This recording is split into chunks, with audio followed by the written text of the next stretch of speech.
Rose gold dip. Money so blue it look like crips. Work so good this shit gon' flip. Sauce so strong this shit gon' drip, drip, drip, drip. Dope so good these hoes gon' bite. All these bitches nigga, all this ice. Everything now God drop be pipe, pipe, pipe, pipe, pipe. Flex by what I made these niggas. They kill center, I raise these niggas. Rose showers, I spray these bitches. Hate me, love me, don't make no difference. Backwood rolled up, nigga, I smoke. Trap girl with me everywhere I go. Cocaine flow, my shit so dope. All these D's wrap round my throat. TTG, I'm trained to go. Money over bitches, I don't love these hoes. I FDP, I fuck that bitch. CDC, cut that chick. No control, I don't play no game. Knocked up SD, hold my name. 4.6, I'm out of your range. Nigga Bruce Lee kick like a young Luke Kane. Like, yeah, hopping out the Rari. Kick it like karate. Mr. Miyagi. No one can stop me. Danielson. Mr. Miyagi. Kid hopping out the Rari. Kick it like karate. Mr. Miyagi. No one can stop me. Danielson. Corner stove, hustle, yeah, I work that stove. Got it at the pot, yeah, I work that stove. North Guard nigga, boy, I birthed that coast. Still in my style, can't work no more. Uptown nigga, boy, I made that swag. Mask up on you, couldn't take that bag. Real true hustle, make that bag. Real street nigga, I don't play like that. All the way live, baby girl, I'm a real one. Bloody girl up on you, go OJ Simpson. I don't play with these niggas, better check my pen. Mexico flat, better check these trenches. Still like Gucci, all my children. Nigga ain't with it, then you might as well kill him. Nigga ain't gang, I'm feeling. Cut a nigga hand off, bitch, keep stealing. You went in the horseshoe with me. Who talk that dog fool at me? I wasn't shootout after shootout with them niggas across the street. These niggas all off a beat. I made it all off a D. But till a nigga dead or they bust my head, we don't call off the beef. Good. Kid hopping out the Rari. Kick it like karate. Mr. Miyagi. No one can stop me. Danielson.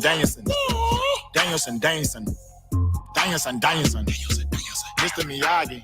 Kid hopping out the Rari. Kick it like karate. Mr. Miyagi.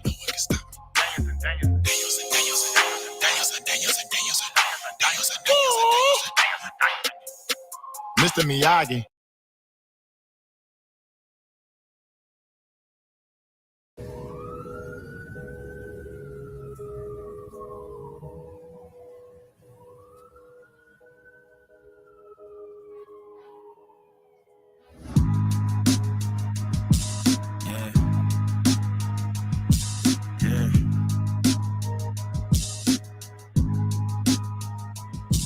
Yeah, rhyme so dope, my eyes low. When you move like God, the time slow. I came back for the blacks and John Doe's. Crack open them land patents, let go of them townhomes. What's a native to a native? Eat $5 dough if he not melanated. Pale faces got you waiting on a savior. Sending prayers up, he texting back on vacation. Yeah. God's children, give all your praise to Jesus, but how God feeling? He say put no one before him in divine image. It's you with God and Christians. I got a vision, but niggas ain't gotta listen, so they don't. We came from the soil, wasn't fucking with no boats. Bible took our spirit, English potted on our homes. Tribal families turned on us, don't act like y'all don't know. But fuck them and they grudges. We was something turned to nothing. And now we let this turn to something. Reincarnation of ancients, fresh up out the oven. This the message to the black man. This the message to the black man. This the message to the black man. This the message to the black man. Shooters on my roof, lawyers in the coop. We can never die, bitch, we bulletproof. This the message to the black man. This the message to the black man. Say you wasn't slaves, you was prisoners of war. You stop wasting your time, these other bitches ain't important. You ain't meditating, you ain't mating with the sauce. Like what the fuck's a noodle if you ain't painted with the sauce? I find it hard to trust the pastor who rather side with the master, who preaching we should submit while getting murdered and captured. About how we should wait on God, it's never our vernacular. They get paid and praised by the dollar long as they keeping us stagnant. And niggas think they woke, huh? Like you could change a whole world through a vote, huh? Like slave masters willing to let they slave go, huh? That slave master was probably your kinfolk, huh? History in reverse, a black king strategy. When blacks were your majesty, they always hide your pyramids but point to where the castles be. Aristocracies with your last name patent accurately. Yeah. And I ain't even tell half the shit. Like, I ain't even tell a quarter of the shit. I'm just getting started. Y'all niggas rap about busting guns and all this weird shit.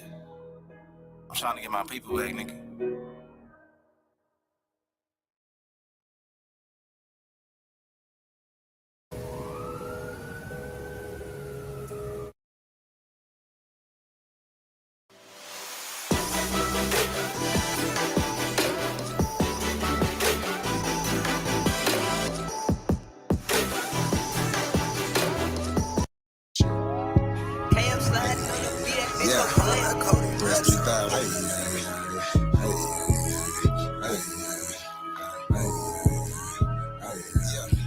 Enemy of my tribe, I for mine, so what's happening? Government and all, y'all cross the line, so what's happening? My ancestors wouldn't like you cross the line, so what's happening? We original, y'all GMO, y'all lying. I do this for my Nietzsche, my Nietzsche, my Nietzsche, my Nietzsche, oh yeah, my Nietzsche, my Nietzsche. I do this for my Nietzsche, my Nietzsche, my Nietzsche, my Nietzsche, my Nietzsche, my Nietzsche, my Nietzsche. I do this for my Nietzsche. Should've left me where I was, cause I ain't never scared. Took that little ice off my neck for this girl head.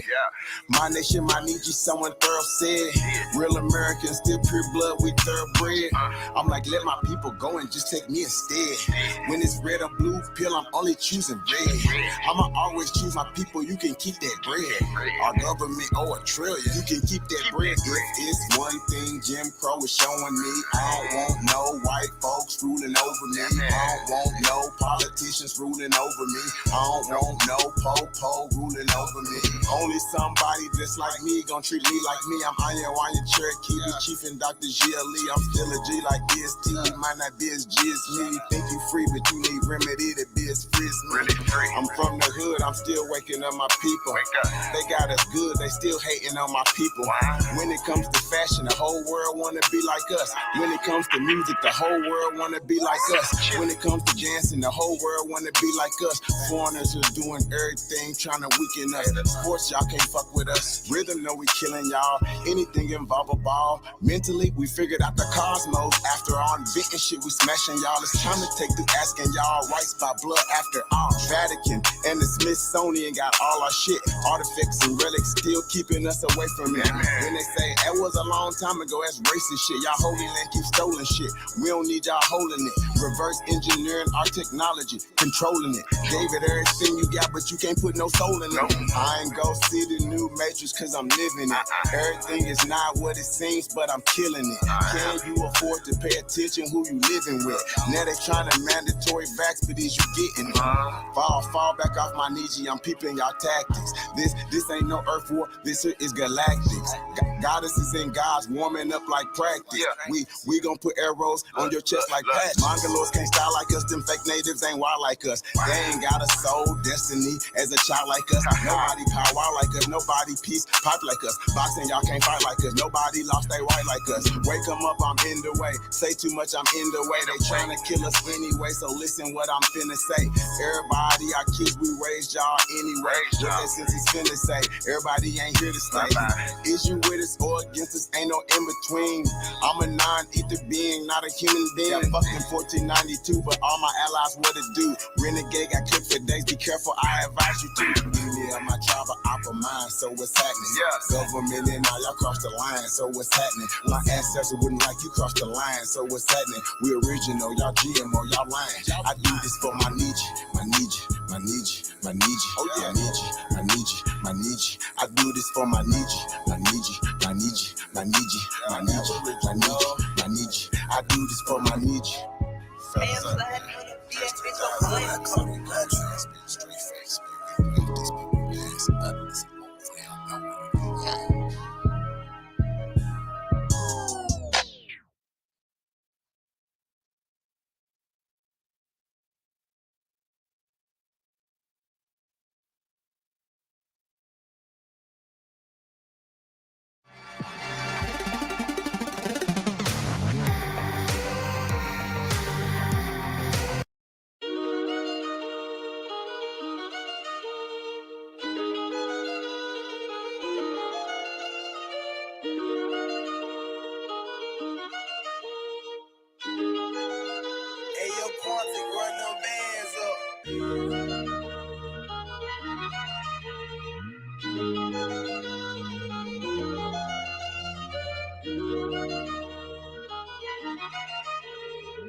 Yeah.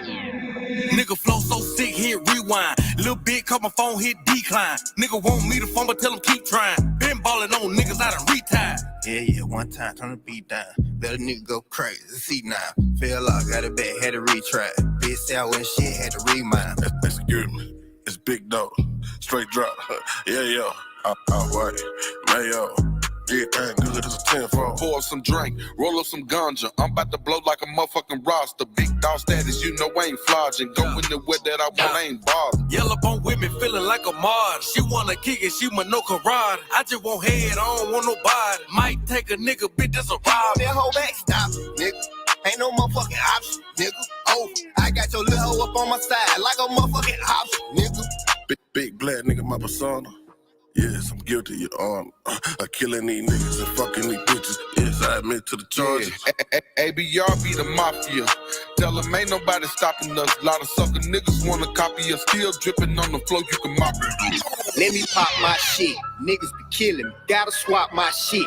Niggas watch my shit. Since you niggas stealing, well, let me lock my shit. Let me stop my shit. Yeah, I'm from the bottom, but that don't stop not shit. Bitch, I'm an underdog. I mean, underhog. Still, nothing top my shit. Bitch, I'm the truth. And I showed you over and over again. This shit ain't no fluke. This is the proof. I set the bar in this bitch, and I'ma raise it like the roof. They counted me out. Yeah, they gotta be tripping. I don't know shit about addition. Subtracting myself from anything bullshitting. I move forward, expedition. Since I do music, now I gotta move different. Be damn, I move without a tools. And rappers is dangerous, and I just can't be caught slipping. Be damn, I let a nigga do me. I ain't no killer, but I ain't never scared to shoot it. Don't run up on me like a groupie. You got some beef, nigga, shells come included. This won't be a Taco Tuesday.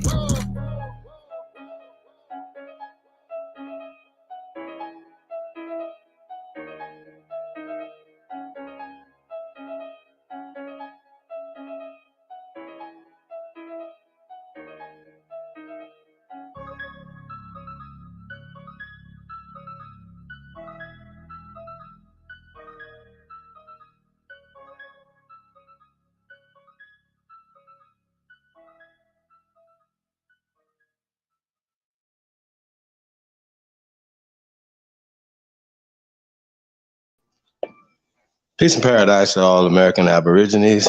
Spring Chief holidays in the building. I want to say shout out to y'all big homie, the one and only, the CEOs in the building, man. Great tunes. Trey Ali, Threads 3000, A-State Band Runners, man. North God, Mr. Miyagi. I say peace to everybody, man. Let's see what we got in the building. Man, you already know, man. We got Truth Master Dre in the building. Chief Crazy Overstand-In, Garfield Rule, Takeoff Tyson, Exaltic Georgia Aborigine, Charles Clark, Snake God, Ivy, Sagittarius, Sister Bethy Talk Show, Eyes Aboriginal, Brandon Rogers, E Knots 0407, Mr. Brooklyn, aka Aboriginal King, El God, Madeline Johnson, City Official. I want to say peace all American Aborigines, man. Hey, man, press go if you truly descend from the greatest human beings in world history, man. I just want to say, man, shout out to everybody, man, that's doing this work, man.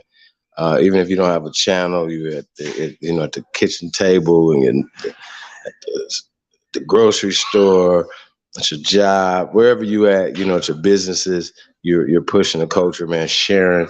So I want to say thank you guys, man. We truly appreciate it, man. Like, share, subscribe, man. You already know, man. Support the real. Hey, man, I just want to say shout out to Big Aboriginal Power, man. Going over there, Sarnetta, man, representing for the Aborigines. Shout out to Sarnetta, shout out to Lord Abba. Shout out to everybody, man, that's waking up, man, seeking. You're just not comfortable. You're seeking the information, that's pertinent to you and your family. You know what I mean? And a lot of times we talk about genealogy as being that thing, so everybody says genealogy is the key, tracing your roots. A lot of us, we have family trees and, tracing your roots and who you are, right? And I don't know about you guys, but it's a lot of work. It's intensive. and just doing the online stuff, but traveling to the courthouses, digging up documents and stuff. Because if you don't know that they haven't put majority of, I think they haven't put like, the percentage is not 10% of the data into the computer system. So most of it is still, if it's still there. We know there was floods, we know there was fires, but we understand these things. We understand that these people rewrote shit. It's just what it is, right? Now, with that being said, right, I don't know if genealogy is debatable.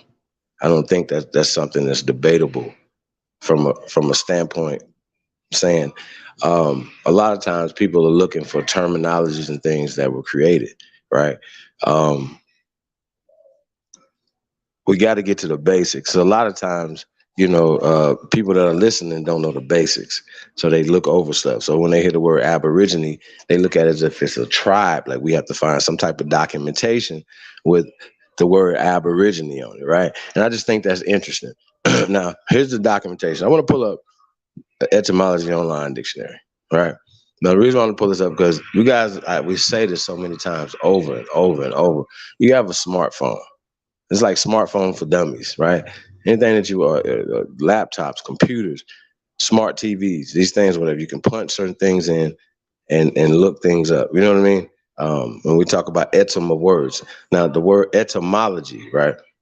If you don't know what the word etymology means, it's the study and the meaning of words. So you usually get to the origin of words, right? Unless they're trying to hide it, depending on who's writing, depending on what they're trying to hide. And once again, you have to have discernment. I'm not saying that etymology is a reference. It's not a source. It's a reference to sources, okay? And you have to keep digging and digging and digging. But once again, when you get to 1828, for instance, 1828, or they have additions. So just not just that it wasn't just written in 1828. They have changed it after that. So a lot of times people say, I have a book from the 1700s. I'd be like, well, what edition is it? Meaning that has been changed. So they'd be like, what's the 18th edition? That means it's been changed 18 times. So these people are changing words and words carry power if you just write things down or put in an email. It's official.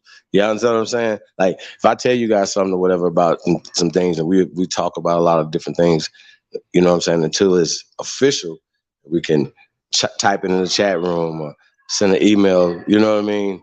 Then it's official, right? So it matters the words that we're using, the words that they're using, the words that we're reading to people that we're talking to, right? So once again, if you don't have the discernment, you know what I'm saying? You're just reading and regurgitating the same curriculum that the people that you say that you're fighting against are working against, right? So I see Lord Abba, he considers himself a freedman, right? And I just think that's interesting. It was like with freedman, so he's like, he just considers himself a slave. He's like, his race is slave. He's just a slave, right? He's an American slave, right? That's what he says, right? That's what he's describing himself as or whatever. But once again, these are just terms. These are not lineage. These are not, you know what I'm saying? Once again, these are all terms of description, right? Just like Aborigine as a term of description, describing something, right? I'm gonna pull up American. I think it's really important for us to understand what we're talking about. We go over this 1,000 times, right? Can you pull up the etymology online dictionary fast? It's just weird. Like once again, when we talk about these words, the definition of words, right? And everybody be like, yeah, we're Americans. And they break down, I'm a freedman American, I'm a Jewish American, all these different types of, Moorish American and all this other stuff, right? And I just think it's interesting when they say that, right? But we got to get to the basics, right? Got to get to the basics of some of these things, which is going to get us into tonight when we talk about the word slave, right? So we're going to break this word down, but we got to get it to American first. Who are the Americans, right? Now, if everybody can see that Negroes are here first based off of the archaeology, based off of everything, all the accounts, right? then we all concede that, right? So now people are trying to attach themselves to this imaginary transatlantic slave trade from Africa, right? So let's get right to this real fast, y'all. I'm not gonna bog down. I'm just gonna real quick. We're not gonna get into this. This is a noun, American, right? It says 1570s, originally, quote, one of the Aboriginal peoples, one of the Aboriginal means, right? We'll get back to Aboriginal. One of the Aboriginal peoples discovered in the Western Hemisphere by the Europeans. That's it. I don't even want to go no further than that, right? So let's go to Aborigine.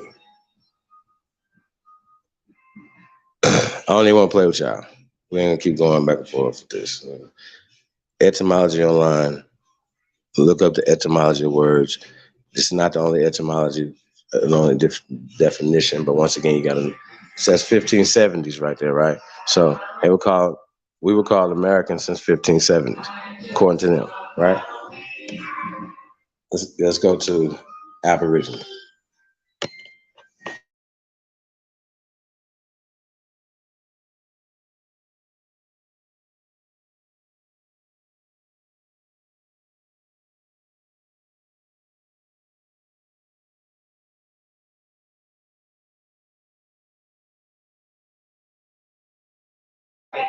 It's gonna still be in the etymology online.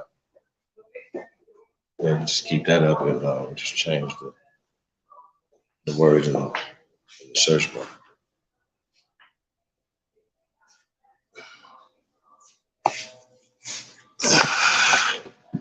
Now, the word American, if you go to different definitions, and say the Aborigines or the copper color races, right?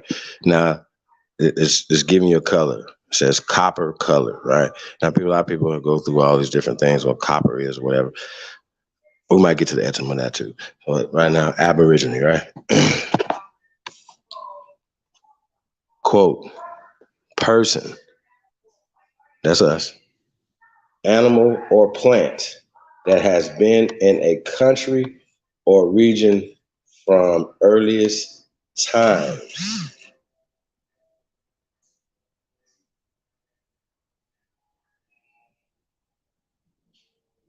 (1858) mistaken singular of Aborigines. 1540s Aboriginals is considered the correct singular in English, from Latin Aborigines, the first inhabitants, especially of Latinum, hence the first ancestors of the Romans, right? Possibly a tribal name or made to conform to the Latin phrase ab origine, which means literally from the beginning, which literally means from the beginning. Okay, I keep going. This is from ab, right? See, ab, off, away from, right? See, ab, right?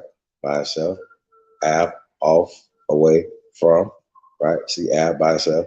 Obligative of origio, a rise, commencement, beginning, source, descent, lineage, birth. From stem, oriri, right? Arise, rise, be born, be descendant, receive life, see origin. Receive life, see origin. Extended 1789 to, see this? Extended 1789 to natives of other countries which Europeans have colonized, especially Aboriginal inhabitants of Australia. Australian slang shortened Abo attested from 1922. Y'all get the point. Well, here's the point, right?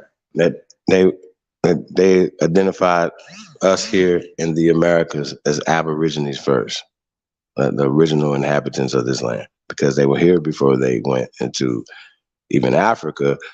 but definitely into Australia, right? Now, once again, when we say we are the American Aborigines, it's kind of redundant because what we're letting people know, we're the first Americans, we're the first inhabitants of this land. We never came here. When we say we're the Tonchons, we rose from this soil. We never came here. We've been here, right? We stand on that. We don't worry about the out of Africa hypotheses, right?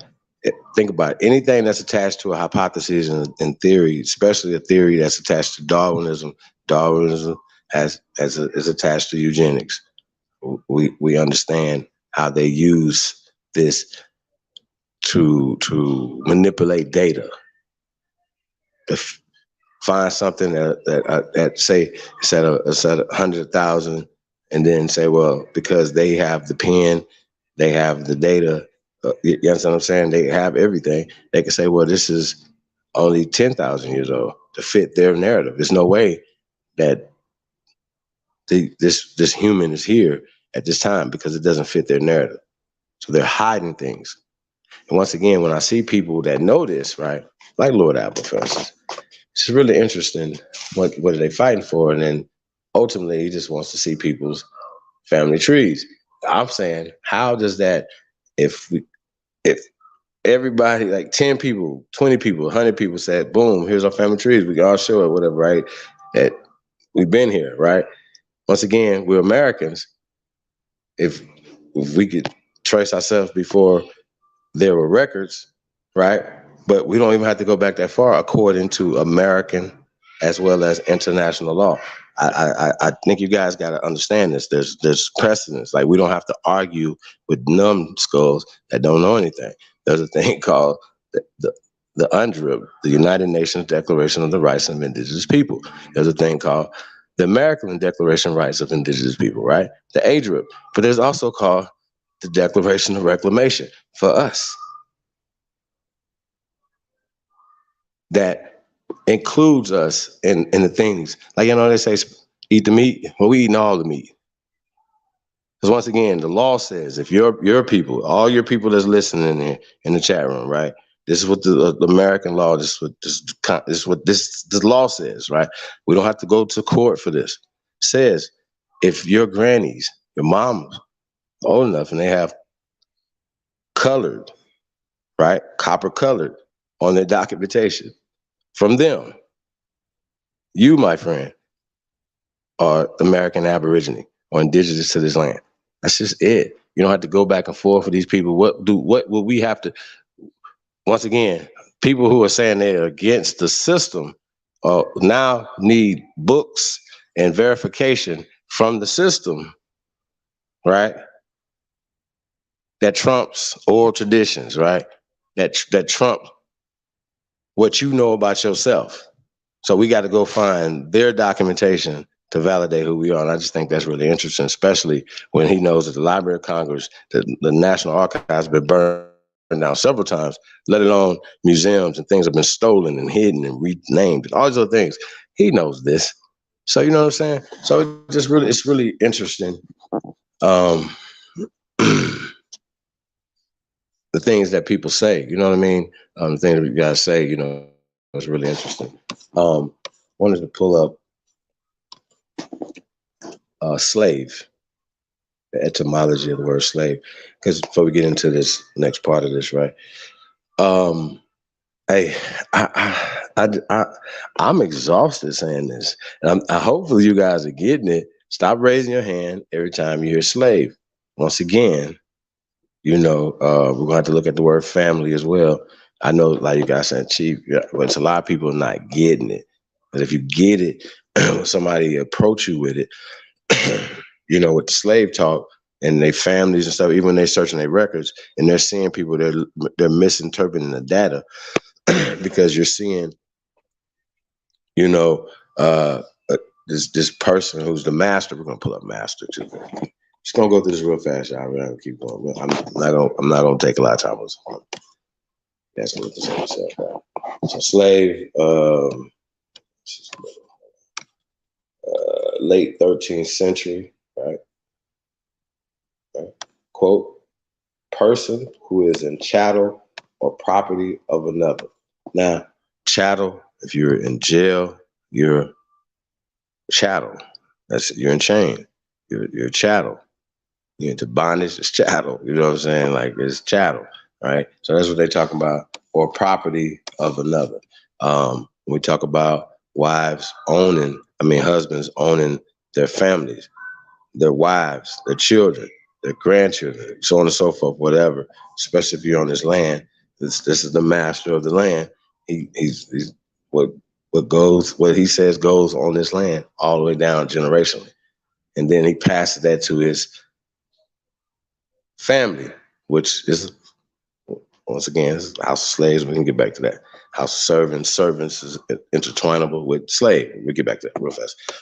So back to this word slave, right? Man, I just feel like it's like Groundhog's Day, right? You know what I'm saying? Real talk, man. A property of another, right? You know what I mean? So, we can put that to the people that play in the NFL or the NBA. They have owners. These people own them. They're their property. They got insurance out of them. You understand what I'm saying? They do certain things. They tell them what to do, what they can't do, you know what I'm saying, where they got to be. And they have handlers and all these other things, whatever, that handle them. This is what happens. So these people, they call them owners. Like, I play football, you guys. I felt like Kunta and shit. You know what I'm saying? Like, for real, it just really felt like a whole slave machine.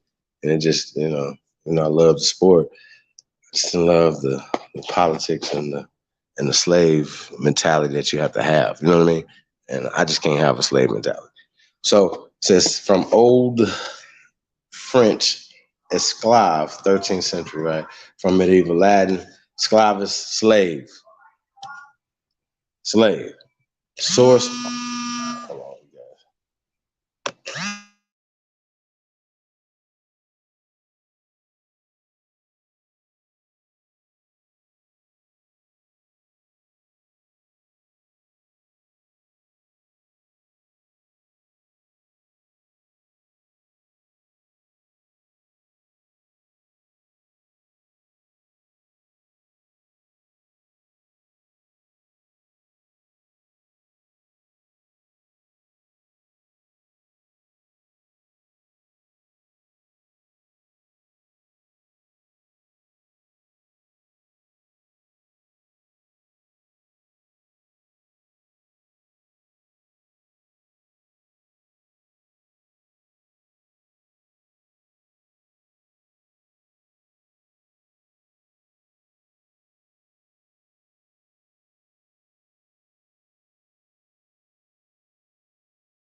Okay, I'm back to it. Dreads 3000. You out of pocket. Sorry. You out of pocket. You out of pocket. You out of pocket. Pocket. You out of pocket. You out of pocket. Hey, hang yourself. Yeah. You out of pocket. You out of pocket. Yeah. You out of pocket. You out of pocket. You out of pocket. You out of pocket. You out of pocket. You out of pocket. Pocket. You out of pocket. You out of pocket. Hey, hang yourself. Yeah. You out of pocket. You out of pocket. Yeah. You out of pocket. You out of pocket. Check yourself. I'ma just do the race myself.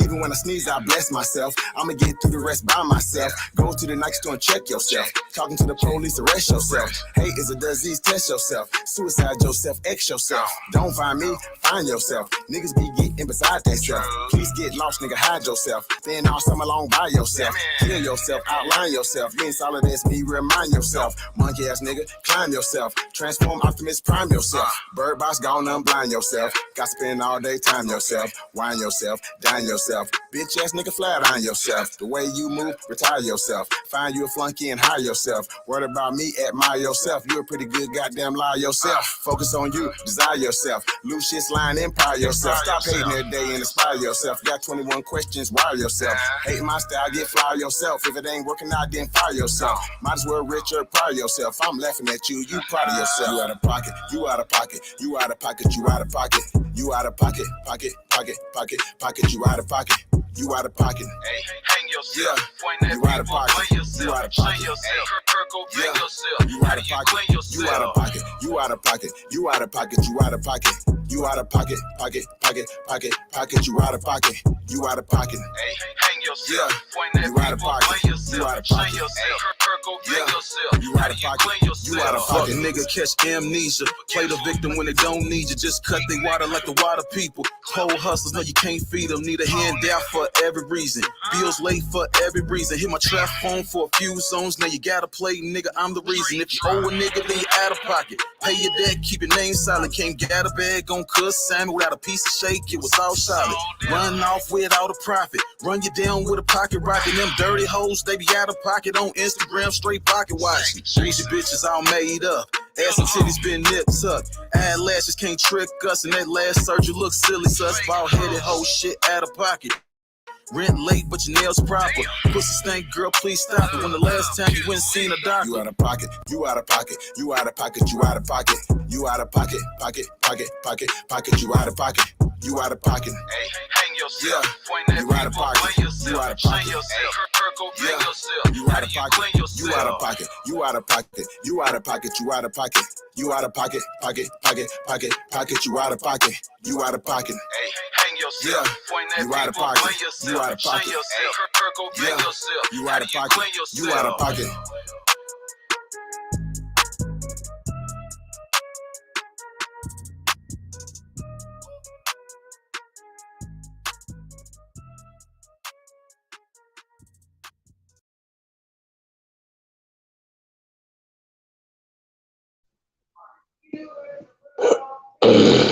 Man, shout out to Threads, man. You got a pocket. So yeah, man. Shout out to everybody, man. Tap in, man. Appreciate you guys. Mighty Timberwolf in the building. Truth over everything. What's we got in here? Juan Torres. Say peace to the guys, man. Thank you guys for tapping in. Yeah, man, we're gonna be talking about that, man. Let you guys come in, give you reaction to the face-off between Big Aboriginal Power and Lil Alba. What you guys think about that? You know, once again, I don't think there's a debate when it comes to, well, we show somebody information or whatever. Be like, it doesn't say Aboriginal. What? It doesn't say more. It doesn't say Hebrew Israelite. See what I'm saying? Like, once again, if we're talking about descriptive terms, we just showed you 1570 is American, right? American describes as the Aborigines that they found, the first inhabitants. Well, Aborigines went to Aborigines. Now we on slave, right? So we know what slave is, right? So I want to go back to slave real fast. Once again, you know, we go over this. I'm just gonna slide through real fast and go through it. I want to pull up family after slaves, see how they tie in together. Once again, when we talk about the word slave, words that are associated with slave employment, apprenticeship. So it depends on indentured. So if you go into a contract, right? So America, when we talk about the concept of slavery in America, right? You just have to ask them, right? Well, when did it happen? When did we all become slaves? Right? That you have to give us a date and a time, right, when this happened. Because if this happened, then we will have to be talking about, we have to talk about the British government. If it was the British government that enslaved you, did this to you, right, then we have to talk about that. Right? Now, if we start talking about after the British government, then that would be after 1787, right? 1770, 1776, right? A few years, Constitution, right? Which was already here, was already the law of the land. It was just translated for them in 1776. Trivia question for tonight. What language was it translated in 1787, for that fact? So I know you guys, like the temptation just to say something stupid. Not you guys are smart. But these guys, so shout out to Lex Vortex. I see Lex in the building. Shout out to the Vortex Battle League, man. Really excited about that, man. It's gonna be dope, you guys. So once again, we're talking about word spells and how they're flipping it. So the newspapers, the school books, the spiritual books, everything is geared to make you the slave because voila, guess who wrote it? The same people that wrote this whole play that comes from out of Africa, it comes from the theory of evolution, it comes from Darwinism, it comes from eugenics. It's all tied into their religious system, which you're cursed. Dark skin is cursed. Being black is cursed, right? See, once again, that's the curse of being black. That's why nobody likes black. They like the color, but nobody wants to be black. Nobody wants to be blacked out, blotted out, bleached out. Y'all get the picture. So, but once again, they're always flipping things over. You know what I mean? To bad is good, good is bad when it pertains to you. You know what I mean? So when the word slave, right? Going back to these people, word slave, right? We're almost there, you guys. Let's pull this back up fast. So we can see this. I want to thank you guys, man, hanging in there. Back to this word slave, right? Slave, source also of Italian, scabio, French, esclave. Y'all get the point right there. Originally Slav, S-L-A-V, Slav, right? C, Slav, right? Let's see what the Slavs are. So slave is originally Slavs, okay? Now we've done this lots of times, you guys, but we got to see what this is. We're just gonna run through this real fast and see what these Slavs are. Hey, late 14th century, esclave from medieval Latin sclavus, 800. From Byzantine Greek, sklavos, okay? From Proto-Slavic, y'all already see that, man, Slavoninu, a Slav, a slave, you know what I mean? A Slav. Slav and slave are the same word. I mean, sheesh. Probably related to Slavo, word speech, right? Which suggests the name originally identified a member of a speech community. Compare Old Church Slavonic, Nemichi, Germans. Related to Nemu, dumb, Greek.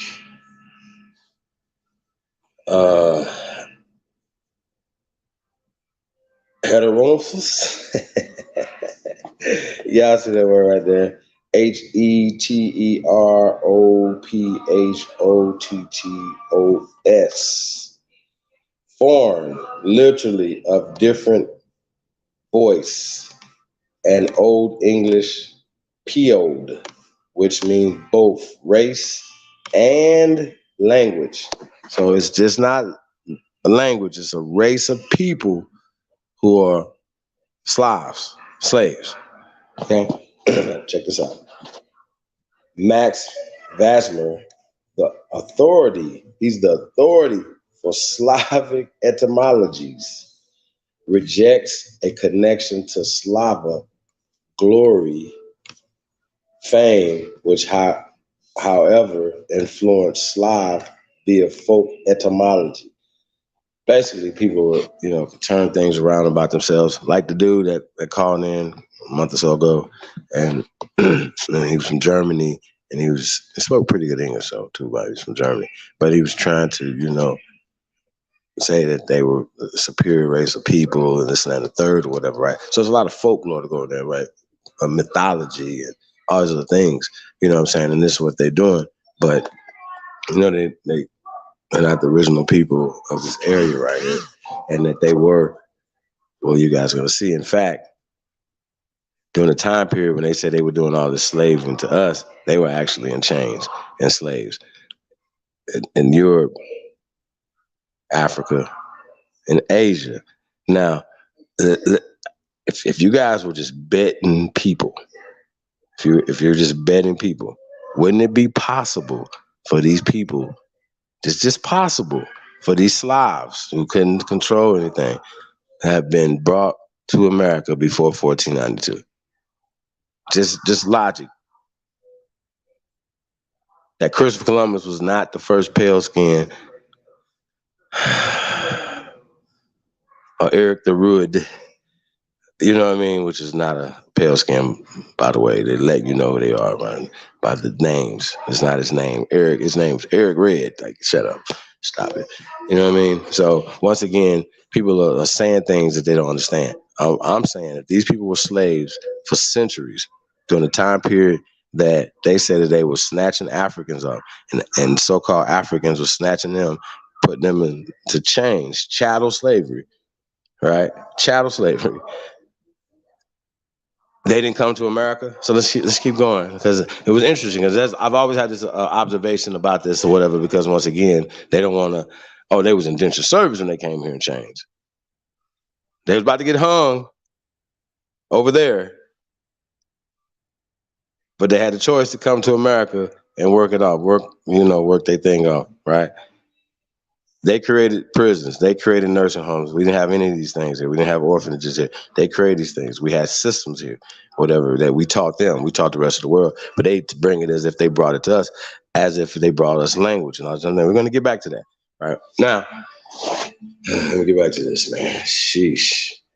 So this guy right here is supposed to be the expert or the authority, right? Well, whoever made him authority. Whatever. He could be authority in their folklore and shit, right? That's on that. Right. It says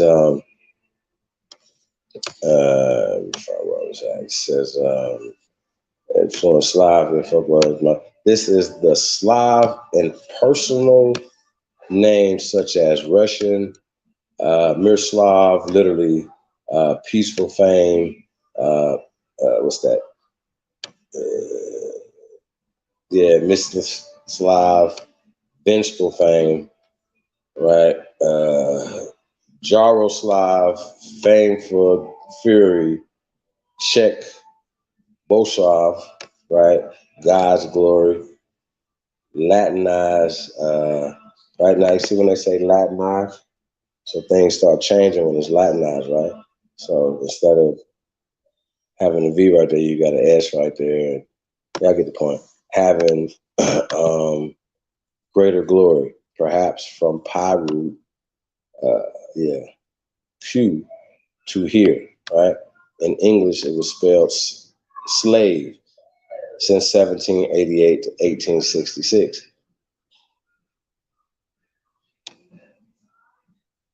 (1788), right? Constitution to 1866. That's interesting. Influenced by French and German slave as an objective from 1876. Now, what is interesting to me, I don't know if it's interesting to you guys, what is interesting to me, right? I mean, just think about it. You know what I mean? It's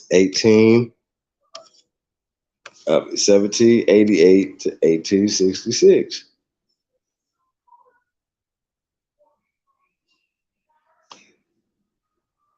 And we talk about just that time period when, the sheer numbers in here, because at that time period, whatever, in 1787, remember the 3/5 compromise, right? Not the 3/5 human and all this other stuff. Hey, man, these people had large families and plantations and wealth. So everybody in the family obviously is going to vote in the interest of the head of the household. That's just how that worked. So then they had to have a 3/5 compromise, because the Aborigines, the copper-colored race of the people here, right?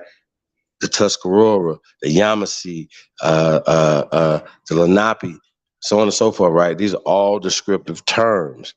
Choctaw, even the language, they changed the language. Once they start changing stuff, Latinizing and some stuff, they created the system. It's like I can come to your shit come to your car, go in your glove box, and just scratch out your name and put my name on it. Now I own your car. You know what I'm saying? Like, that's all they did. Like, just created a system. You know what I'm saying? And took our shit over. That's how they took it over, and then put us out of it, and be like, after we invented something, be like, oh, they the first baseball. They're the first to do this. What do you mean? We invented it. You guys just took over the jobs. And, you know, once they need us, like the Oscars, once ratings are down and things like that, whatever they need, you know, Satchel Paige and you know, and all these other guys to come into their thing. They need us to come over here because, once again, we are the culture, the life, the energy, the ingenuity of America. Period. I don't understand this. This is really retarded to me. Real talk. Is that it for this?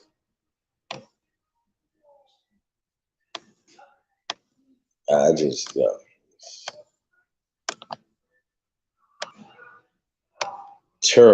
Terrible, I say, you guys. Terrible. Big dog, Philly OG in the building. Put this up here, man. You already know, man. It's going down, man. Anybody looking for any opportunities, man? We got opportunities on deck, man. Low voltage technicians to mechanics, to graphic artists, writers, coders, you name it, man. Construction. There's opportunities out there, man. If you need training as well, hit us up, man. chiefholiday@gmail.com, man. Only Builders 2022 @gmail.com, man. Hey, we're gonna do Only Builders tomorrow, man. So we're reaching out to all the builders. If you're not a builder, man, shame on you. Only Builders 2022 @gmail.com, because we the only builders over here, man. Shout out to this community, man. Shout out to everybody, man, that come from that's in this community. Whether you think like, we can have our differences, but a lot of it is just misunderstandings. And once again, if you're just coming into the information, you should check yourself sometimes. I know a lot of you guys are smart. You know what I mean? You got straight A's in their system, but you got to start over. Like, it's a lot of things that you might miss, once again, in these words and things that they're putting out. So, we got people, once again, when they start asking about Indian, they start saying Native, and they start saying certain things. If you don't understand terminologies and etym of words and where they come from, right? Once again, they didn't have Native Americans here in 1788. They didn't have Native Americans here in 1866. They didn't. So when they start talking about these so what you talking about? Native Americans own slaves and all this other stuff when they didn't own no land, and like all this other stuff just didn't exist. So once again, we start saying, well, what about these mongoloid looking people that walked across the Bering Strait? Listen, that's not even a hypothesis. That's like a myth, right? You know what I'm saying? But let's just do this. Just for shits and giggles. If niggas wanted to skate across ice, right? Well, in that time period that they're talking about, it was my niggas in Siberia. Y'all wanna know how I know this? The same way they know that it was niggas in Africa. Same way they know that there was niggas in Asia at this time period, right? Oh, my bad, that's Asia, right? What is called Asia now. So when you hear Siberian and Mongoloid, you automatically in your brain, you say, oh, it snaps. You say, oh, they're talking about these looking people, right? But at that time period, they wouldn't have been mestizos, meaning mixed people, to walk across the Bering Strait, if that existed at that time. Now, what existed at that time, what we can prove, not what we speculate, what we can prove, that niggas was selling boats before, during, and after what is called the Ice Age, during this time period. You wanna know how I know this? Because there's scientific evidence of boats and scientific evidence of people making boats before, during and after this time, and selling during this time. They had ports, and evidence of ports, evidence of fishing, evidence of things that were going on, evidence of trading that was going on during this time period. So I don't want to keep going back and forth with you guys about this. It's stupid. What the Europeans have done is came up with another theory. Once that one didn't work, they say they got Clovis 1 and 2. We've went over this stuff 1,000 times, you guys. Clovis, Clovis, Clovis. Now they're saying that they came here on boats 20, 30. They could push it back. Every time they find something that's old here, they'll push their boat arrival back further. But the problem is that we have boats here in America that's older than anything that they're talking about over there. Okay? We have architects, we have food, we have everything that they don't have when we're talking about Europeans. And we're not just talking about so-called Africans. We're talking about the world, Craig. America is the greatest.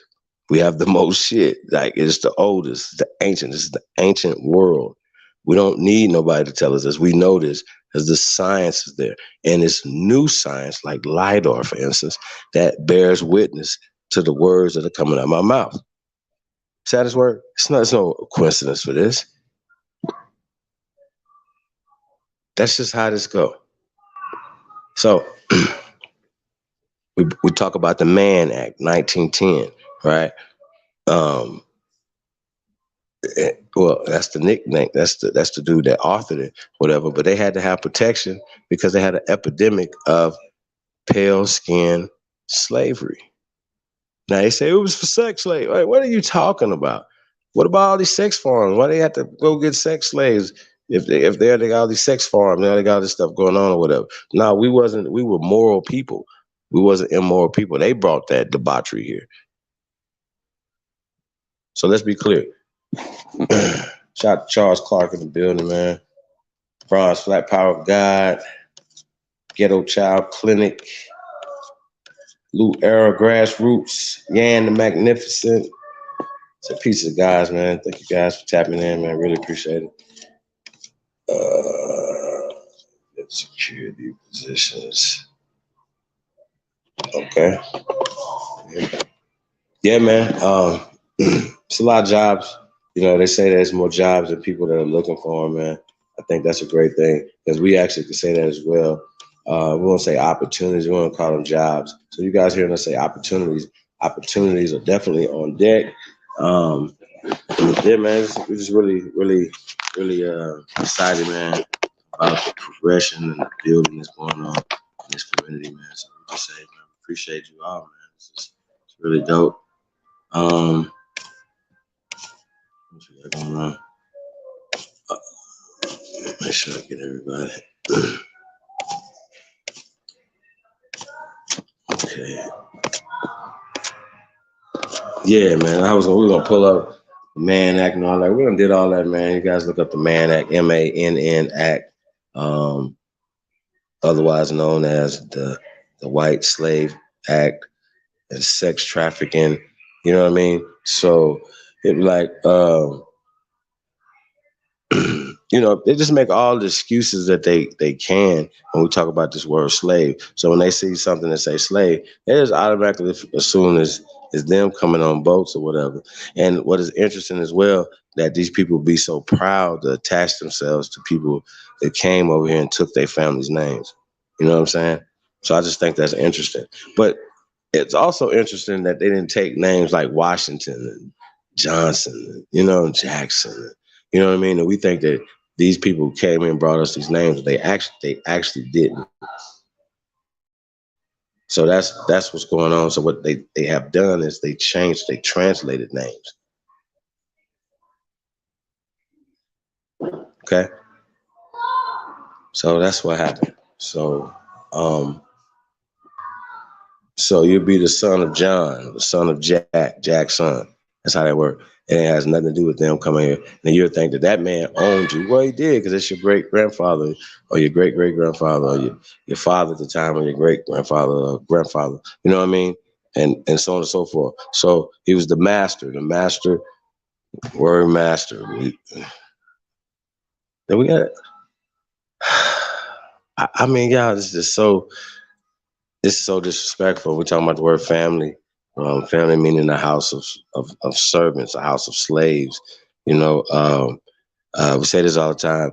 You know, sisters, if you serve your man, you are you his slave? Are you looking at yourself as a slave? Are you serving him? You cooking, you clean, or whatever. Brothers, you look at like as a slave when you going out the house to be a slave. Of course, you say you're going to the plantation, right? But are you slaving for your family? See what I'm saying? So they just changed our whole family businesses because a family business and then generational wealth is attached to your family. Doing business with your family generationally. Duh, generational wealth.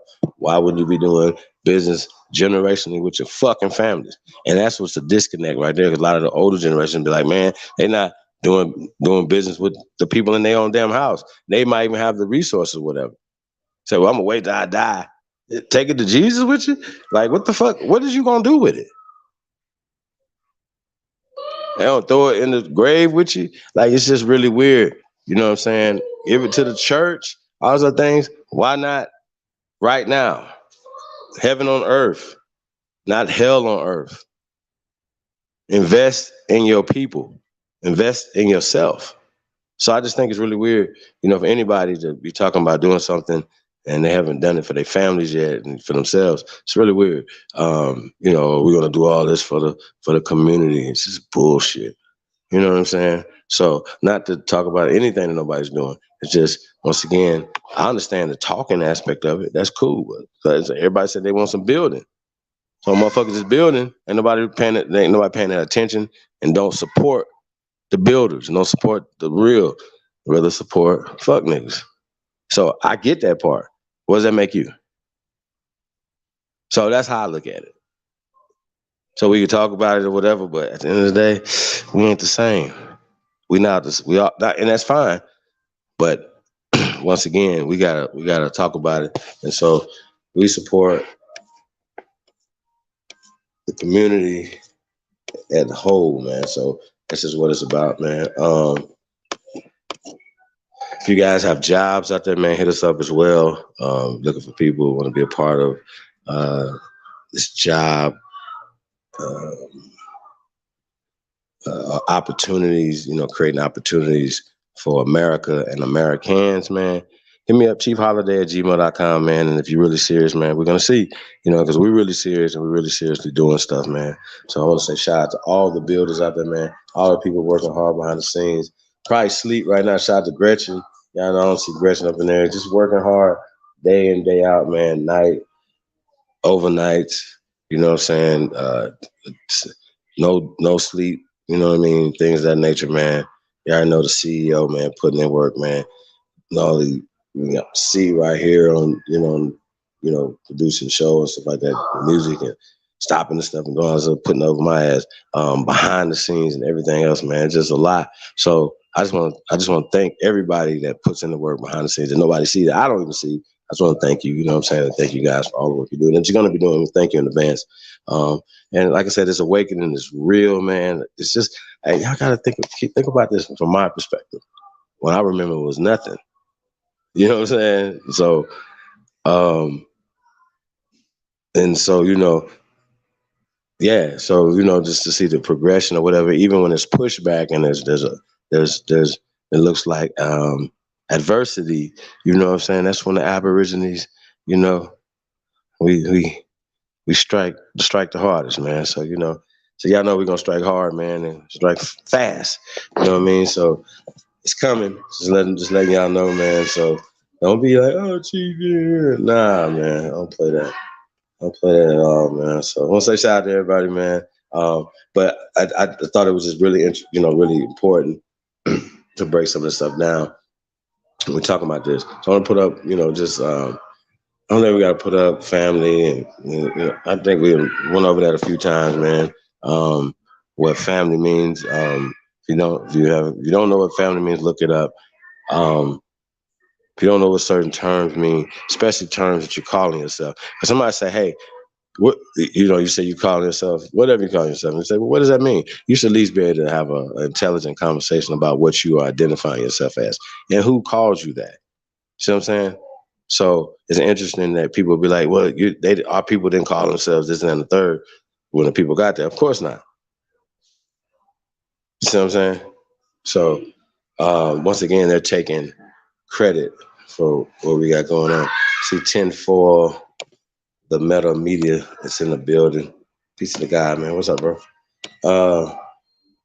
Yeah, man. So let me put the link in the chat room a little bit, y'all. Just want to go over that. So if you guys didn't catch Once Upon a Time in America, we went over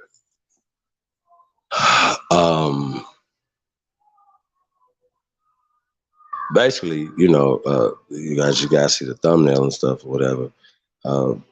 Just slavery, you know what I mean? I don't know if you guys seen the making of, the making of a slave. Once again, it flips it in their depiction of slavery in this. It's supposed to be a movie. It was like the trailer or whatever. But once again, that's would be the true depiction. You know what I'm saying? Of people who own stuff or what, you know what I'm saying? Like who own the ports, own shipping. Think about it. If we owned a lot of the industries in the mid 1900s, right? We reconstructed in the late 1700s. Who built in the 1700s? Who built in the 1600s? If this stuff was here, they wasn't here. They're writing themselves back into history. They're writing themselves back into time. I said, oh, you guys are African Americans. You guys, mixed with Native Americans. When once again, the addicts and the what they're calling the Lenape and and the Delaware and you know what I'm saying. These people wasn't calling themselves these things. So these are things that were adapted or created. And the creator, once again, if you create, it's like naming a dog. You named it. You're the owner of the damn dog.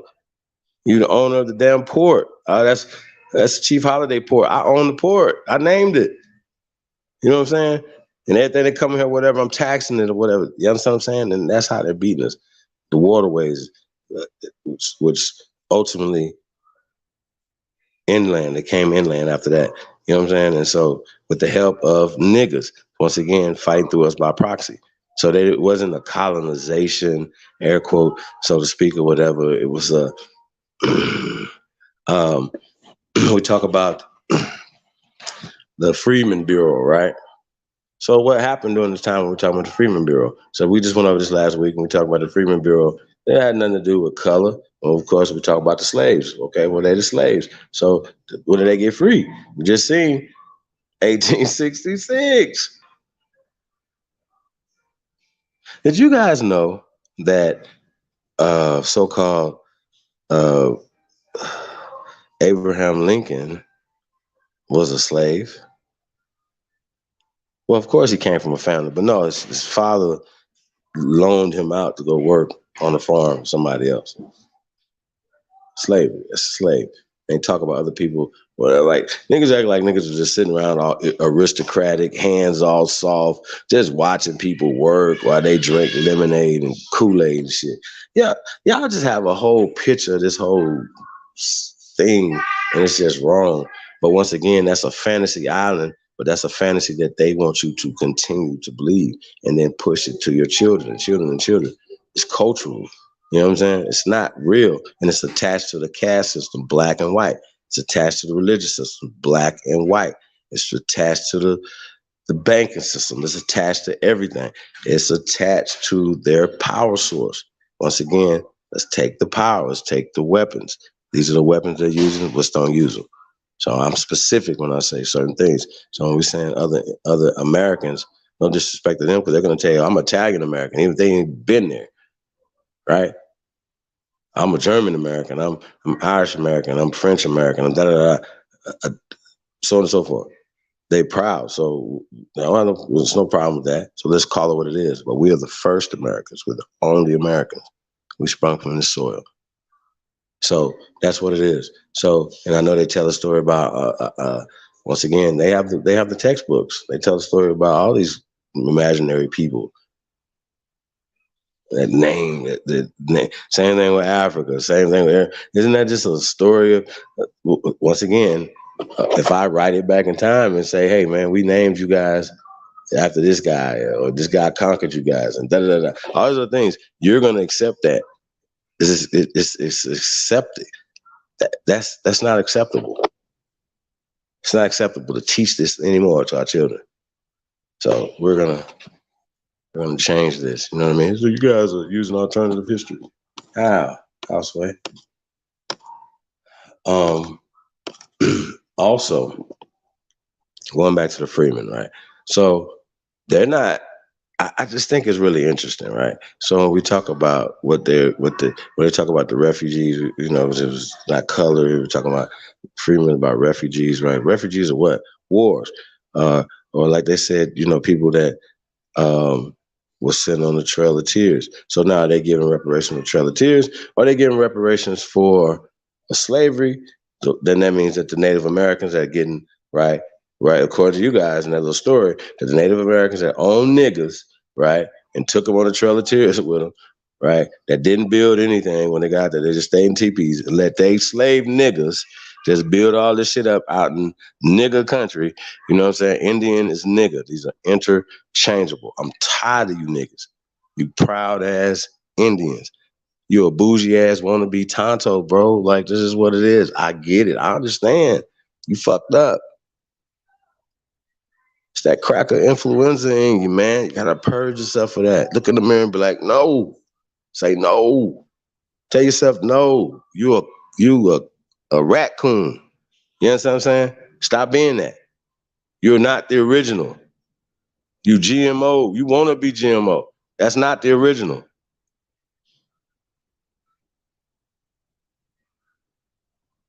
The fuck? Like, what is it? I get it. I understand the constant and this embargement of all these things. I get it. I understand. I definitely understand. I'm not saying I haven't been affected by it just like everybody else. I was, you know what I'm saying? I've seen it like that. But once your eyes are open, you see this shit, man. It's like, wow, whoa. Everything you see is like geared to that. You see how people are just duped. And you know what I mean? It's just really interesting. And they fight so hard to hold on to it. You know what I mean? And it, you know, and just really interesting. So yeah, I don't know. We're gonna talk about that, man. You already know, man, April 30th, man. Big Aboriginal Power versus Out of the Blue Vortex Rap Battle League, man. It's gonna be going down, man. So yeah, I know Sahab gonna be in the building, man. Yeah, man, we're gonna have some fun with that, man. You already know, man. We're gonna be announcing, we're gonna be representing for the beats, man. So you guys wanna still participate in that, man, hit us up. ChiefHoliday@gmail.com, man. You got some dope beats, man.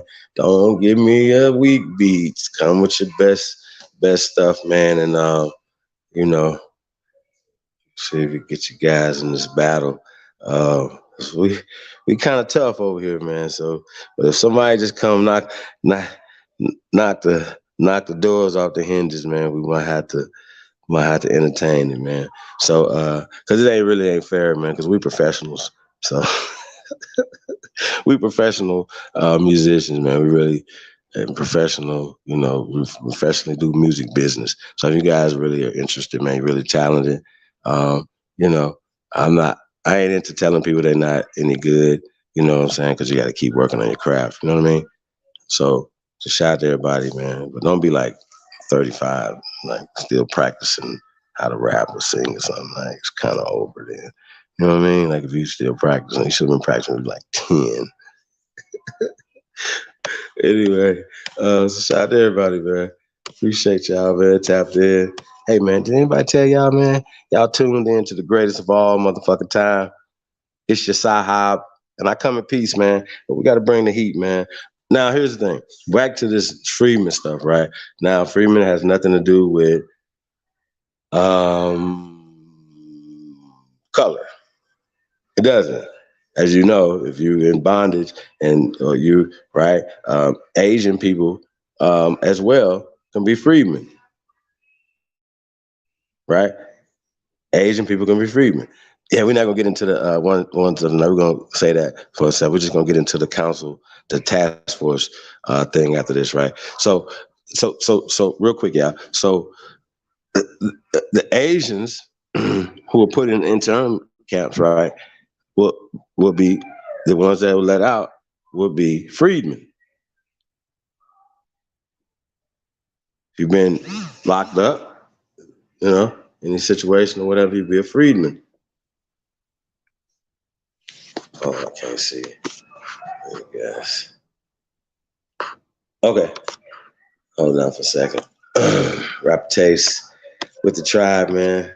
See what you guys. Yeah, I got any questions so far? Whatever, you know, we entertain that too, man. So the freedmen, right? So they get out of the internment camp, and this is the 1940s. Once again, you know, even when we're talking about this is after, this is post slavery. This is even post Reconstruction. When we're talking about the Freedmen Bureau, when we're talking about Trail of Tears. This is after air quote slavery. So once again, it's just always interesting when they talk about these people that own their slaves. Once again, taking their family members with them. They say, "Oh, you black? Oh, the reason why you black and you're in the tribe is because this is their explanation of it. Because you were owned and somebody pale skin fucked on you, right? But then the end result of that obviously would be the mestizo. Y'all don't see the problem with that? They saying, well, you know, these rapes occurred and all this other stuff, but then they would be the results of the rapes, dummies. So stop telling that story. Once again, that didn't happen like that. See, that's another sign if you see a defeated nigga. You know what I'm saying? We just bent over and just let them rape us and take our women while we was out in the field and all this other weird shit. There ain't no man, not these American Aborigines, not the ones that they wrote about. None of that happened. Stop lying. We never stop fighting. We're never gonna stop fighting for our shit. Y'all crazy as hell. We're never gonna allow that to happen. So don't ever think that's gonna happen. So yeah, nah, man, some damn squares. Real talk. Now, that's damn. Yeah, this stuff's so weird to me. Let's just get into the council meeting. I could get into the task force. I could talk about that as we go with them, whatever. But there's a foreigners on this task force that they have. Well, when I mean foreigners, people that air quote wouldn't, as you guys see it, wouldn't be eligible, wouldn't be foundational Black Americans, right? But they're not giving reparations specifically to foundational Black Americans. They're doing the study. This task force is a study on that. Oh.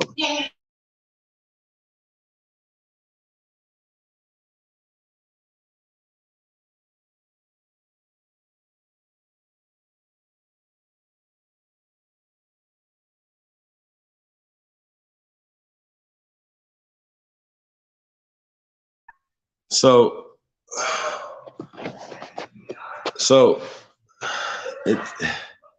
it's no way, man. I just keep saying, man, like we allow these people to continue to keep telling us certain things. It just doesn't work like that. So this task force, right, has people that wouldn't be FBA, right? And I'm saying that for a specific reason, because they're not. Black is not legal. So if they're going to give slave reparations, the first people in line will be the Slavs, the actual slaves, actual people who actually prove that they came here. But we have a working theory. That's I think it's more than the theory. You know what I'm saying? Because you can just do experimentation on it, and it just happens over and over and over again, right? So I think it has passed the theoretical stage at this point that these people have already got reparations for being, and we're going to get into that. Not in this edition, not in this show today. It gets super intensive, right? But these people, internment camps, right? Even coming through Ellis Island, They had internment camps, had these people in there, whatever. So the working theory is that not only that they're getting reparations from that, the same way that the people that are coming in getting reparations still today from these different wars, World War I, World War II, I get it. But even before that, they had wars before that. And people that's were obviously siding with us and they can come to America. You understand what I'm saying? And once again, we extended the Great Law of Peace, aka the Constitution. Shout out to Yeshua. You know what I mean? So I come on, man, this is a slam dunk, man. Like, we got y'all coming and going. Once again, if you're confused about terminologies, that's what gets you. See, once again, we get stuck in, hey, if you didn't find yourself on some Dawes Rolls, that's made up. If you didn't find yourself on some type of Indian reservations, that's made up. You didn't find yourself on any of these things that were made up, that were descriptive terms of the people of the land. It's like, people by the river, the Chapatulas, right? Well, that's a long ass river. It's a lot of goddamn families, aka tribes. Your family is your fucking tribe, man. It's your clan, that's your people. And names and things like that or whatever denote not only your people, but where you located at, geographically located at, what river, what mountain, what hills, what woods, da-da-da-da. Yo, I want to punch on something. What tribe are you guys from? What is your language? We speaking our mother. I'm gonna tell y'all this. Listen, this is our language we speaking. Period. Just do that. Period is our language. They didn't bring this here. Well, where is your evidence of that? See, that means that you have a dumb phone for a dummy. You know what I'm saying? Your phone ain't smart. Like Siri ain't telling you, hey, look at me. Listen to me, dummy. Ask me, dummy. Like, you ain't got nothing. You ain't saying nothing, you dummies. That's just dumb. Like, I hate dumb shit. I hate somebody to ask a question and clearly don't know the answer to the question. So that lets me know that you're dumb. Because I could tell you anything. But even when I tell you the truth, you still think it's anything because you don't know the question that you're asking. Albert knew the question he was asking. So he wanted to see what AP knew. You know what I'm saying? AP knew that, fell back.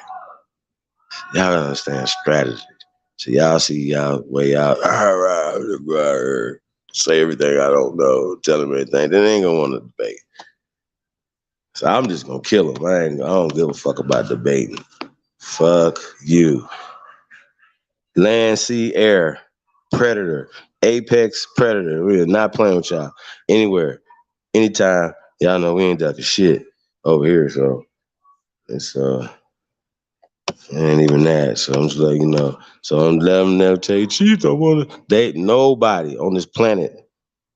I told Sana them, ain't nobody over there in my weight class. Just get in class.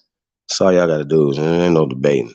So I'm eating everything up. So they don't debate people that debate with theories. We don't debate people that debate with fucking, here's my 23andMe. Did y'all see? Shout out to Lotus. Did y'all see our show we did on 23andMe? Debunking that.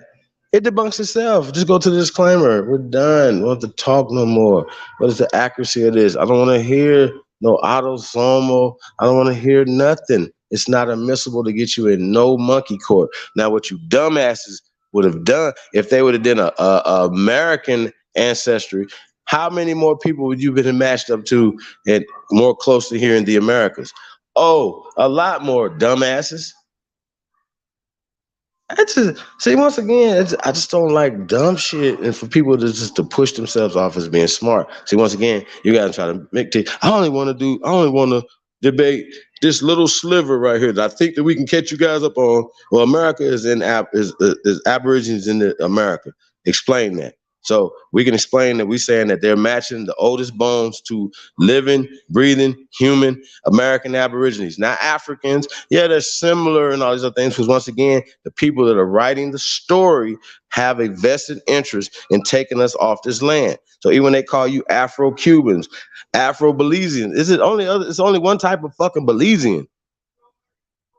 It's a whole fucking country. They still be like, well, this whole country of people just came from Africa. And the people like, we've been here. We don't know what the fuck y'all talking about. Well, you Afro-Belizeans. Nigga, we just Belizeans. We just Americans. We're not Afro Americans because that's denoting something else. Even though Afro means natural, niggas see I and an F, that is the Congo, nigga. And I ain't talking about downtown in Louisiana nowhere. No, Africa, nigga. The deep jungle, nigga. You Afro is the Congo. It's not. It means natural. And niggas, once again, they don't want to listen, don't want to learn. And the people are telling you they never came from there or whatever. And they also did something called blackbirding. They said, yeah, there were some people that came on a boat. They just came from one side of Cuba to the other side of Cuba, or from the Americas to the mainland to the islands. Now that's another conversation right there as well. Now we talked about the British government compensating the non-slavery that didn't happen, because they're gonna say, well, we didn't have slavery in our fucking colonies. We had penance, we had apprenticeships, we had indentured servitude. Y'all get it? We had employment. Slavery would have been the most expensive. Nobody did that. Let's go back to that. So when I say slavery is fake, prove it. The only thing is not fake is the slave, the Slav. That is an actual thing actually happened. So once again, they're just flipping the story.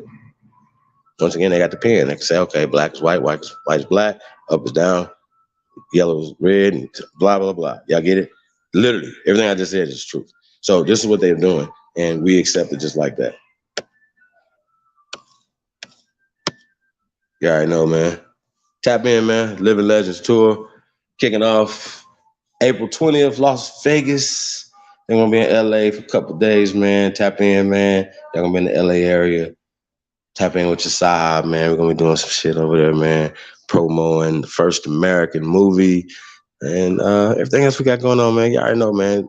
The jobs, opportunities, creating opportunities and things, man. So that's what we're about, man. So like I said, I'm really excited being a part of it. And other things, man, like I said, we can't wait to roll it out. Tomorrow we're going to be with the builders, man. We're going to be breaking some stuff down and showing you guys some of the stuff that we got upcoming on the tour, as well as after this. This is just the first leg, the first 4 cities. After Los Angeles, we got St. Louis, the Cahokia Mound tour, man. You already know, man. So tap in if y'all gonna be in St. Louis area. You're in the St. Louis area. Tap into your boy. That's May 2nd through the 4th. Tap in, man. chiefholiday@gmail.com. Then after that, man, Kentucky Derby, man. Shout out to Mr. Brooklyn. Got us out there, man, for Kentucky Derby, man. It's going down. Threads 3000 video shoot. It's gonna be crazy, man. It's gonna be a movie, man. Big Aboriginal Power myself gonna be speaking at Marquis, man. So, man, be there, be square, man. It's going down, man. Kentucky Derby, man. I ain't been in a long time, man. So we're gonna have some fun at Derby, man. So video shoot, man. It's gonna be fun, man. Love on our people, man, and just catch the Derby, man. So I always love Derby, man. Love the food and just the culture, man. So we're gonna see if we can ride some horses this time. So press GOAT, man. If you truly descend from the greatest human beings in world history, it's your Sahab, man. Hey, man, we're here, man. Living, breathing ancestors, man. Shout out to y'all, man, for waking up, man, and just being great, man, like you are. Hey, let's just get right into this thing, man. Shout out to old dude in the building. That's right, man. St. Louis area, man. Y'all tap in, man. Spare Change, what up, though? Tay Sean. Peace of the guys, man. Black Uhuru. He said there are many slave records available for one to see. Is that right, Uhuru? Madeline Johnson said, I don't watch Sarnetta, sorry, I missed it. Yeah, we're grinding. That's what's up, man. Gotta keep grinding, man. Yeah, let's just pull up some of this right here, man. I want you guys to see this panel, this task force. You guys get kind of an idea. I don't want to bore you too much. We're gonna listen to a little bit of this. And I didn't know that you can join the meeting, so I got them on, the bell. So when they go live, I'm definitely gonna try to join the meetings. But I just got a few questions. I understand it's out of California, but we're talking about the Department of Justice. Now this is a national thing or whatever. So I understand it's a task force. Once again, I just got a few questions. So we're gonna have to look into this whole reparations conversation, because once again, it's not gonna be a black white thing if they're gonna be giving reparations to people or extending more reparations to people for this so-called slavery, because people were actually, um, can prove. Because once again, you have to be able to prove that you're a descendant of slaves, right? Now, yeah, you can prove that you're descendants of families, right? Which that's what you should be doing. But you're not going to be able to prove that you're a descendant of slaves who came from Africa, as Lord Alba was him hawing. And I ain't going to say lying. I don't want to take it that far, you guys. But y'all get the point.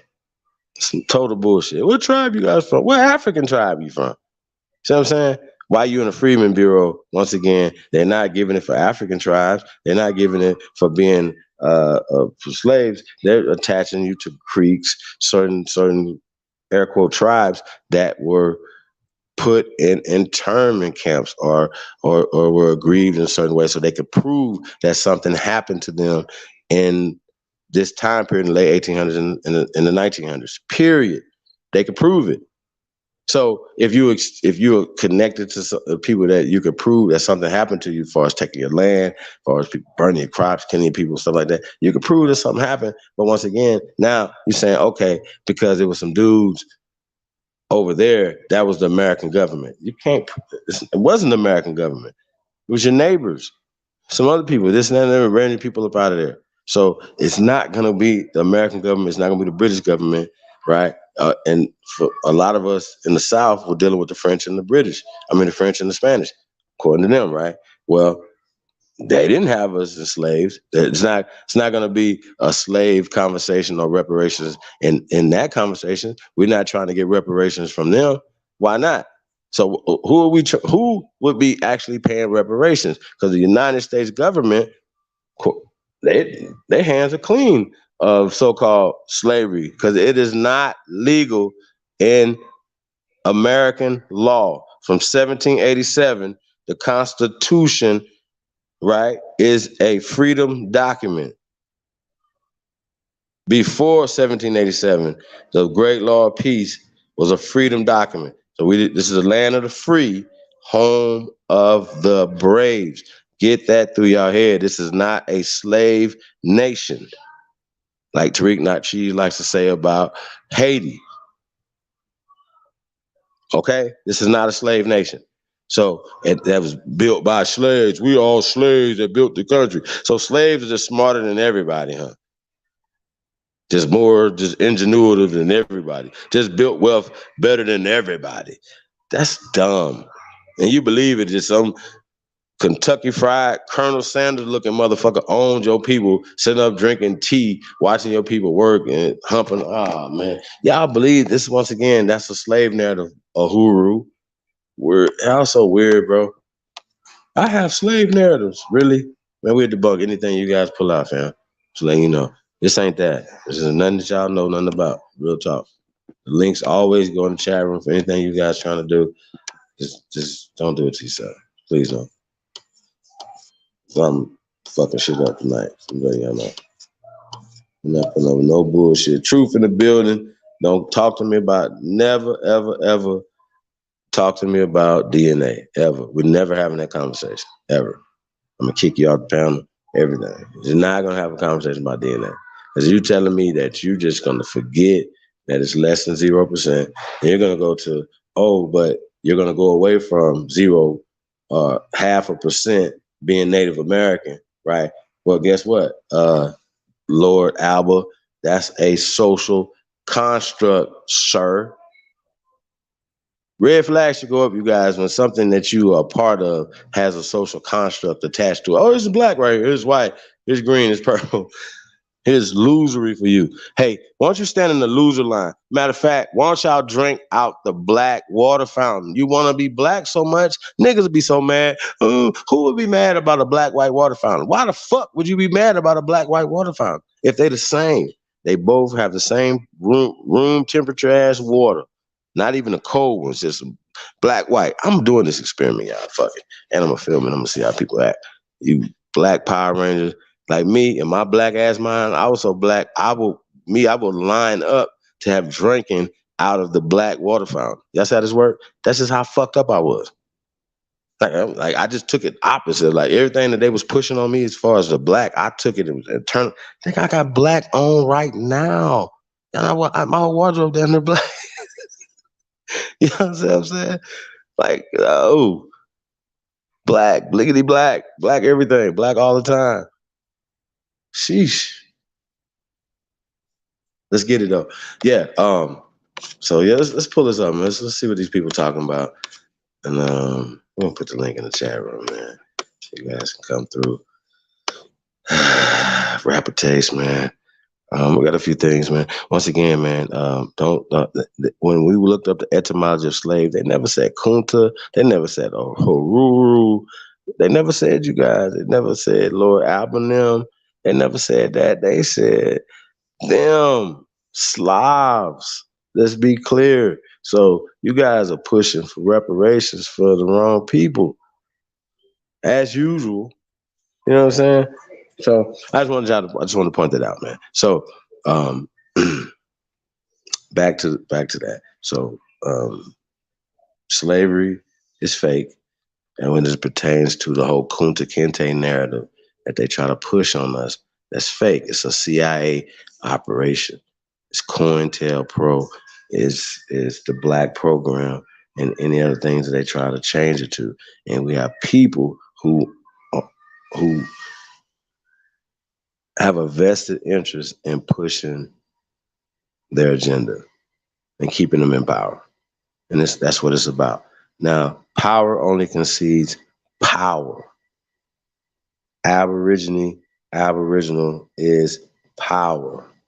Attaching yourself to this land socially, politically, and economically gives us power. That's how that works. Not saying that you could go do what the hell you want to do, right? Nobody's asking you that, right? But you get more power here in America. There's more power in what you have here than the more power that you have on the continent of Africa or in the islands or anywhere else that you would want to go, right? You have power, not only economic power, social, political power, right? Because you have this great nation behind you. So once again, people are like, I wanted to go down, I wanted to burn. Why? Why would you want? Why you don't want a future for your children? I just think it's just really weird. So when it pertains to that, yeah, man, I'm gonna pull this up in a minute, you guys. Let me put the link in the chat room. Hold on a second. Yeah, man. Appreciate everybody, man. Tapped in, man. Do us a favor, man. Like, share, subscribe, man. And man, y'all already know, man. Tuned in to the greatest of all time, man. It's your Sahab. Hey, man, I come in peace. Hey, man, we just doing our thing, y'all. You already know. Really appreciate y'all, man. You need a job, man. You need opportunities, business opportunities, man. Hit your boy up, man. Really discreet. You got to worry about, pass it on to the right people. If you on your job, if y'all got jobs at your job, pay it forward, man, and give somebody some jobs. You know what I'm saying? At-home jobs are great as well for mothers. So shout out to everybody, man, doing this work, man. Really appreciate you guys. I can't find the damn. Come on.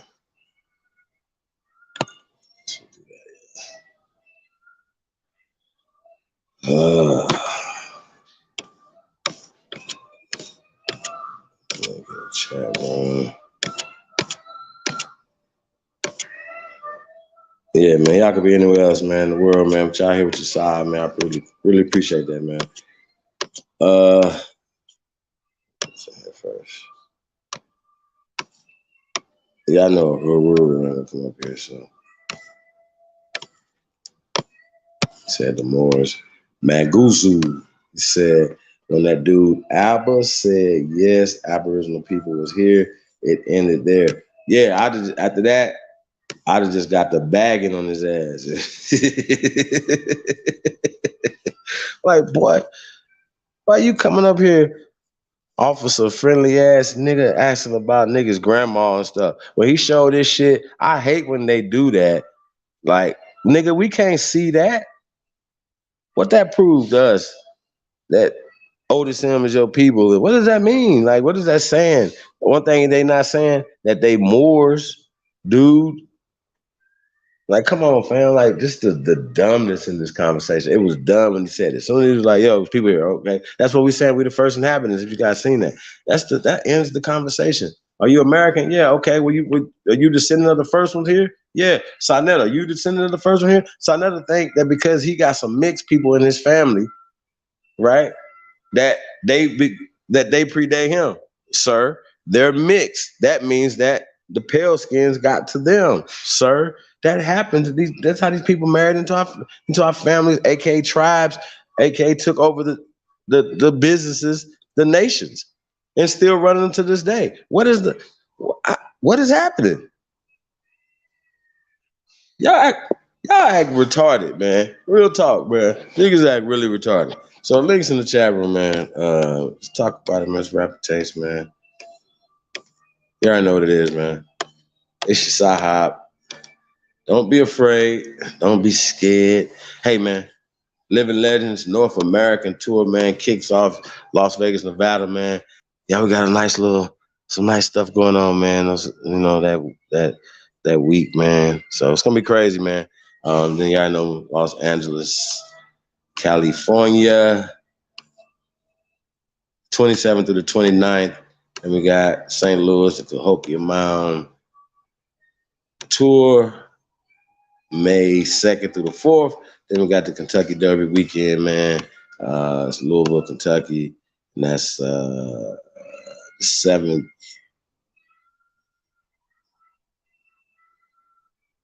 Is that the 7th to the 9th?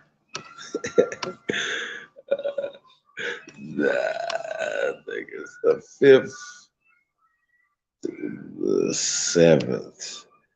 Yeah, I think it's 5th to the 7th. But we'll get that straight. No trip. Yeah, it's 5th to the 7th, though. I just seen that right there. Yeah, that's just a typo. No trip.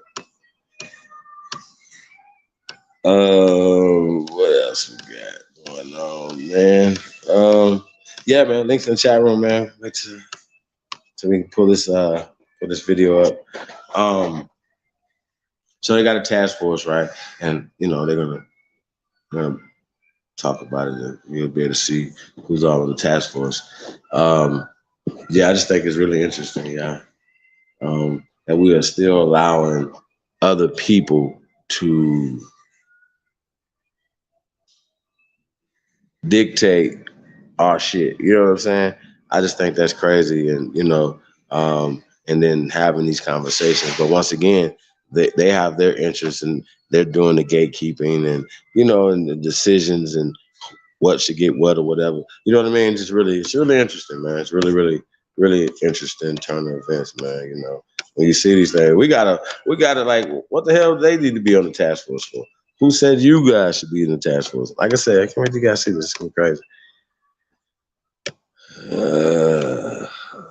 Yeah, man. So that's Louisville, Kentucky, the 5th through the 7th. Yeah.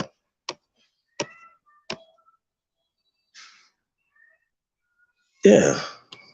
Yeah. I think the Derby's the 7th is Saturday. Yeah. Thursday. Yeah. I said. Yeah. If I'm not mistaken, you guys.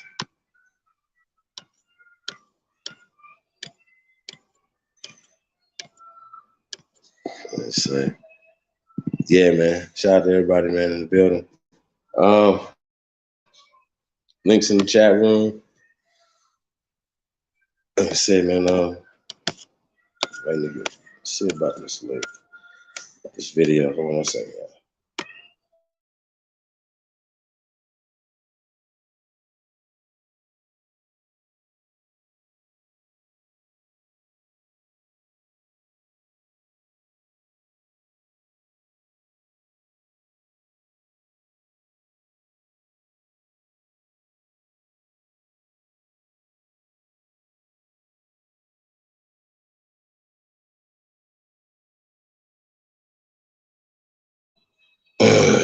So yeah, man. So how everybody doing today, man? So Reparations, man. To the CEO get back in the building, man. We put this video on.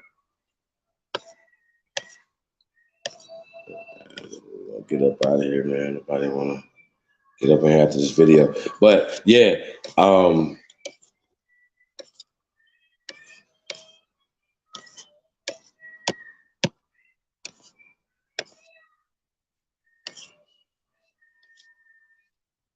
Moors destroyed the pan movement. They've been puppets since. Moors did that. Interesting.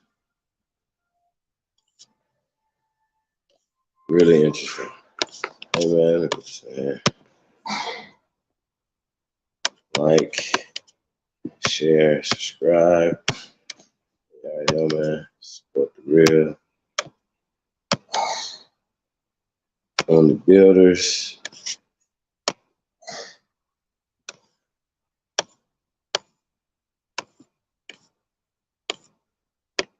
Man, you guys haven't tapped into the Only Builders, man. Only Builders 2022 at gmail.com, man. Tomorrow, man, we're gonna be getting it in tomorrow with that, man. So y'all stay tuned, man. Be getting the email on that. If you participate, the Only Builders, man. So builders only. Only Builders 2022 at gmail.com, man. Tap in, man, and let y'all know what y'all need to do to be a part of Special Forces, man. Special Ops. Shout out to all the builders out there, man, that's really building for your families and your communities, man. Really appreciate you guys, not just on YouTube talking. Shy Apples is in the building. Peace of the God, man. Okay, so yeah, so let's pull up this council meeting or the task force meeting video. And yeah, we just let this play for a minute, man. You guys can see, like I said, people coming in. And I kind of give my commentary on it, man. Like I said, I know I'm fucked up, so I see shit fucked up. So maybe it's just me. So when I just saying it, just disgusting. You know what I'm saying? Once again, it's all like but maybe it's just me. But maybe my perspective is needed as well. You know what I'm saying? Once again, I feel like all perspectives are needed, but have something with your perspective, you know, that it's just not you just trying to tear shit down and you don't have no reason, you know, a plan or anything that you're talking about, you know. So a lot of times people just want to hear themselves talk. We don't. Hey, remember, hey, we like kicking it, y'all. We like kicking it. You know, we do long ass videos, man. We come on and talk all night, have fun, man. When you guys don't see us, man, we are working. We're building. We're working. Okay, so just want to say that, man. So shout out to all the workers out there, man, that's working for the betterment of the community, man. So we appreciate you guys, man. Real talk. Shout out to Shy Apple, man. Appreciate that, brother.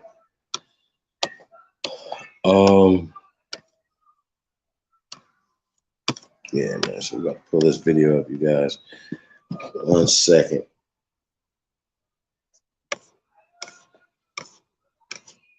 You know everybody feeling this evening, man?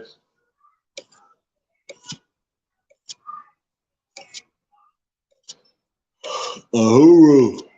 I definitely thank you for coming, man. So, we appreciate you tapping in. Yeah, man.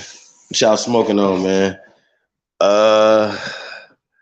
Me. I got some.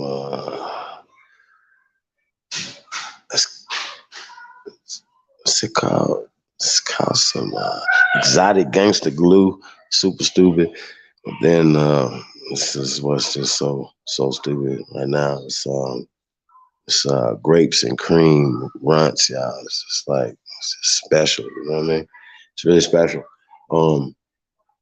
This gets you in another atmosphere. You know what I mean? Just be somewhere else, man. So purple soda. Okay. Never had that. Tropical truffles. Okay, big Chattahoochee Chief John Doe in the building. Peace to the God on them tropical truffles. What y'all smoking on tonight, man? You already know, man. Be on the lookout for what y'all smoking on.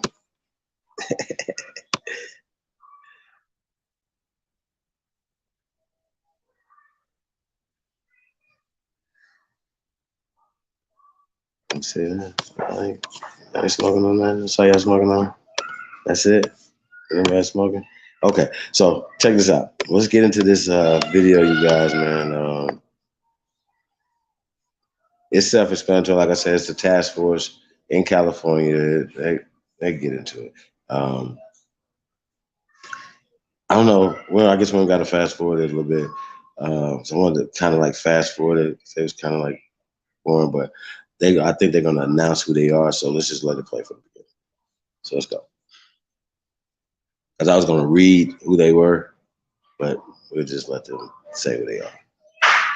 So man, shout out to everybody, man. Appreciate this, guys, man. Let me just check this out.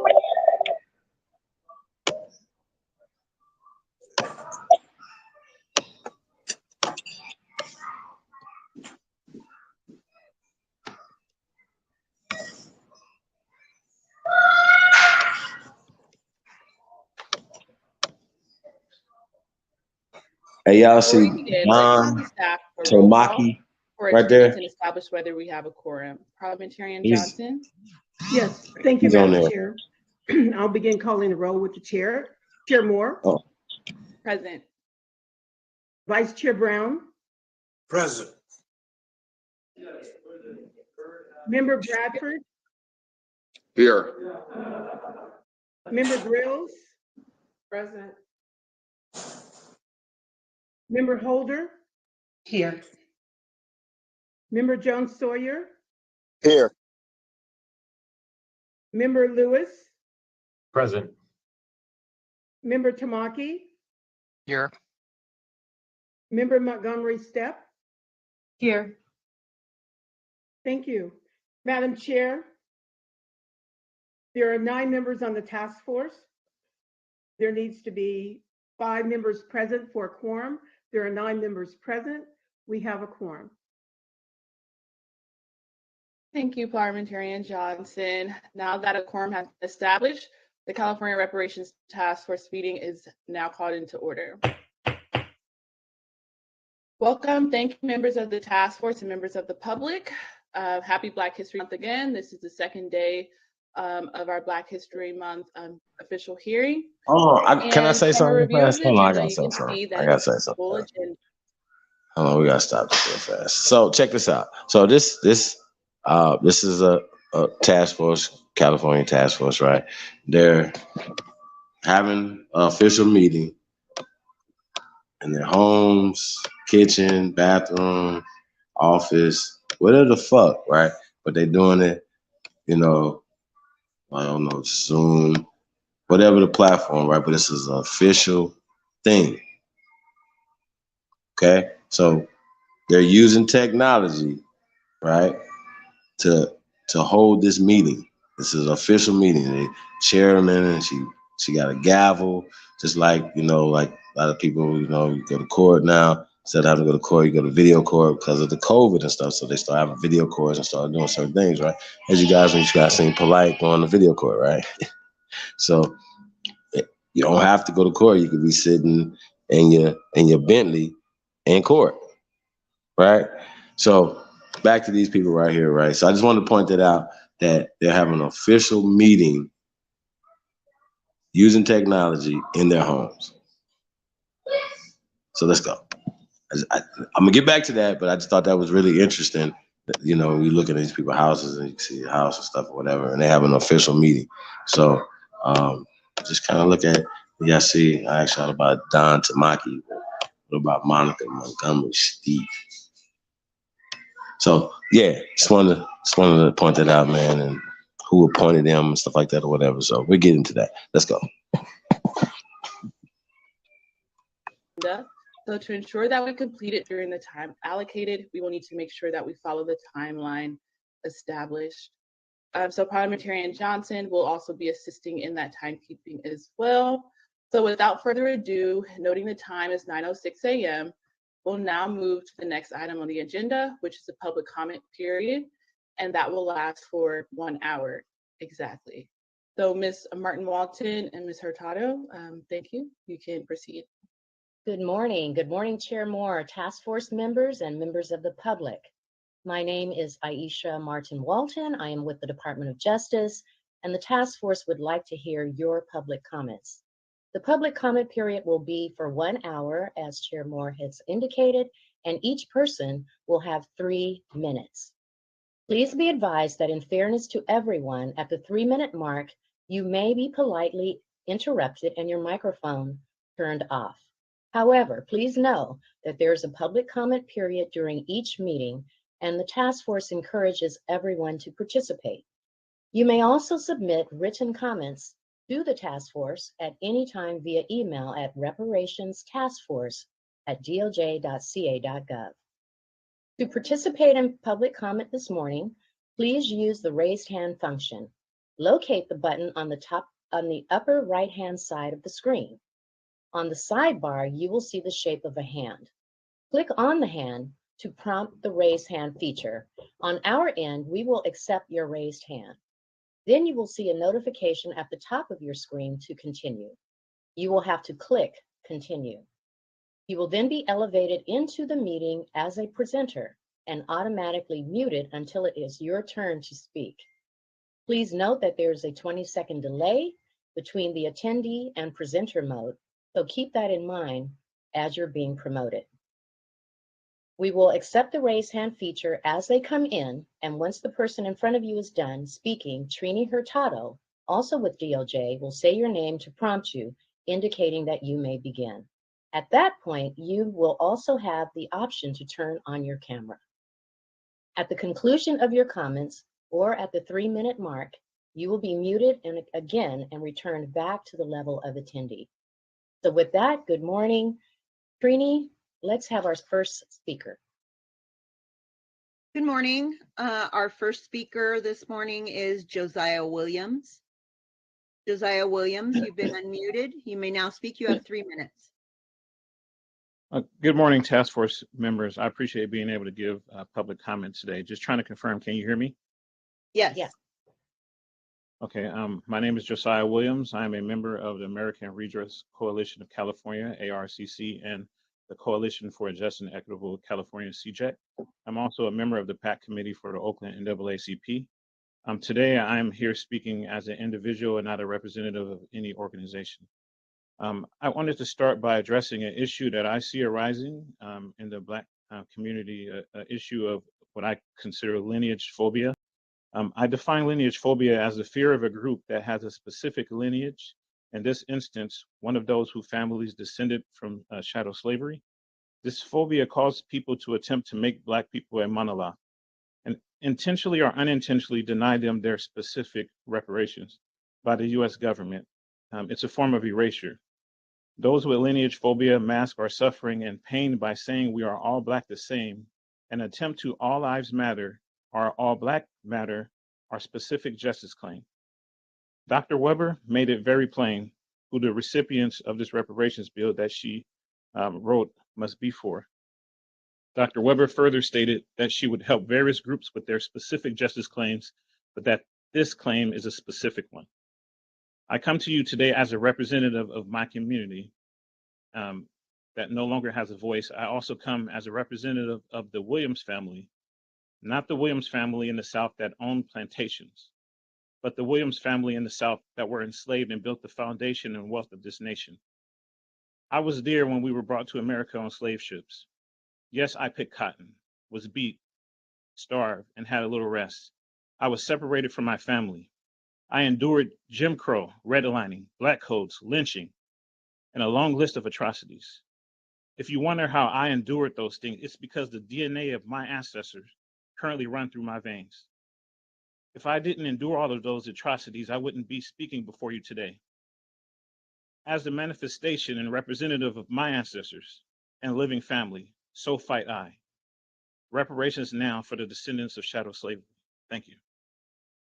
Thank you so much, Mr. Williams. Our next commenter, please, Trini. Our next commenter is Shannon Wilson.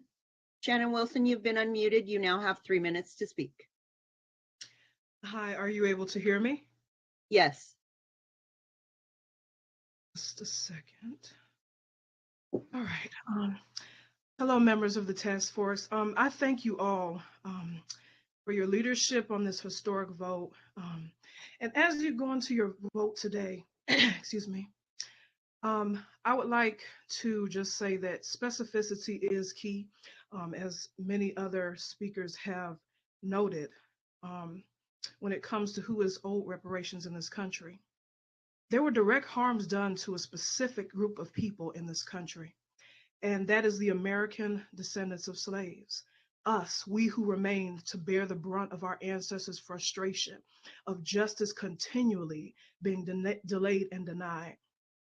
And it is we who are the descendants of slaves, the descendants of the survivors of the evils of Jim Crow, who should only be considered for reparations.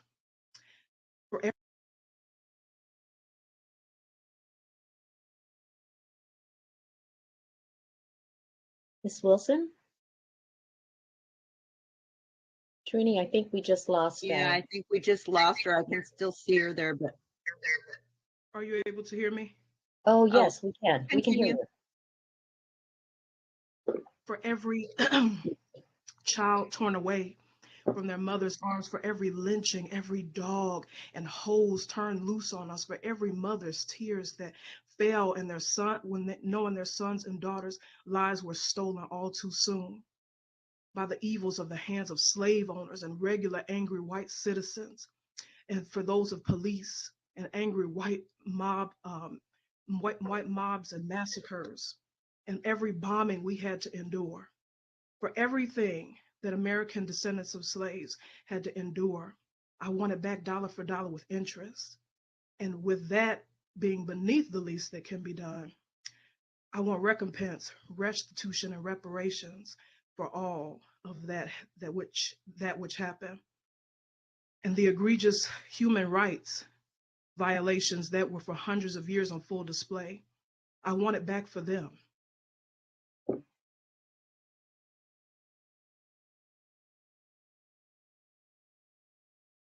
Wilson?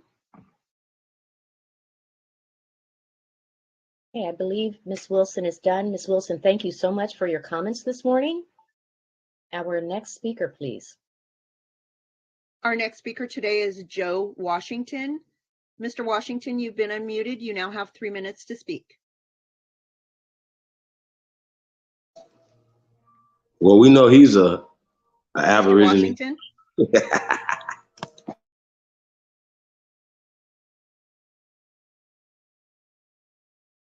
Okay, we will come back to you. Yes. The next speaker in line is Concerned Black American Citizen. You've been unmuted. You now have 3 minutes to speak. Good morning, and happy Freedmen History Month. Gug Squirrel Yak. My name is Dawn Page, and I am an emancipated freed woman and a reparationist. I'm the founder of Concerned Black American Citizens, which is a nonpartisan political action organization that trains organizers and educates the freedmen community, among other things.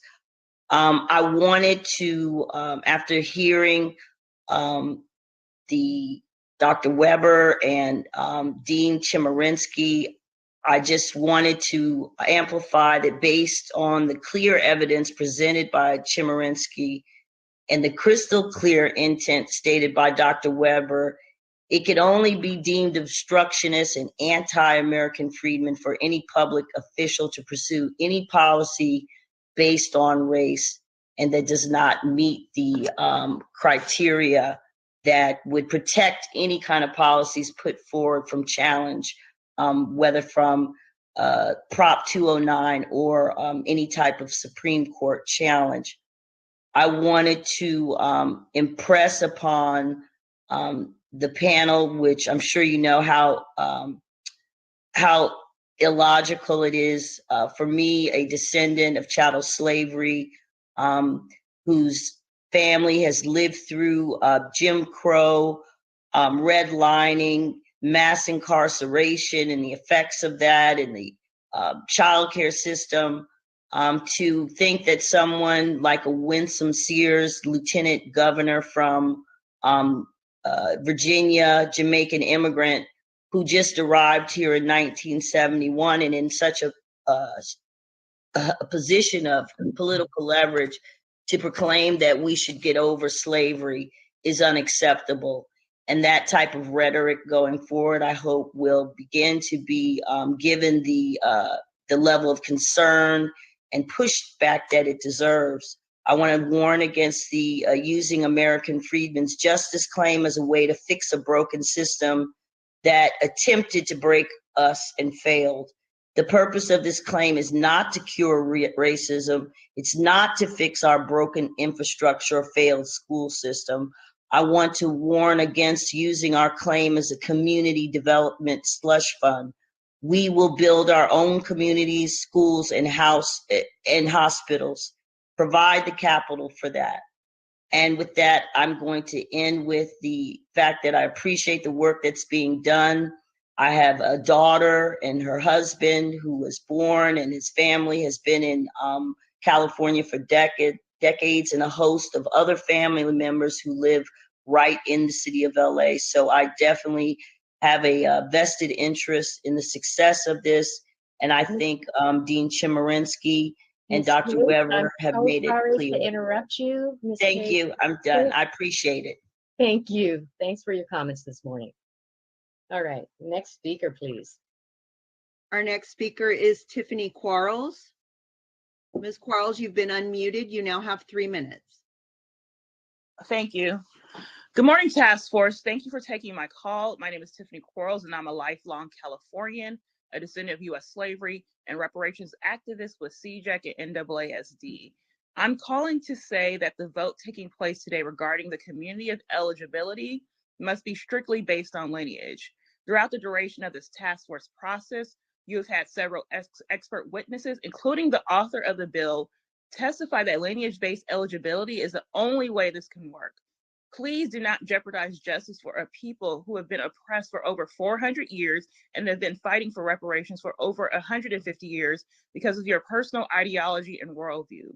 Making the community of eligibility race-based harms Black America as a whole, harms the federal push for reparations, and even jeopardizes the global fight for reparations, because we will not succeed if this is race-based. We have a once-in-a-life opportunity to get this done and get it done right. Many did not think we would even get this far. It would be a travesty and betrayal to throw everything away simply because some people may not be included. I'm asking that you do the right thing today and vote that the community of eligibility be exclusively descendants of U.S. slavery and American segregation. Thank you. Thank you, Ms. Quarles, for your comments this morning.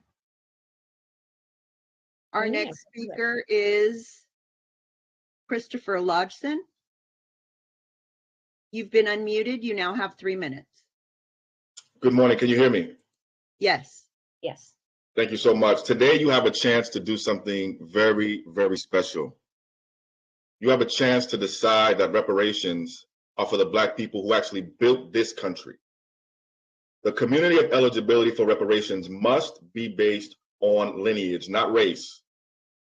This is the opinion and position of the author of the bill, Dr. Shirley Weber.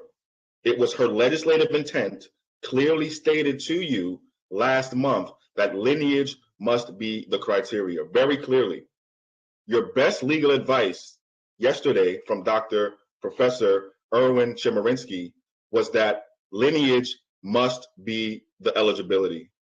The public comment and public will since this task force began back in June of 2021 has been overwhelmingly in favor, 95% plus in favor of lineage eligibility specificity.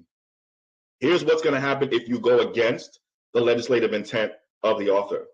There will absolutely be political consequences, not just for the 2 sitting legislators on this task force, but for the governor during an election year.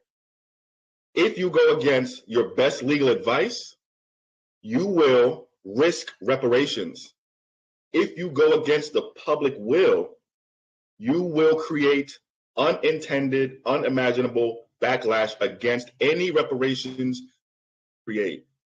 Do the right thing today. Don't delay this vote. Don't delay this decision. Be bold. Be strong. Make reparations eligibility about lineage only. Thank you. Thank you, Mr. Lotchins, for your comments this morning. Trini, our next speaker, please. Our next speaker is Friday Jones. Friday Jones, you've been unmuted. You now have 3 minutes.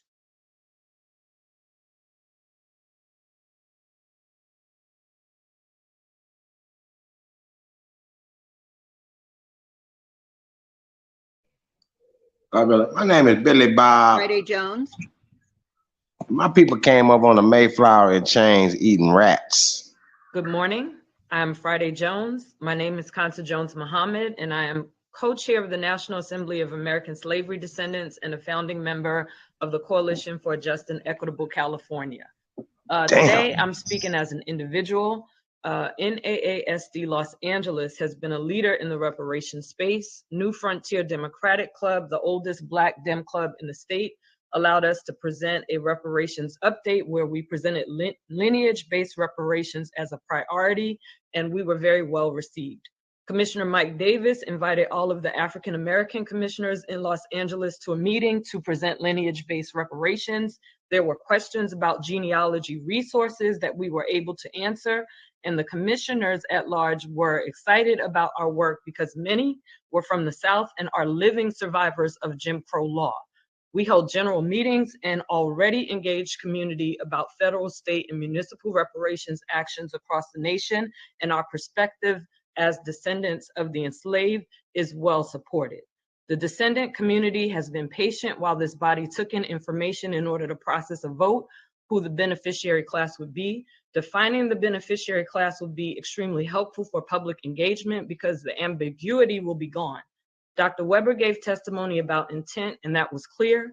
I wrote an open letter to former President Barack Obama on his position on reparations and how it has been a tool of white supremacists to argue against reparations.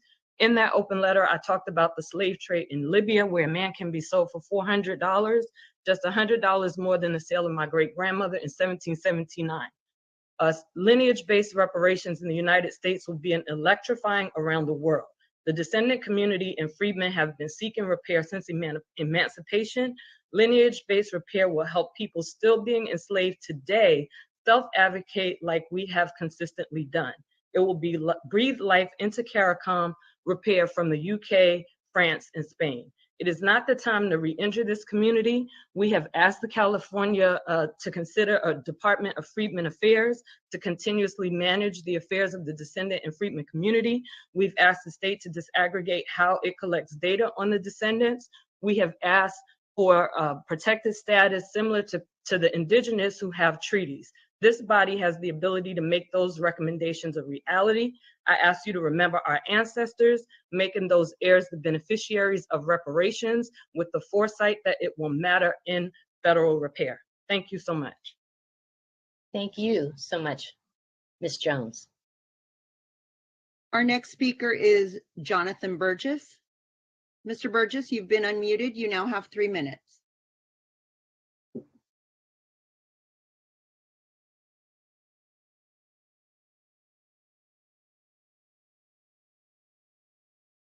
Jonathan Burgess.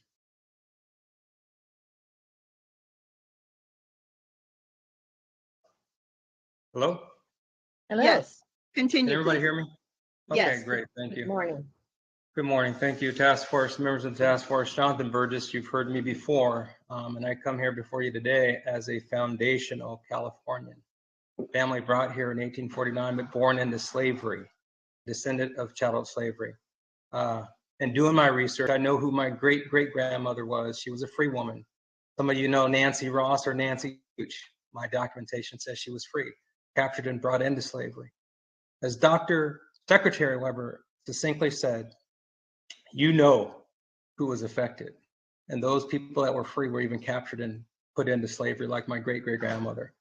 Mr. Williams that testified before me, I follow his sentiment because there was a Charles Williams who was listed as mulatto up in Gold Country. Maybe a free man, we may be related, don't even know. But again, the harm that we talk about, as I listened yesterday, happened to one particular group of people.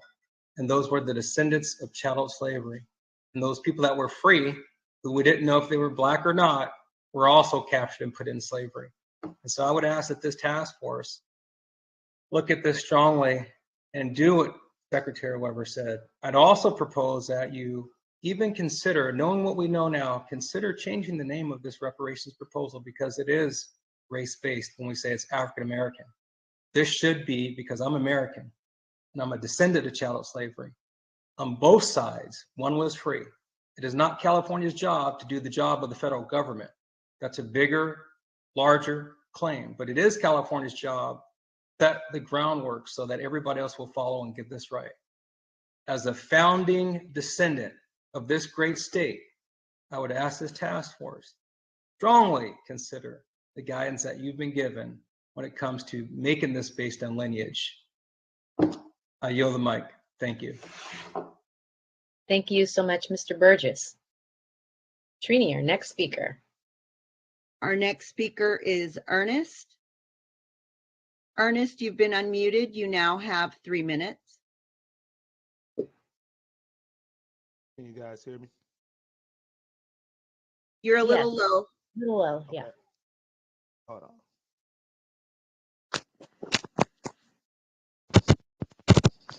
How about now? Perfect. Okay.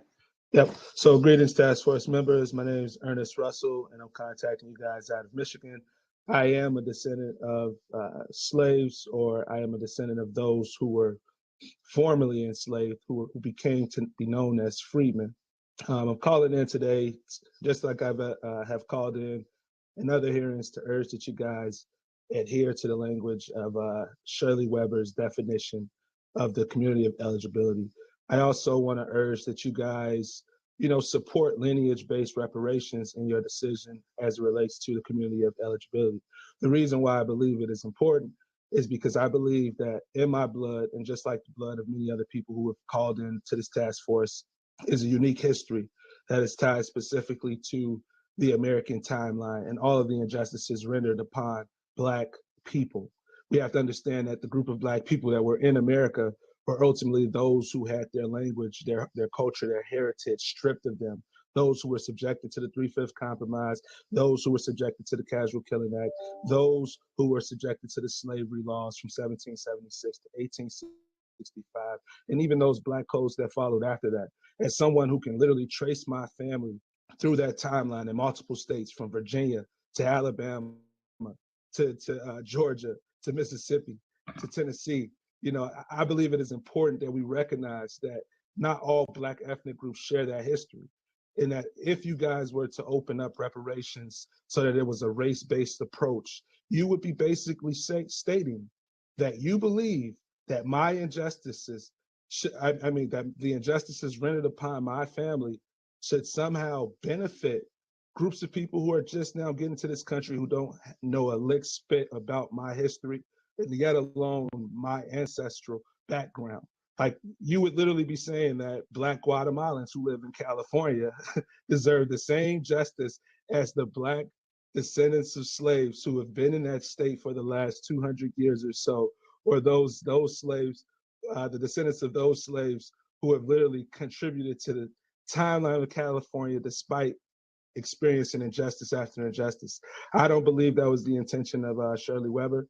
And I believe that, the task force has within itself the power to forge, to forge forward under the name of lineage-based reparations, supporting the community that was harmed. And with that, I'll relinquish the mic. Thank you, Mr. Russell, for your comments this morning. Trini, our next speaker. Our next speaker is going to be Joe Washington. We're going to try again. Okay. Mr. Washington, you've been unmuted. You now have 3 minutes.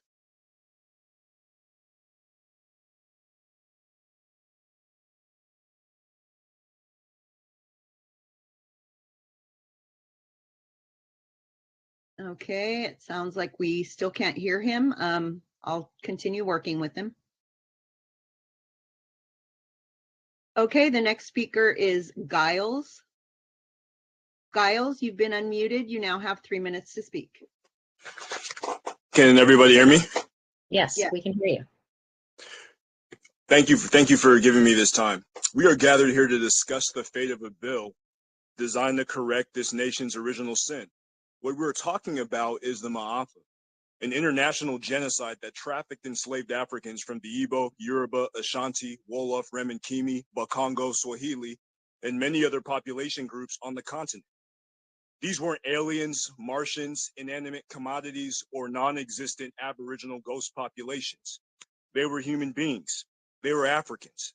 This bill must be committed to full repair for these Black African descendants enslaved in the United States.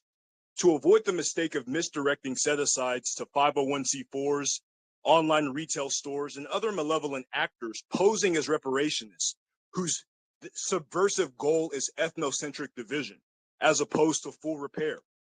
Even though we understand that no amount of money on its own could heal the impact of centuries of genocide, and that a one-time compensation would be appreciated, full repair means a commitment to long-term expenditures to achieve the policy objectives in the 5 injury areas as recommended by the International Law Commission requirements for reparations.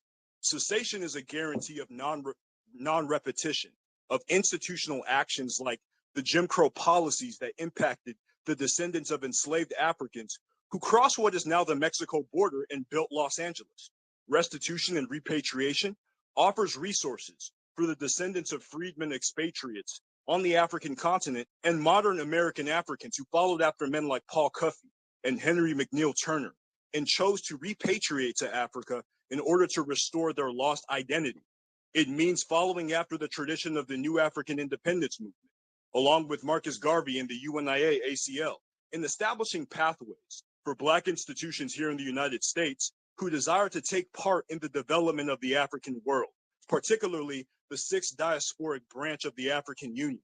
If historical precedent is to be our guide, we know that international collaboration is a necessary component of full repair. Satisfaction and rehabilitation means resources for African language learning, knowledge programs, and what our local theologian, California's very own Salim Faraji, has termed a Sankofa Reformation, to return Black churches, masjids, and spiritual institutions to their African roots. There are a wide variety of policy prescriptions that can be chosen to fully repair the Black African descendants enslaved in the U.S. The integrity of this bill and its commitment to full repair must be maintained at all costs in order to accomplish these goals. With that, thank you for your time, and I yield my mic. Thank you, Mr. Giles. All right, our next speaker. Next speaker is Yvette. Yvette, you've been unmuted. You now have 3 minutes.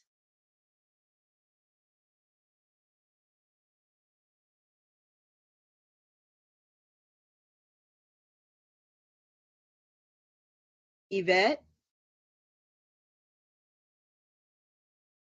Okay, I'm going to come back to her. The next speaker is Lillian S. You've been unmuted. You now have 3 minutes. Hi, yes. I don't know if you all have talked about the requirements for the reparation yet. Can you hear me? Yes, we can hear you. For the reparations yet, but I feel that it should be based off of you should have a high school diploma or a GED equivalent. You should be put through a financial literacy course. You should go through 7 sessions of therapy, and you should have be handed a DNA test to take to make sure that you know your lineage and you know that you are a descendant of slavery, because whether or not reparations are owed to us, it's not a question, because America was found guilty on 5 accounts of genocide. Obviously it is owed, since we have built the economy in the U.S., as well as the U.S. have paid reparations for genocides that have not went on in this country.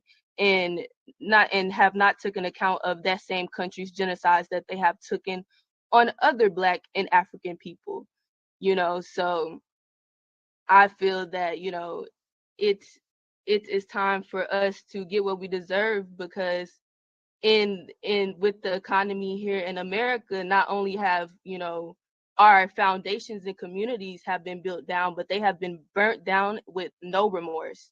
Black Wall Street, and as well as our communities that are under national parks and beaches.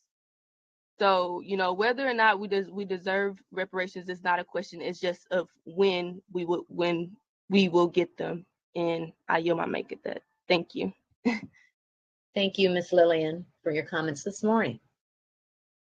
All right. Next commenter is Dr. Kimberly Ellis. You've been unmuted. You now have 3 minutes. Okay, can you hear me? Yes.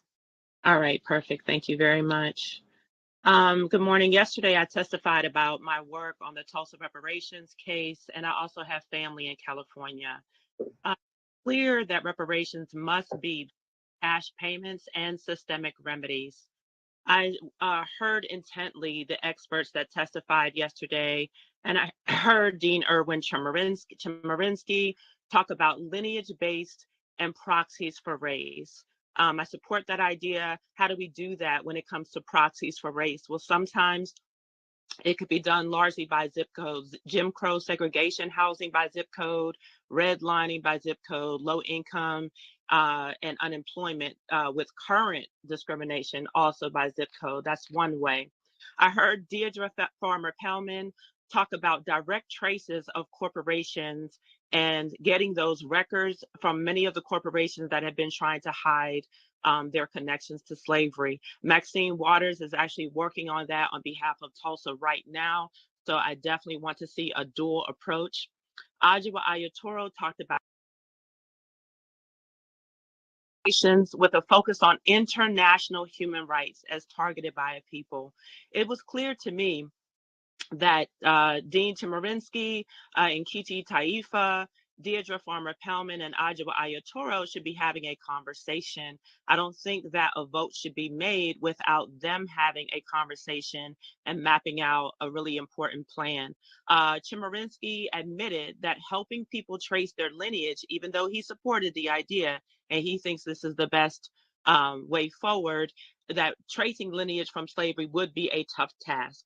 So what are some of the other ways that we can do this? One, slave voyages records that Deirdre Farmer-Pellman mentioned, insurance companies, the 1870 census, the Freedmen's Bureau registrants, depositors into the Freedmen's Bank, the Civil War soldiers records from 1860 onward, Union or Confederate, or subsistence farmers who assisted on either side, lands granted by local governments to descendants of Africans enslaved in the United States, and including the Treaty of 1866. Yesterday, as I listened intently to the testimonials of every expert witness you had, I also had to re-listen to them this morning because of the extremely harmful distractions of the hate speech in the comment section. Attorney Deirdre Pellman-Farmer was literally called a, quote, a despicable hoe. And the work of historic groups like NCOBRA were repeatedly insulted and dismissed, and the personal attacks against myself and others were rampant. This cannot continue, and please consider this as my formal complaint about the comment section. As I really recently found out, this is a consistent pattern. I support you all's work. I honor you. I would love for this to be a success locally, statewide, federally, and internationally. Thank you so much for your time. Thank you, Dr. Ellis, for your comments this morning. Our next speaker is Joe Washington. I think we've solved his issue. Mr. Washington, you've been unmuted. You now have 3 minutes. Can you hear me now? Yes, sir. Fantastic. Good morning, distinguished task force members. Thank you for the opportunity to share some brief comments with you today. I commend the California State Legislature and this task force for undertaking the critical study of the institution of slavery and its lingering negative effects on living African Americans, including descendants of persons enslaved in the United States, and on society and to recommend appropriate remedies of compensation, rehabilitation, and restitution for African Americans. Putting this in an international context, it is important to recall the UN adopted in 2001 the Durban Declaration and Program of Action, the DDPA, which unambiguously stated that the transatlantic trade in enslaved Africans was indeed a crime against humanity. The DDPA is the UN's blueprint to combat racism, racial discrimination, xenophobia, and related intolerance globally.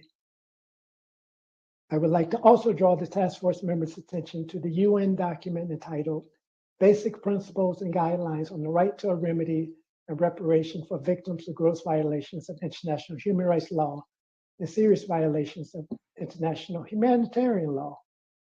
This document, adopted by the General Assembly in December 2005, states that among the areas that oppressed individuals and groups may demand redress include a right to a remedy, a right to an investigation, the right to prove truth, sensation and guarantees of non-repetition, restitution, compensation, rehabilitation, and satisfaction.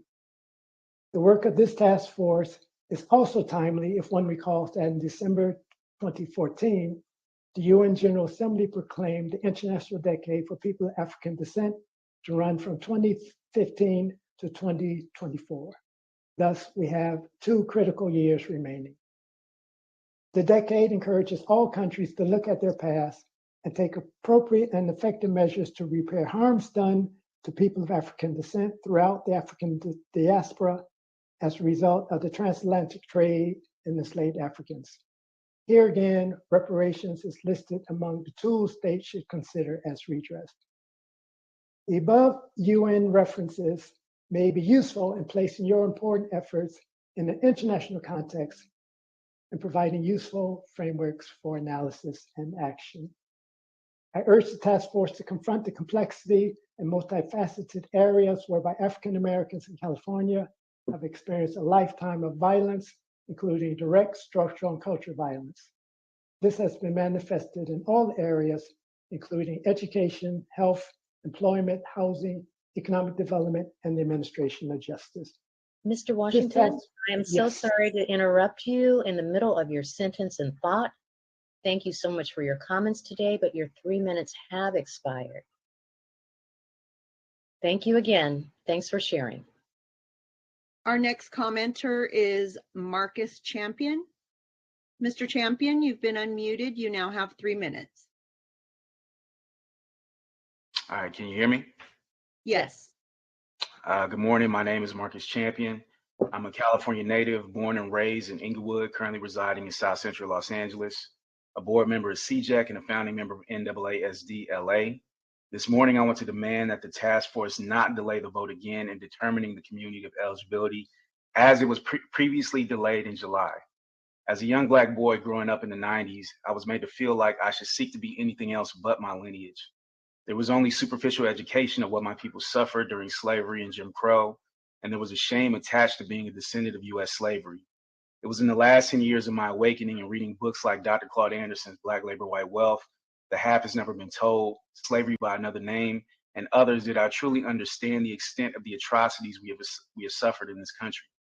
It was then I understood the perseverance, determination, iron will, unbreakability, and ultimately love it took for my people to not only survive the evil perpetrated on them in this country, but to simultaneously build the richest country in the history of the world.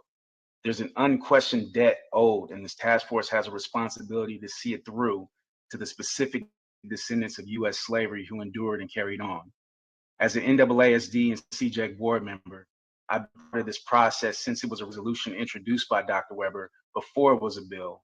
And after countless community meetings, information sessions, online workshops, podcasts, face-to-face conversations, it is clear that the people demand a lineage standard, not a race standard. Not because we don't have love for the diaspora, because there's an understanding that harm is specific and law surrounding recompense for that harm is clear. Today, I demand that the task force adhere to the legal opinion of one of the foremost constitutional experts, Dean Erwin Chemerinsky, and adopt a lineage standard because, as the dean stated, a race standard is highly suspect and would ensure reparations will fail. I demand the task force respect the legislative intent of Secretary of State, Dr. Shirley Weber, and adhere to the lineage standard that makes the eligible party African Americans who are descendants of persons enslaved in the United States, as outlined in AB 3121. I trust you will be on the right side of history. Thank you. Thank you. Thank you, Mr. Champion. Rini? Okay, our next speaker is Maika Velasquez. You've been unmuted. You now have 3 minutes.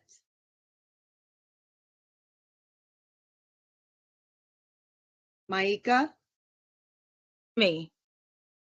Hello? Can you hear? I can hear you. Okay. This should be done based on lineage. To echo what the previous speaker just said, this is a legal matter concerning a specific injury. This is reparations for slavery, redlining, and the other things born out of the racism of slavery are separate issues. When it comes to slavery, it is a specific injury put upon specific people. It's a legal question. I don't even understand how we're having to beg people to vote for this because it is something that has to be done. You cannot include all races. I myself have lineage starting in Louisiana, Haiti, and Puerto Rico. Yet I cannot make a claim based on the slavery of Puerto Rico and Haiti against America. Those claims belong to Spain and France, and vice versa. A descendant of American slavery cannot make a claim against France, Spain, or any other European country. The fact that this is even a conversation is insulting. We would never do this to any other group of people. The Asian community, in regards to, say, Japan and the reparations they received for World War II, there was no major issue in deciding who would get that. When it came to the Marshall Plan and rebuilding Europe after World War II, we were very specific about that. And if you look at some of the people that benefited from basically what was seen as Jewish reparations, some of them had even worked with the Nazis. We give reparations to Native Americans that participated with the Yankees in the genocide against Native Americans and actually owned slaves and participated against the genocide against Black people. This is utterly ridiculous. It has to be based on lineage. That is not even a question. And for this to even be happening and to have people calling and saying, please, when you make your vote, make sure you vote on lineage. It's a legal matter. You have to make sure it's based on lineage because it is a specific injury to a specific group of people. That's all I have to say. Thank you. Thank you, Ms. Velasquez, for your comments this morning. The Trini, next commenter is Maurice Muhammad. You've been unmuted. You now have 3 minutes. She was wrong on so much stuff that was just really crazy. Mr. Muhammad?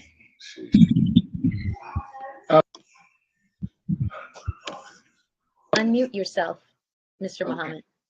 All right, here we go. Peace and blessings. All right, thank you. Again, my name is Maurice Muhammad. I'm the National Director of the Black First Initiative. And I want to salute the task force for taking up this challenge on reparations. Reparations is part of the challenge of our time.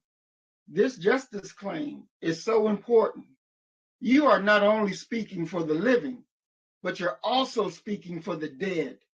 You're speaking for the dead ancestors of ours that were enslaved here in America who couldn't speak for themselves, who couldn't take justice for themselves. So you are their living vindication. And we beg of you, we plead with you to make sure that this claim is lineage based. Because as we see throughout America, They're trying to cover up the crimes of slavery. They want to cover it up and make it so it's not even taught. So you are the hopes of our people. You're carrying them with you. So we ask you to make sure you don't silence them. Keep it lineage-based. Give justice a real shot.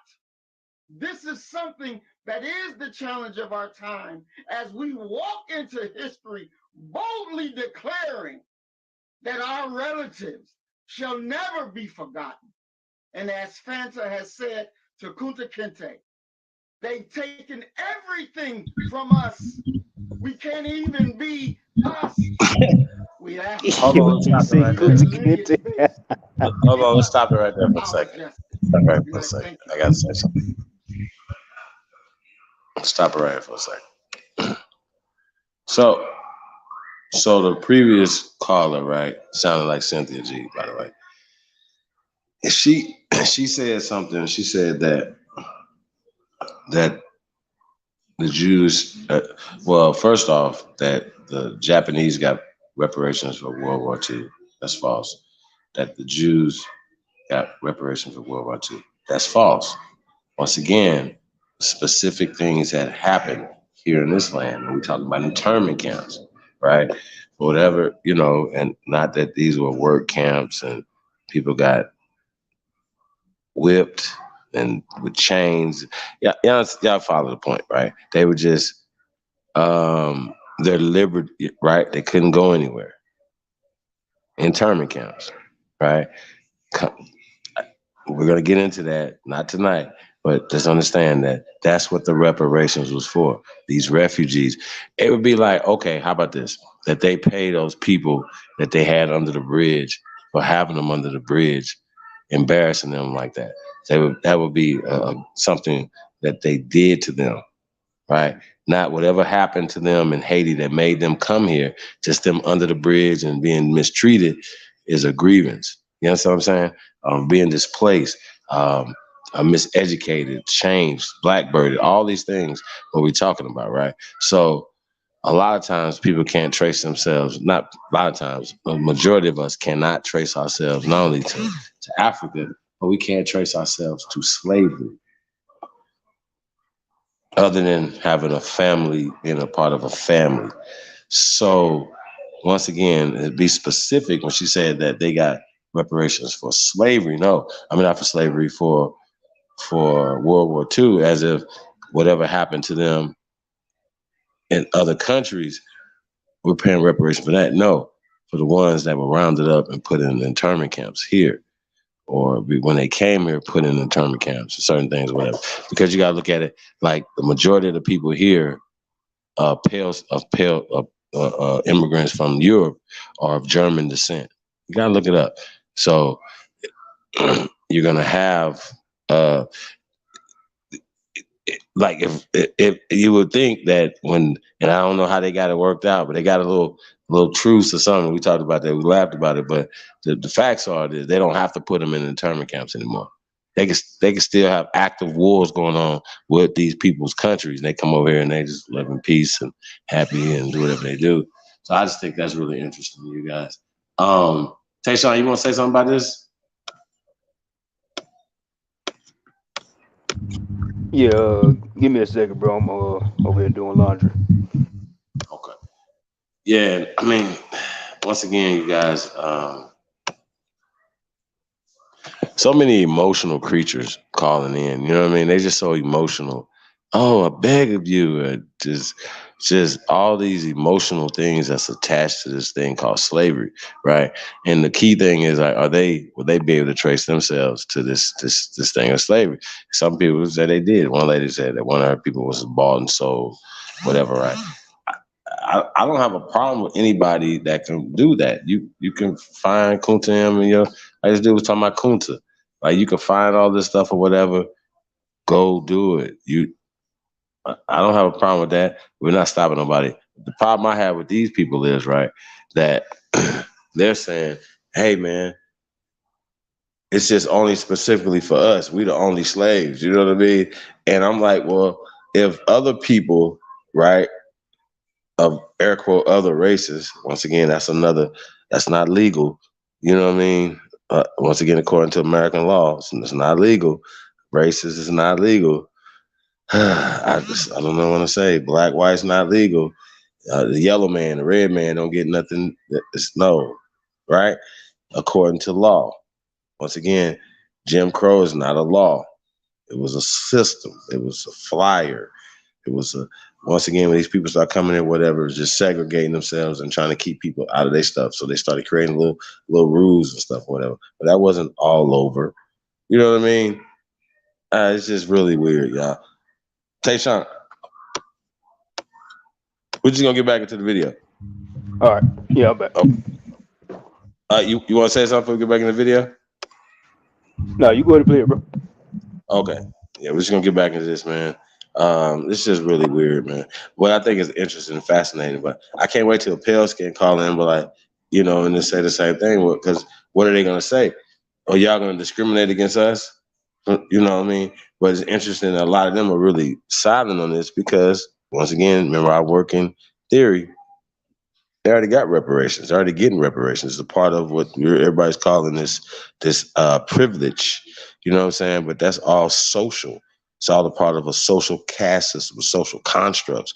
And when we find ourselves pushing their social constructs and pushing their things, that's when we should start red flags and we start flying. So it's easy for me when I start hearing the words that come out your mouth, the words that you choose to use, black, you know what I'm saying? All these associations and initiatives and stuff, everything's black and dumb. It's dumb. That should be called dummies. You know what I mean? And I'm just saying that with respect, but it's just real. It's just a real thing. There's no power there. And why is somebody worried about what somebody else is getting as long as you getting what you're supposed to get, right? When we talk about these other countries, make it make sense. If these other countries had things going on here in America, why wouldn't I want to sue everybody? Me personally, I don't want any money from the French government. I don't want any money from the British government. I don't want any money from them. We just only want money from the American government. It's just dumb. They all conspired in their little meetings to carve up America, start selling shit that wasn't theirs. I still haven't seen these bill of sales for Louisiana Purchase or anything else. We're going to get into that too, you guys. But I just wanted to know, man, what's happening? What's the problem? Why can't we see through this? You know what I mean? There's no black slavery. There's no just specifically carved that for black people here in America that no, they're not gonna. What's gonna happen is that's gonna cause more confusion, and guess what's not gonna happen? You're never gonna get a bill even drafted, ever. You're never gonna get a bill drafted. So I just want to let you guys know that, and have a universal approach to it. Me personally, I think it's pie in the sky anyway, you know what I mean? But I'm not opposed to nobody going for their reparations or nothing like that. I'm not, you know what I mean? And we support anything that anybody else is doing for their justice or anything that you think that you could use to go against whatever the system or whatever. I'm just saying, don't put yourself in a box when it's about slavery, because if they say, hey, well, you're going to be able to show us some documentation on your slavery, because we can't prove that you was a slave. It says right here, you was free. But they're saying reparations to free people as well. So I just want to point that out. So not just to people that were enslaved, but as well as free people of color. So I just wanted to point that out too, man, when they talk about this California bill and who it's supposed to be for and stuff like that. So because when they say free people that were dealing with Jim Crow, free people that was dealing with breadline, free people that were dealing with school to prison pipeline and war on drugs and so on and so forth. Now, once again, I can get with that. You know what I'm saying? You can call it reparations, you can call it whatever, but once again, there's crimes that we can prove that have happened to our people. Once again, stop watering it down with this fake ass slavery. Be specific. We're specific about what we're talking about. This is a specific grievance for things that have happened that we can prove. Cannot prove Kunta, man. Okay? You can't. And they know it. But they can prove that they came here and that they didn't own niggas. So I'm still trying to find these pale people that own some niggas. Please, please, please, I want to interview the descendants of these people, whatever. You know what I mean? Now, yeah, these people, yeah, some of them that got wealthy at a certain time period, but owning a bunch of niggas, man, come on, bro. That's a this whole slave narrative and how did no, that's all so-called American Aboriginal family businesses, period. Oh, those are sex farms. I mean, people were having 15, 20 children. You know what I mean? What do you mean? It wasn't birth control. You need bodies. And people got their ass whooped. You know what I'm saying? That's a real thing. Especially in the South. They be like, well, you will have your grandma whoop you. Wait a minute. So we'll make sure she'll whoop you till, you was almost dead. What? This sounds like a slave narrative. This is some buck breaking shit. See what I'm saying? We've been, man, this buck broke y'all soul. Not y'all. Y'all know what I'm talking to. So let's get back to this video, man. I mean, y'all, this is so sad when I hear grown people crying all the time, man. And you actually you're never gonna get anything. It's like never. You're never gonna get anything crying and begging and pleading.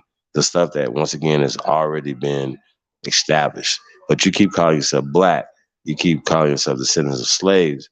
That's where's this at? Where is this at in any law? Now people were abused in a lot of different ways, meaning working for people and not paying them the right way, right?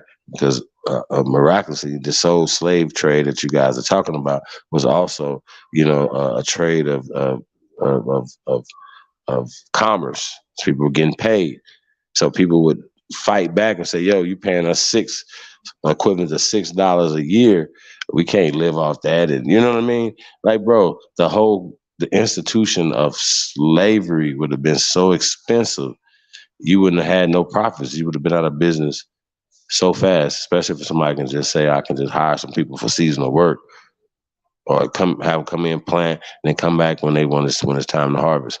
Doesn't make any sense to just be owning people, feeding them, housing them, all this other stuff. But we go hungry until the harvest. Stop it. Come on, bro. We've been here. We know how to live off the land and all type of shit. Fish, hunt, all these things. We didn't go hungry. Remember, that's why we built all this ancient shit that's here.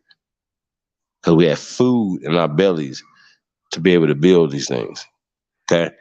So let's go. Let's get back to this, man. I just had to say that, man. I just been listening to a bunch of this bullshit.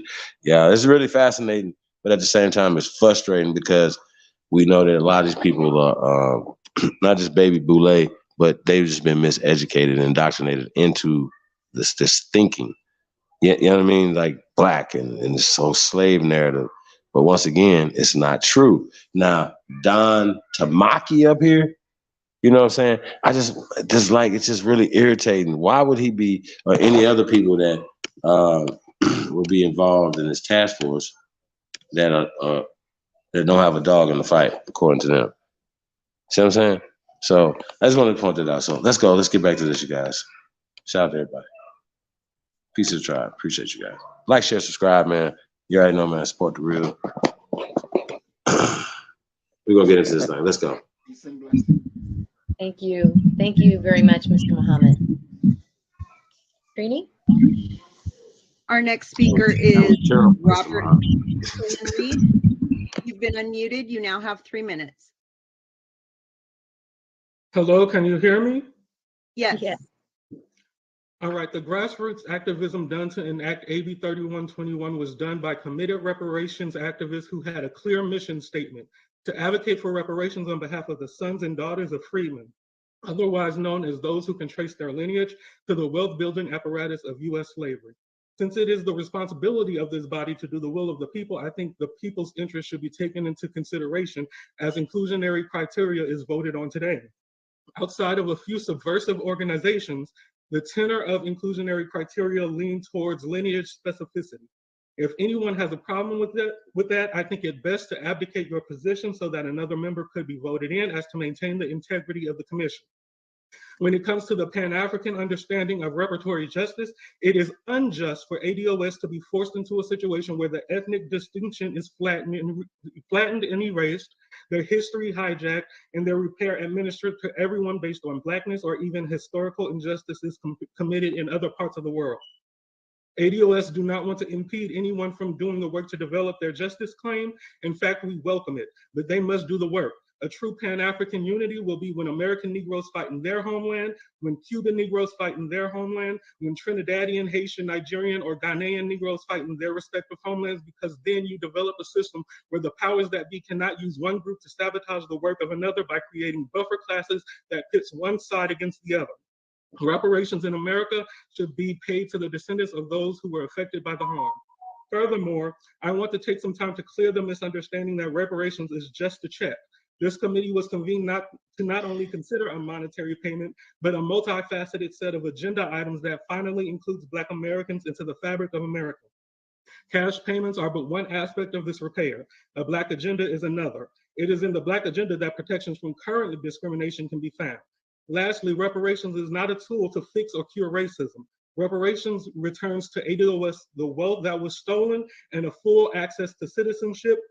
So when their rights are transgressed upon, they have constitutional protections that are justly enforced to protect them. I ask the commission to not let bad faith actors deter you from righteousness. P.S. Note to H.R. 40, due to the mismanagement of NARC and NCOBRA, the bill does not exercise the will of the people, but instead creates cushy government jobs for organization members. It should also be considered an act of violence that Dr. Kimberly is trying to deactivate the chat because that gives her and her group unmitigated access to the commission while leaving other groups out. Transparency for the good, bad, and ugly. Thank you. Thank you, Mr. Kalin. All right, The Trini, our next speaker. next speaker is Natalie Champion. Natalie, you've been unmuted. You now have 3 minutes. Hello, can you hear me? Yes. Yes. Good morning to the task force, and thank you for this opportunity to give public comment. My name is Natalie Champion, and I am representing NAASD-LA, and I'm also a resident of Los Angeles, born and raised in Compton, California. My father's mother, Bashi Lanier, and his father, Joshua Simon, came from Cotton Plant, Arkansas, to Los Angeles, California to find opportunities beyond the sharecropping and cotton picking path that their parents and grandparents had to endure. My mother, Addie Simon, left Natchez, Mississippi at the age of 14. Natchez, the place where Black slaves who made their way to freedom were forced into concentration camps established by Union soldiers to essentially eradicate those slaves, with over 20,000 freed slaves being killed in 1 year in this American concentration camp called the Devil's Punch Bowl. My mother, Addie, at 14, fled Natchez and the history of brutality and discrimination and came to Los Angeles to find opportunities and a better life. It is my parents and my grandparents and their parents' legacy and lineage that allow me to unapologetically center who I am as a Black American descendant of U.S. chattel slavery, and as an advocate for my people to receive the justice claims owed for the worst human atrocity in human history, American chattel slavery, and the subsequent state-mandated discrimination and terrorism that my people have faced. I, along with so many grassroots activists, are parents, professionals, active within our community, trying to live and carve out a future that is worthy of the dreams of our parents, grandparents had for our future. Their dreams that allowed them to keep facing another day of brutality, terrorism, imprisonment, slavery, and bondage. This task force exists because of that advocacy, because the community has spoken that our heritage, our lineage as Black Americans is worthy of redress. And we are demanding this task force to honor and center our unique and unparalleled contributions and experiences as Black Americans of U.S. chattel slavery, and making sure we are repaired and made whole. Thank you so much for the work that you're doing, and I hope you honor this legacy and request. Thank you. Thank you so much, Ms. Champion. Our Let's do a check-in, Trini, really quick for Chair Moore. It's 9:58, and how many, well, public comment is technically over at 10:06. How many speakers do we have in the queue? About 27. Wow. Chair Moore, Chair Moore, task force? Maybe parliamentarian, would you like to hear from parliamentarian Johnson, or shall we proceed to 10:06? See what the options are.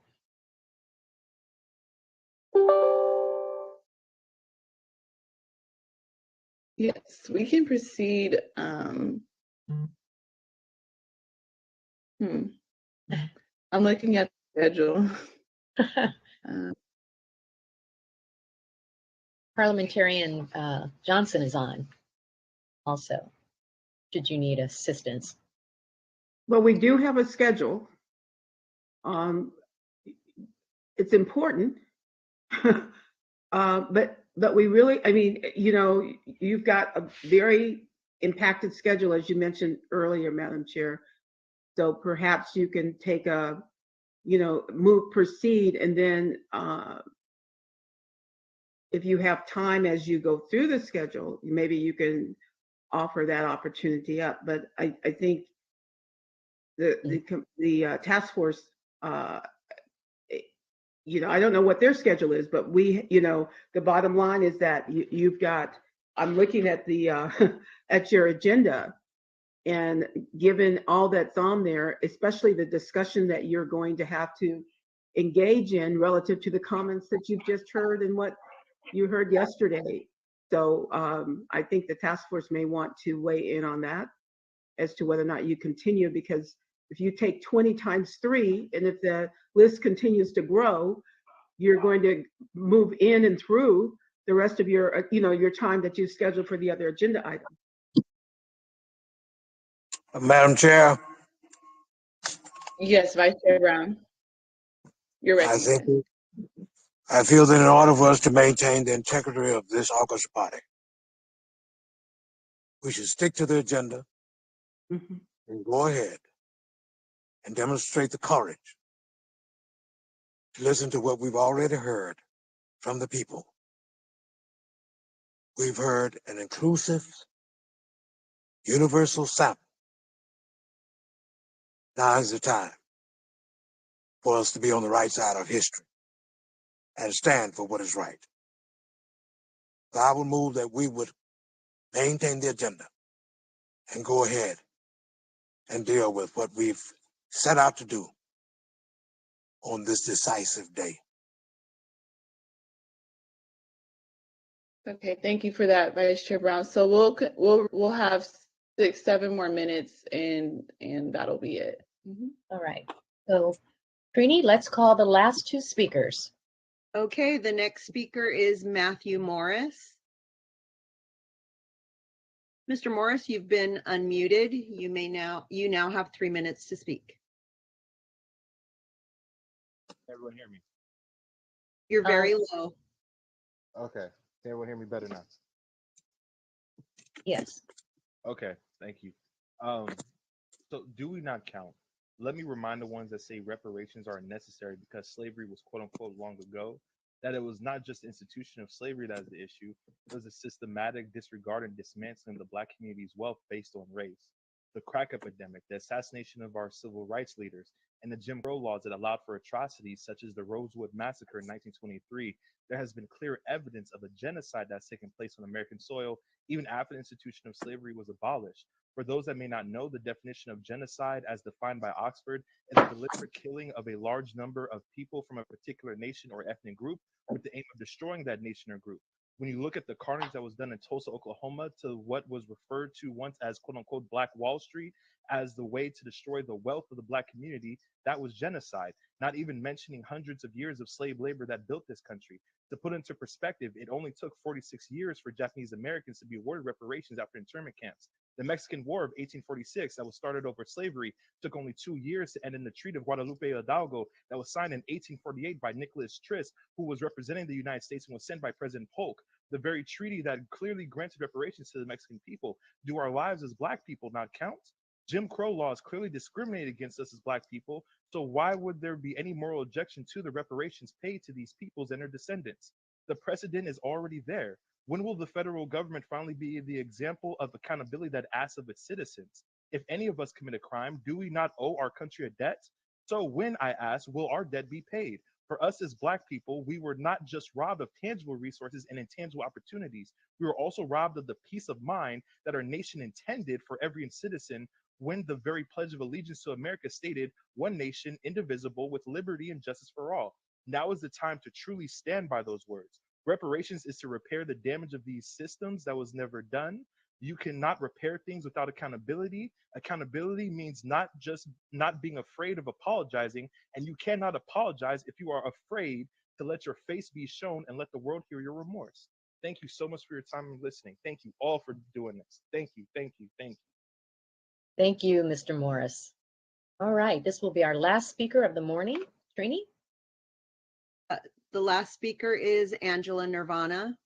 Ms. Nirvana, you've been unmuted. You now have 3 minutes.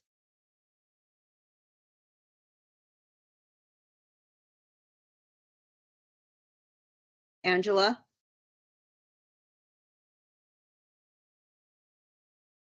Okay. The last speaker will be Yvette.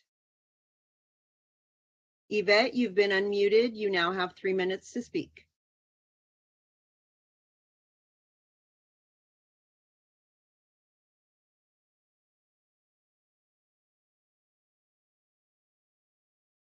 Okay.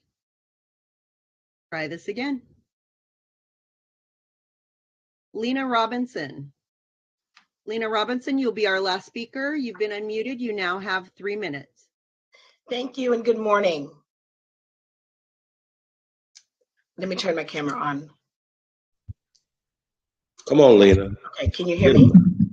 Yes, ma'am. Okay, thank you. Good morning. My name is Lena Robinson, and I'm a native of San Francisco, California. I have benefited from the relative comfort and opportunities of being born in the 60s and in a place that allowed me access and rights that my ancestors never knew. Today, I advocate on their behalf. I am also a member of the Black Jewish Unity Coalition who share my views. Slavery, wage theft, segregation, Jim Crow, unrelenting oppression, whippings, lynchings, systematic prejudice, state-sanctioned mistreatment, police brutality, over-policing, racial profiling, white privilege, broken promises, stolen land, unemployment, poor schools, substandard housing, ghettos, redlining, disinvestment, predatory lending. These are the practices and policies that Blacks have endured for 400 years. For 400 years, without relief or remorse, these policies have held Blacks down, creating roadblocks to our progress or even our ability to keep pace with others. It is the cumulative effect of these policies and practices that demand reparations. Reparations should provide a tax-free cash payment to the living descendants of Black Americans who can trace their lineage back at least 4 generations to their enslaved ancestors. For me, that would be back to my great-great-grandparents who lived in Texas and Mississippi in the mid-19th century. Reparations alone cannot heal the deep wounds inflicted on Blacks for centuries. but they are the price that must be paid for the transgressions of this country. Reparations means creating a federal agency similar to the Bureau of Indian Affairs to manage a process for delivering these payments to eligible Blacks. Thank you. Thank you, Ms. Robinson. Thank you all to all of the commenters. We have reached the allotted time for public comment this morning. If you were not able to provide public comment, we regret that. However, we invite that you attend future public meetings or to submit written comments or testimony via email at reparationstaskforce@doj.ca.gov. I will now turn the meeting back over to Chair Moore, and thank you, Trini, for your assistance this morning. Thank you, Ms. Martin Walton, and thank you, Ms. Hurtado, for facilitating public comment, and thank you to everyone who made public comment. Apologies for folks who weren't able to make their voices heard through public comment, but you can obviously email us and contribute your contributions to the chat. So the next item on the agenda is number 14, potential action item, discussion on community of eligibility. Task force members discuss amongst themselves and take a vote that will provide direction to experts on the scope of work. Hey, real quick, can we stop real fast? This item on the agenda should last up until 11 a.m. That's the time that we have earmarked. Okay, so eligibility. I just think, yo, it would be like, okay, if I went down and say if I was trying to get eligibility for Social Security, right? They're gonna ask me my name and the numbers that they have allotted to me, right? And they're gonna punch it in, and it's gonna pull up everything that's attached to me for me to see whether I'm eligible for their little situation, right? And they're gonna say, and maybe some of you guys, I haven't experienced this, you guys, I know people that have experienced this, right? And they say, hey, you haven't paid into this because you've been working for yourself, whatever, you know what I'm saying? Y'all follow me? So you haven't paid into this, so you're not eligible for Social Security, right? You didn't pay into this fund,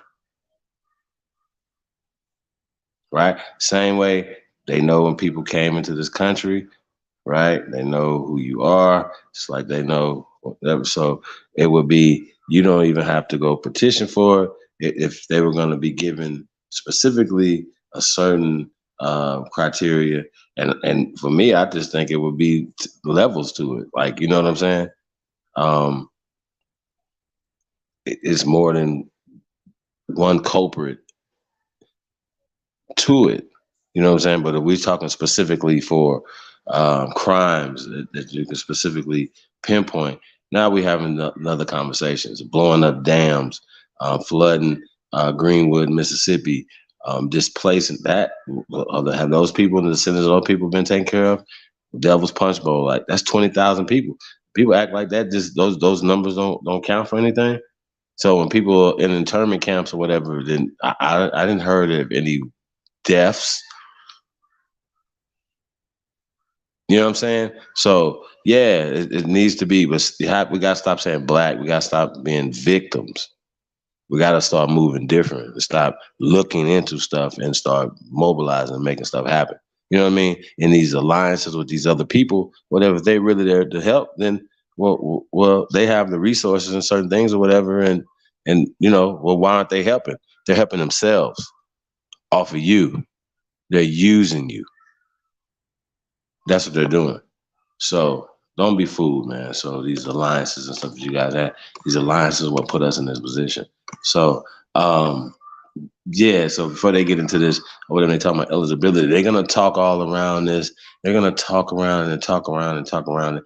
But the ultimate thing is nothing's gonna happen. This is pie in the sky, daddy, because you cannot pinpoint for somebody. Now, coming up with a task force, start saying, okay, we're gonna start, you know, the eligible people, whatever. Like I said, in this day and time, with all the technology and stuff, they know who's eligible, who's not eligible right now. So I don't think that somebody that's, if you feel that you're eligible, you shouldn't be worried about everybody else is not eligible. You should be worried about you and yours getting your little eligibility for your disability checks or whatever the fuck you trying to get. Y'all know what I'm saying? Stop wasting so much energy on that and start talking about building something and worried about somebody giving you something. That's where I be at, bro. Like, I don't be wanting to hear this all crying ass shit, man. And then we just heard niggas crying for like whole shit. Oh, poor us, please. Like, these people is some people, man, y'all get what I'm saying, man. We the people. We are the people. It's it's us, not them. They're not over us. So these people are pleading to people that this is beneath us, bro. You know what I'm saying? So these people already know what it's gonna be. This is a show, but this is why we analyzing, man. That's why you're getting this reaction. So let's get into it, man. It's gonna be really interesting in all the bullshit they about to say. So we're probably gonna be commenting a lot on this one right here because this is what I really wanted to hear, the bullshit. I thought they were gonna do it the opposite, but they had the people calling in first. So that was pretty dope. So let's get to this right here. Press go. Let's go. For it. And then after this item, we have agenda item number 15, potential action item, expert consultant for second report, which will last from 11 a.m. to noon. And that's where advisory committee members Jovan Scott Lewis and myself, along with the DOJ Research Center, discuss members of the expert consultant team, including time for these experts to introduce themselves and any issues that need to be discussed relating to the scope of work. And we could potentially also take a vote on the members of the expert team. And then after that is lunch. I just wanted to provide some full context that may be helpful in guiding our discussion for agenda item number 14. So returning back to agenda item number 14, potential action item, discussion on community of eligibility. I would like to now take the time to recognize any task force members who has any contributions, comments, reflections, or questions based on the ongoing conversations that we've had about this topic for some months now. And again, I want to provide an open space where task force members can be transparent about where we all lie on this very important topic. And again, we have an hour for this, right? So it's not nothing that we have to necessarily rush. And so now I would just like to open the floor if any task force member would like to be recognized to start us off with this discussion.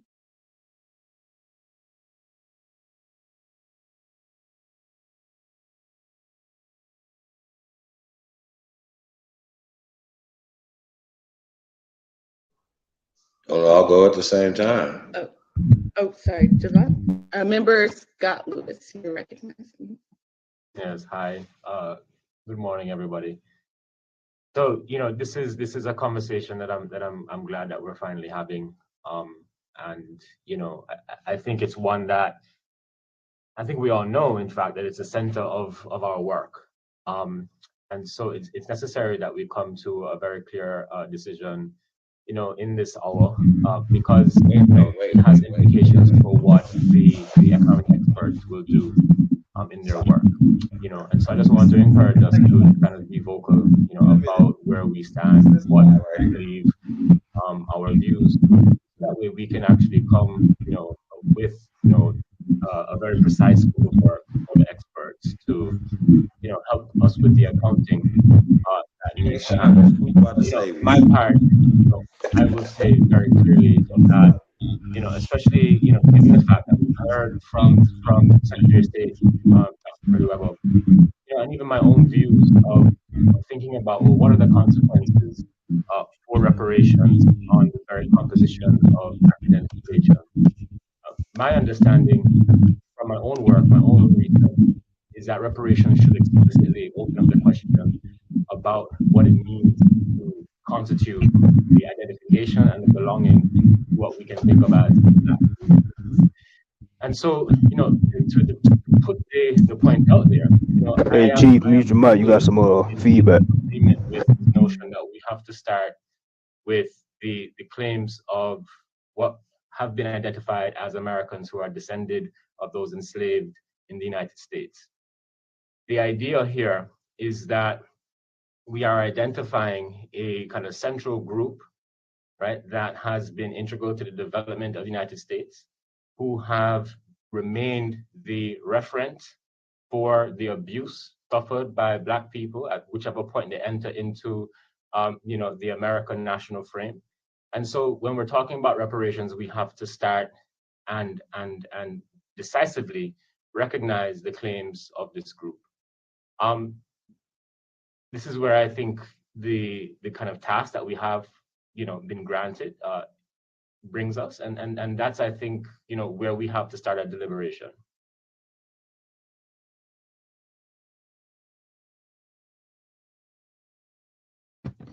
Thank you for that, Member Girls. Member Lewis.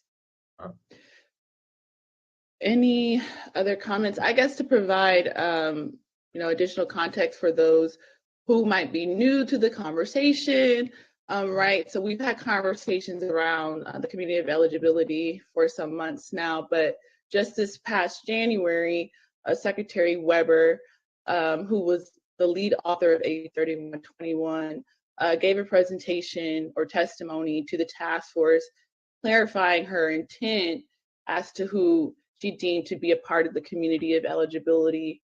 And from my understanding, based on what she relayed to the task force, that special consideration language would be deemed that, the community that is regarded to have special consideration are Black Americans or African Americans who are descendants of persons enslaved in the United States.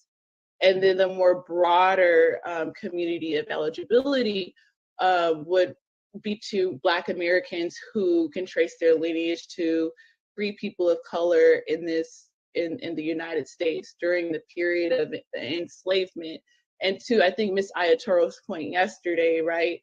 There were some instances of Africans living in this country who were never enslaved, and then there were also, free people of color in the sense that they were once enslaved or they were descendants of enslaved people themselves. They just were emancipated before the majority of Black Americans by virtue of the Emancipation Proclamation in 1865.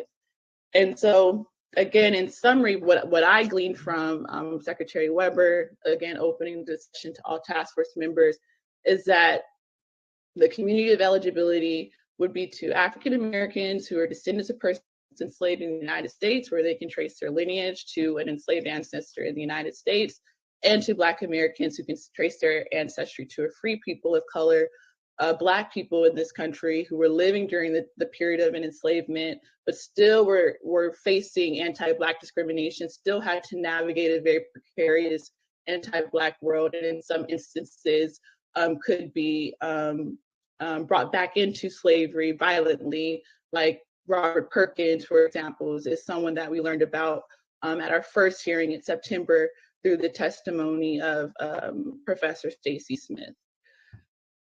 So I just wanted to provide that context for the audience as well. I would also like to take the time to recognize any other task force members to offer their reflections on, again, the conversations that we've had about this issue. Madam Chair. Madam Chair. Vice Chair Brown, you're recognized. Yes, ma'am. And members of the task force. For all that we've heard of the public that has commented, whom we should listen to based on the logic, the facts, and the legality. And finally, the initiator, the birther, the mother of this measure made it very clear what she intended. And I would like to appeal to the body so we won't get confused that the lineage-based presentation that she made will be adopted by this August body.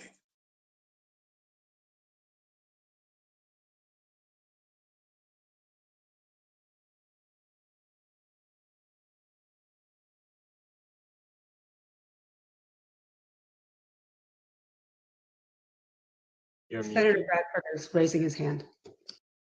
Yeah, sorry, I thought I was unmuted. Senator Bradford, you are recognized. Thank you. And I really need to just say ditto to what Dr. Brown stated as one of two members on this task force who actually voted for the measure. I think Dr. Shirley Weber, now Secretary of State Shirley Weber, was very intentional about who she felt reparations should be for and who it should address. Now, we all have heard from, amazing testimony over the last 3 months of the impact of slavery and the impact on African Americans who weren't directly enslaved or have lineage to slavery, because the remnants of slavery is still impacting African Americans in this country today. But as it relates to AB 3121 and how we're trying to shape who's entitled and what reparations looks like, I think Dr. Weber spelled it out. I think the bill clearly speaks to who it was intended for, and I think we would be well served if we just followed the path that Dr. Weber has created and stated through this legislation. So that's where I am on this.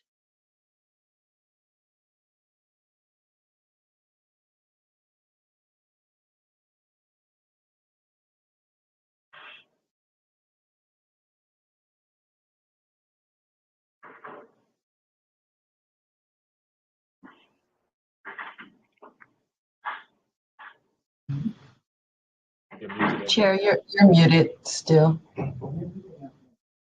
Member Jones Sawyer had his hand up, Madam Chair.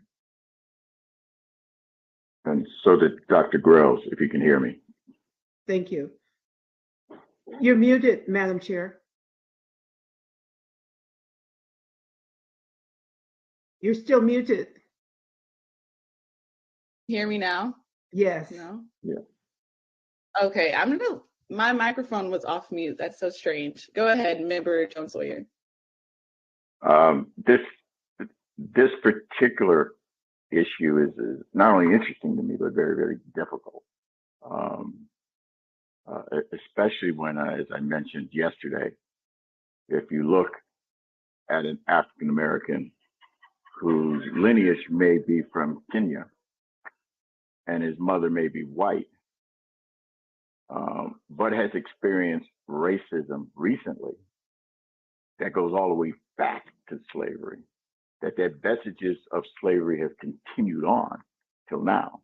And if it wasn't for affirmative action and some of the policies that were put in place to remove some of those barriers, a person like a Barack Obama would not be president of the United States.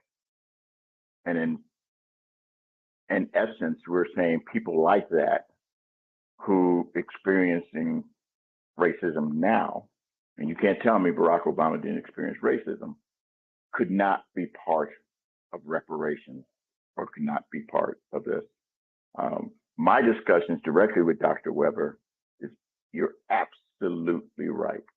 She wanted special consideration, or as we say in legislative word, it's weighted toward people whose ancestry can be linked directly to people who were enslaved.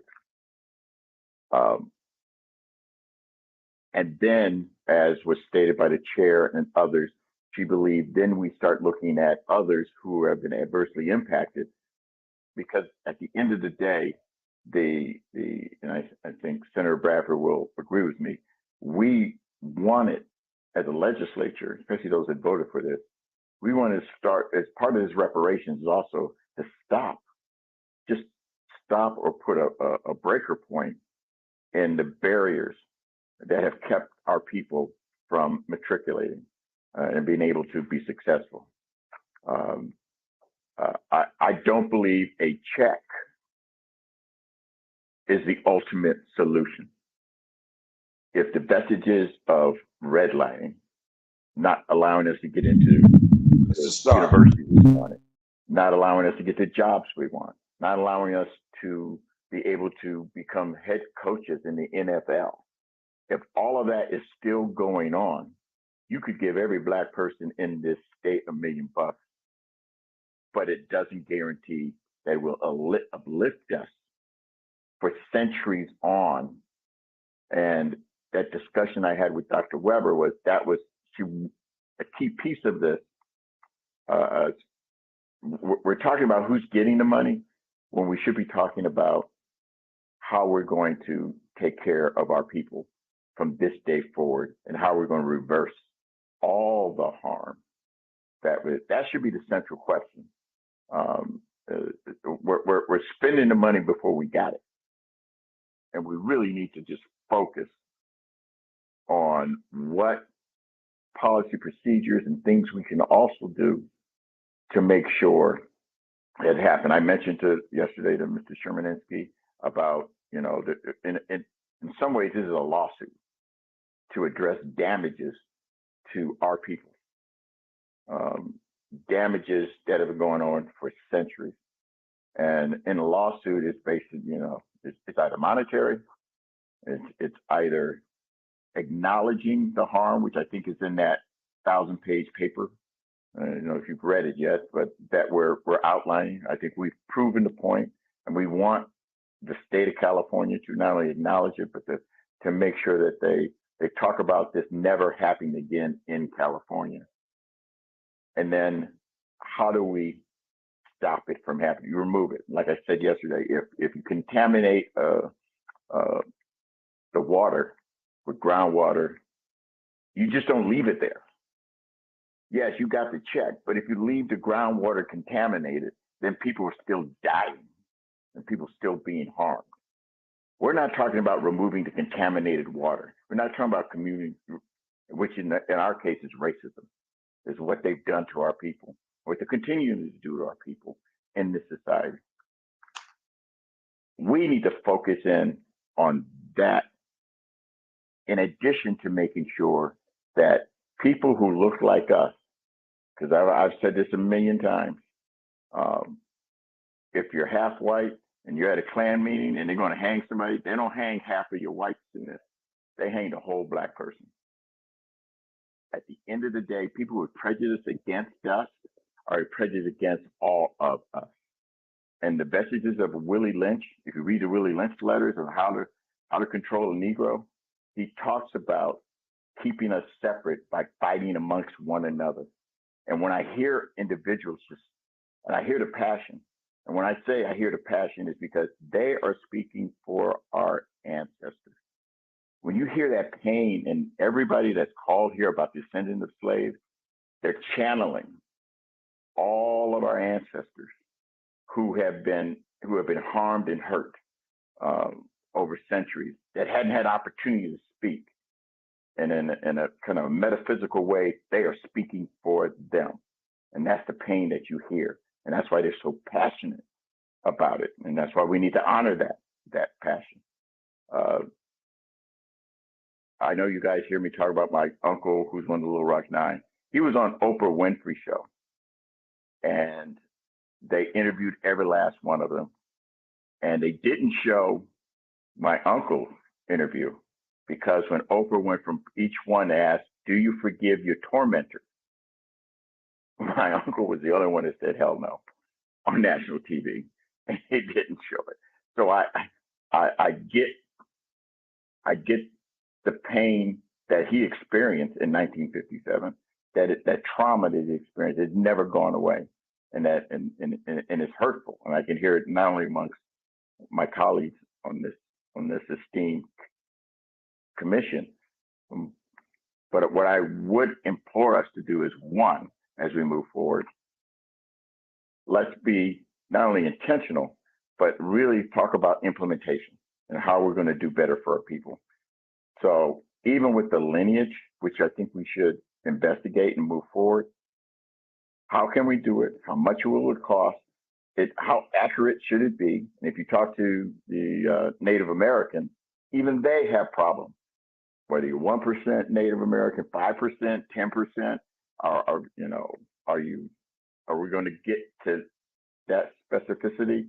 But we need to have that also, that discussion about when people make claims, how are they going to be able to fully get their reparations from that? If we're talking about the monetary thing, and we definitely should figure it out. But we just don't need to do it, because that's what we do as elected officials. We make laws, and sometimes we don't give enough resources, sometimes we don't give enough money, and sometimes we just come up with stupid ideas. But we foist it on the government to do it. We're going to foist this on who? To find out, doing the genealogy. I mean, that needs to be part of our discussion. Or as we turn this over to the legislature, we need to also give them direction on how to discuss, or how to find lineage. And if we have to put money toward that, what would that cost too? Because that is not an inexpensive endeavor, because the records aren't that good. And so as part of one of these pieces that we need to do, and is just figure that out and get some experts to help us with that, because I think it's extremely important as we move forward with who's going to get what in descendant slaves. And then part two of it, just trying to get a sense of, if you are harmed, and I think Sherman Ensky was saying in these lawsuits, and again, I'm practicing law without a license, it's about harm and extent of that harm that this country, the state, has put on Black people. We need to quantify that in some substantive way, so that we can remove that harm. And if we have to provide financial assistance to get over that harm, let's do that. But we need to figure out what that is, and make it real, and not just kind of generally, it should be whatever. And so I would implore that we do dive even deeper than what we have, that we all just kind of agree, well, there should be reparations, but we need to dive deeper to figure out how we're going to do that based on harm to an African American or an African or whatever. Because again, people that look like us that are in California, they're suffering just as much right now as people who were descendants of slaves. So that's kind of, I know it's probably more than I've ever talked before, but that's kind of my 2 cents.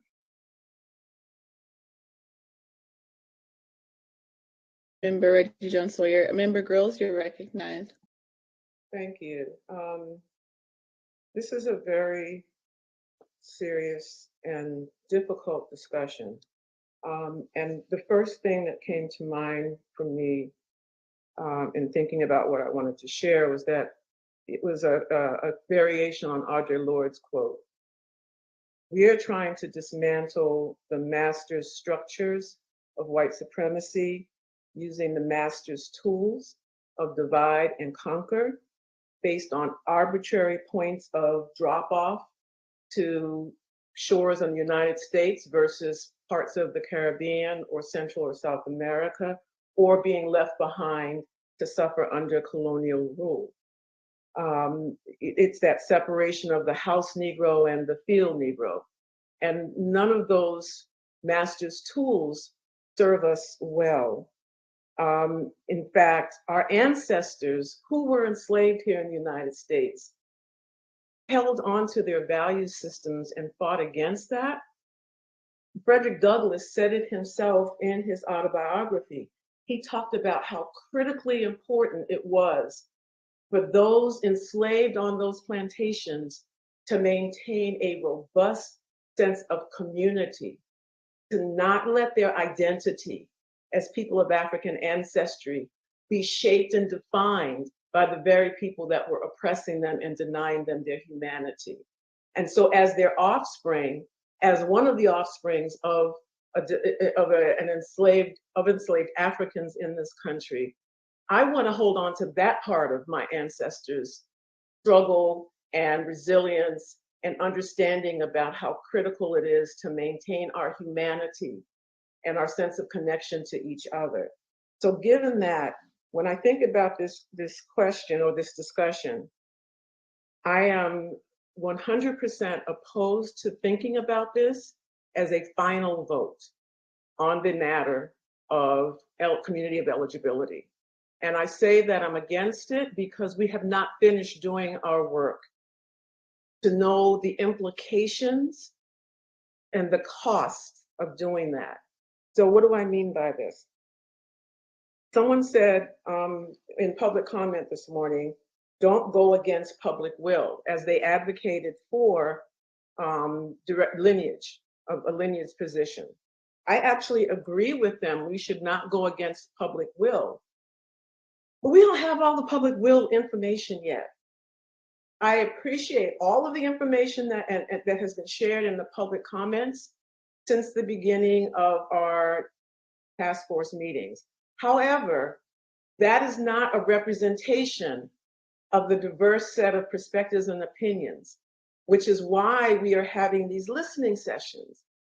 So how do we say that the voices of the community, not the voice of 2 or 3 or 4 organized groups who've done a very good job, hats off to them, of making their perspectives and their will known, but that is not the representation of the entire community. And so how do we tell the community that your input is valued and important, but then before they can even get to it, we say, but we're going to decide without you what the community of eligibility should be. And so I think that's a slap in the face to our listening session, to assume that what we've heard so far in public comment is representative. Secondly, I'm struggling with this notion about lineage determination. And yes, I have heard people say repeatedly how easy this is, but I've yet to hear experts in genealogy tell us how easy or difficult this is. I think that is one of the things that we should bring to the table as a task force, the expertise of people who can tell us, because that is their professional expertise, how easy or difficult is this going to be if we go by lineage? And how will we possibly be setting people up to be left out of reparations because they cannot establish that lineage? And how are we setting ourselves up to even more nuanced complications as we look at this lineage thing? We're going to reduce ourselves yet again to one of the master's tools, that want something akin to the one-drop rule, where, okay, your mother is a direct descendant and your father is a Caribbean immigrant. So you got the one-drop rule through your mother, or, how's that going to work? And then there's this notion about we've got, Black immigrants, whether they came during the early 1900s or they came in 2000, are going to should be excluded, even though AB 3121 says that we should be looking at the harms done from the legacy of enslavement, not just the period of enslavement. And so if that be the case, what is it that these African and Caribbean immigrants are going to take away from the direct descendants? I'm not understanding that.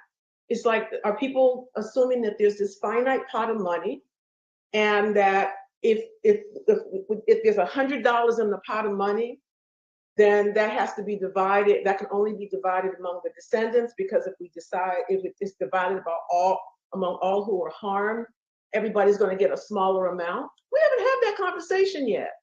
but there's an awful lot of concern about detracting from descendants if we embrace immigrants, African descended immigrants.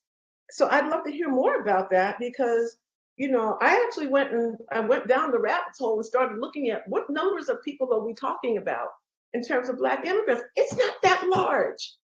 It really is not that large. And then I scratched my head, you know, with all due respect to Secretary Weber, I scratched my head when I asked the question, so how does one interpret the special consideration, right? Why was that clause in there? And the response back was, you know, to address the free Blacks. Well, how many people are we talking about? Super minuscule. And why would in a state legislation, we need to make a statement to that effect for such a minuscule number of folks? So this whole notion about how many people are we talking about, and how does that somehow detract from the direct descendants, I haven't heard enough information about. And then the other thing is, what happens to those who can't establish their lineage? I keep coming back to that because, truth be told, the master's tools have made it very difficult to establish lineage. The records are not that great, right? Doing a DNA test is not going to answer the question. This idea that, okay, we'll set up some kind of process where some entity can now go around figuring out everybody's lineage, that just feels like it's like recycling money right back to the master's coffers, right? How's that serving us? And then I can stop there. Well, no, let me add one more piece because folks love to quote Dean Chemerinsky. So I did have a question for him that DOJ passed on for me. The question was the following. You discussed in your testimony that having a race-neutral approach is important under current judicial precedents and suggested that a lineage-focused approach would accomplish that. Do you believe that a race-neutral approach that takes into account the harms done, such as redlining, lynching, segregation, medical testing, and other harms done specifically to Blacks in the post-slavery era, but not tied specifically to proof of lineage, connect with an enslaved person would also accomplish this? Further, is there any legal precedent that could address the fact that many potentially eligible people would be unable to establish such lineage due to systems that dehumanized and disconnected Blacks from their history and culture, including child welfare removal, adoption, abandonment, and de facto compelled migration? How could this task force account for lineage gaps in defining the community of eligibility, or do you believe that doing so would undercut the likelihood that such a program would survive scrutiny? Dean Chemerinsky was gracious enough to provide a reply last night. It was very short, sweet, and to the point. His response was, I think this is a great question. I think it points to the problems with reparations being lineage-based. But the question I was addressing was, what is most likely to be upheld by the courts? Reminder, master's tools. So the courts, which are highly racially biased at this point in time, and they have been throughout history, you just got to look at some of their rulings. He says that my conclusion was that lineage-based reparations are much more likely to be upheld, while race-based reparations are much more likely to be struck down. So I recognize the limitations of lineage-based reparations. In other words, he is saying it is not the foolproof. It is not the godsend. It is not the magic bullet. And it's going to come with serious consequences. And have we weighed those consequences? So he says, I recognize the limitations of lineage-based reparations, but simply say that if you want something that has a greater likelihood of being upheld, and I'm adding in a racist court, it is better not to define this in terms of race. So I don't think that we have the definitive answer. I think that Dean Chemerinsky himself is acknowledging those limitations. And I feel that in terms of giving some kind of direction to the economists, how come, this black-white thinking, it's all or none thinking, is troubling for me. And so my question is, how do I get out of that box and say, can we in fact ask the economists to do two scenarios? And let's compare them, right? They can just change, I think it would be, they would change the denominator in the equation and say, what would the reparations, monies look like with just direct descendants using a lineage base? And what would it look like if we didn't limit it to lineage base, but we limited it to, we anchored it around arms, right? So, and that we do our work and bring in some folks that can help us understand the consequences of the lineage issue. Thank you. Madam Chair. Yes, Vice Chair Brown, you're recognized.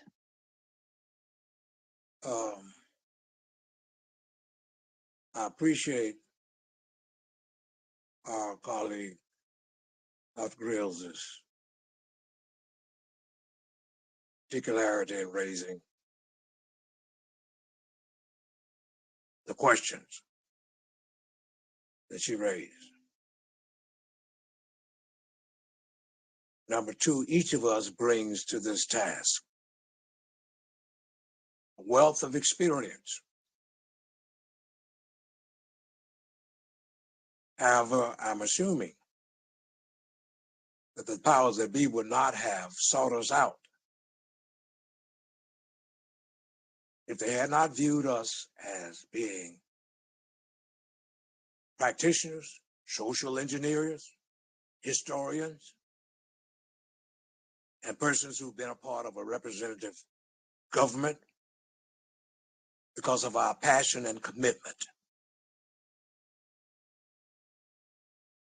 We are a task force. We brought something to this task force. And we should respect each other's experience. For after all, Tennyson did say, I'm a part of all that I have met. And each of us has had different meetings. Speaking personally, since the age of 14,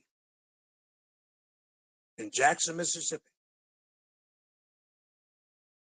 I have been a world citizen. My first experience in a World Affairs camp was in 1958, Circle Pines, Michigan. And also up at Cornell University, Camp Danby, outside of Cornell, Douglas College campus.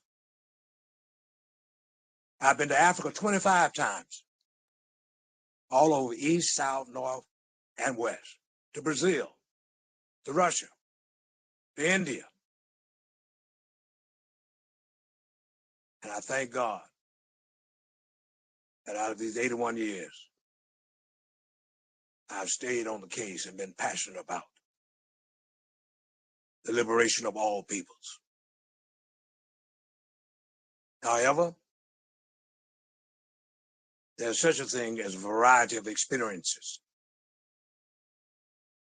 And some of us have just had a harder or harsh experience with this thing of racism, oppression, and enslavement.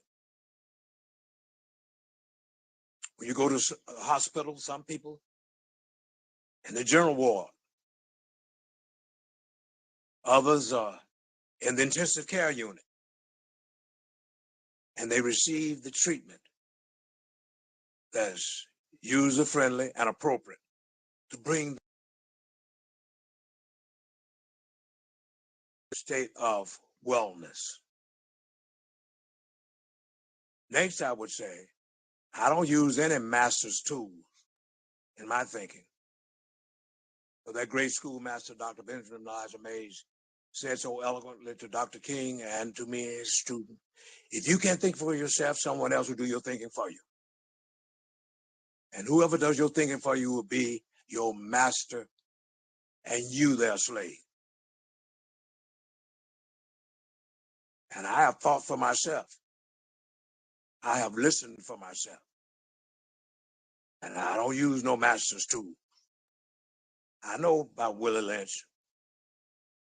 In fact, I mentioned it last Sunday in my sermon, right here at Third Baptist.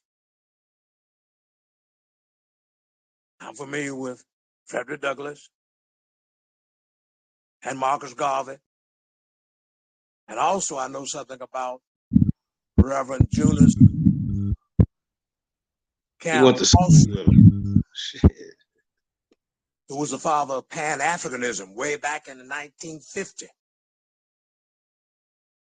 The man who, when you see Marcus Garvey in that convertible with his plumage hat on, sitting right next to him, who was that man? J.C. Austin, that Baptist preacher, who back in the 1920s was a part of the Garvey movement. I'm not citing all this history to be braggadocious. What I'm saying is, I think I have a pretty good vantage point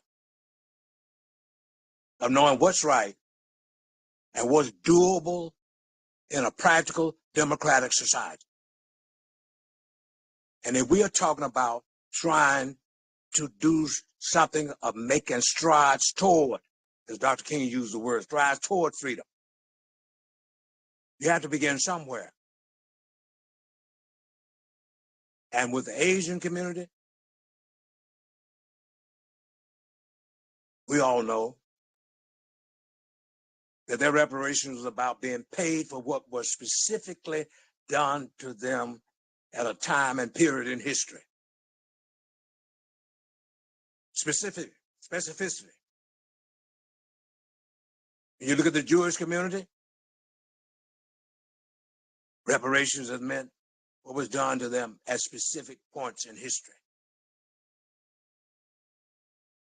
The GI Bill was about a specific situation to do something for those brave soldiers who fought for this country.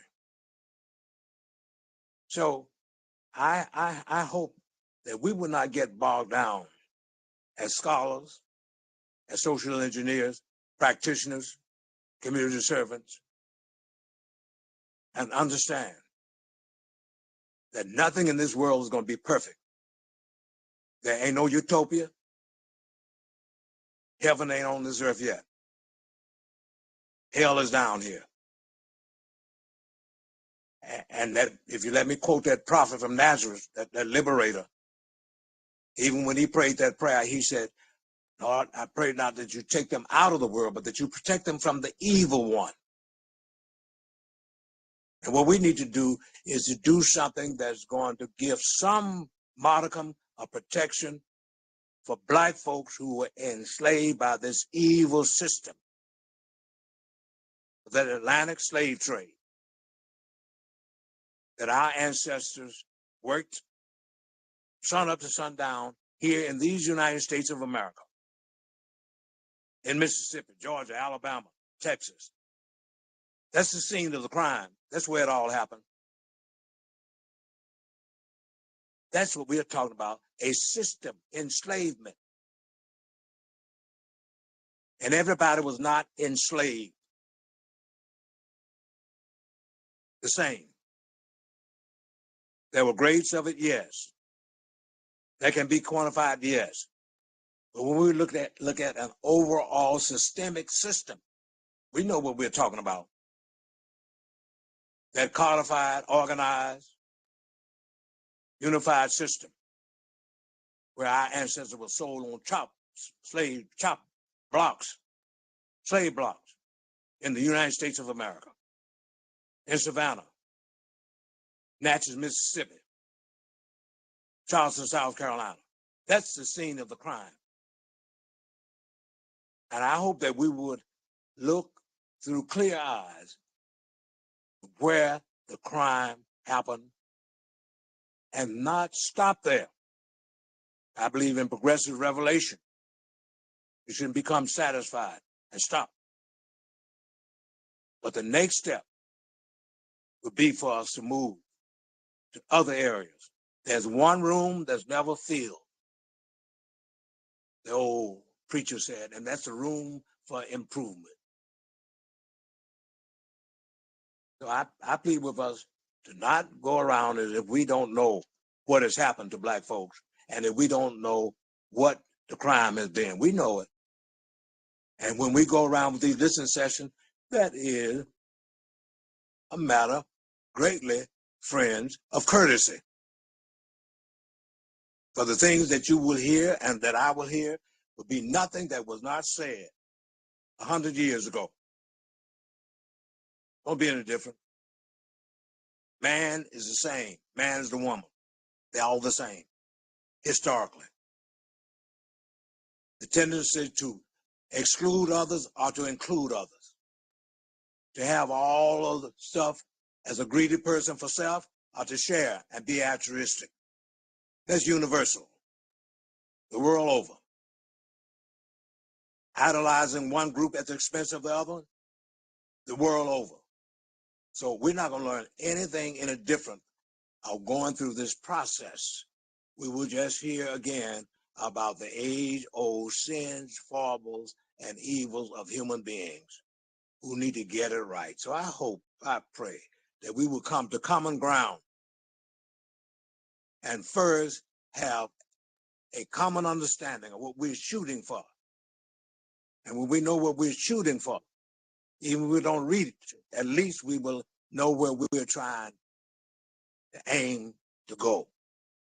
And we can spend all of this time, I use my pet word again, a paralysis of analysis, and we won't get anywhere. And I think we have heard sufficiently from reasonable amount of expert opinion about the legality of any reparations that we would get. And it came down on saying the lineage is a beginning point, not a stopping point, not the end of the journey, but a major place to begin. Thank you for indulging me, but let's do something and get on with what's going to be the hard thing. And that is to get the body politic to support it, whatever we come up with. And we will have done that real hard work. That's 80% of this job. Dealing with that assembly, dealing with the governor's office, and make sure that we have the troops out there. Willie Brown said, if you're going to be successful as a practical politician, and politics is involved, what is it, the art of the possible? You better know how to count. And we got to know how to count. Else we will go through an exercise. Madam Chair, Member Montgomery Stepp's hand is raised. Oh, thank you. Thank you, Vice Chair Brown. Excuse that interruption. Member Montgomery Stepp, you're recognized. And I also want to be mindful of the time. We're running into the end of the part of the agenda. So we'll take a comment from Member Montgomery Stepp. I also have some words, and yeah, we'll figure out what we'll do next. Okay, thank you, Chairman. I also didn't mean to interrupt. I just wanted to get a few thoughts here, I guess, on the record. I'll be brief. I do think that we have a framework from the language in the bill that we have to work with. And I think the phrase special consideration is part of that framework, but also throughout the bill, it does, when it references discriminatory practices that have occurred after slavery, it does go back to the enslaved and their descendants. It does say that in the bill. And so I also think that the listening sessions will be important to get a full, to hear more opinions, but we do still have a framework that is the bill that we are sort of working under the power of. So that's why I do think that and other reasons why I think that we should base this off of the lineage discussion. I have issues with the lineage discussion and that approach, because I don't know how easy it will be for people to prove that, and what process we will take them through for that, including myself. I just, that is something that concerns me as a consequence of going that route.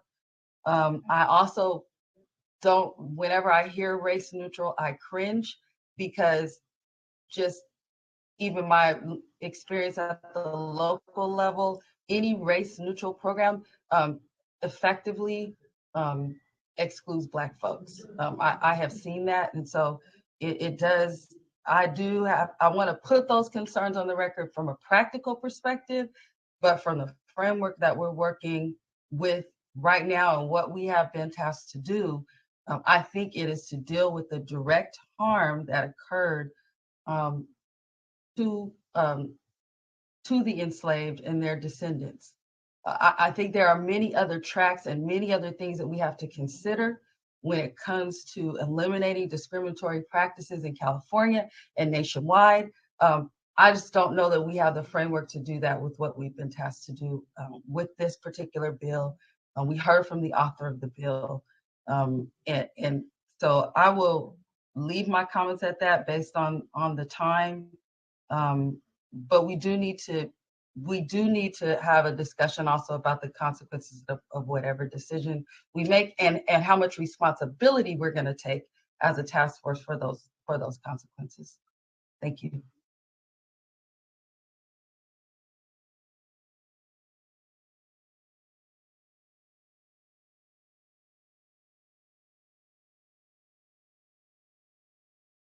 Chair, I think you're Madam speaking. Chair, you're muted. You're muted, Madam Chair. Okay, no, there's something wrong with the image, but can you hear me now? Yes.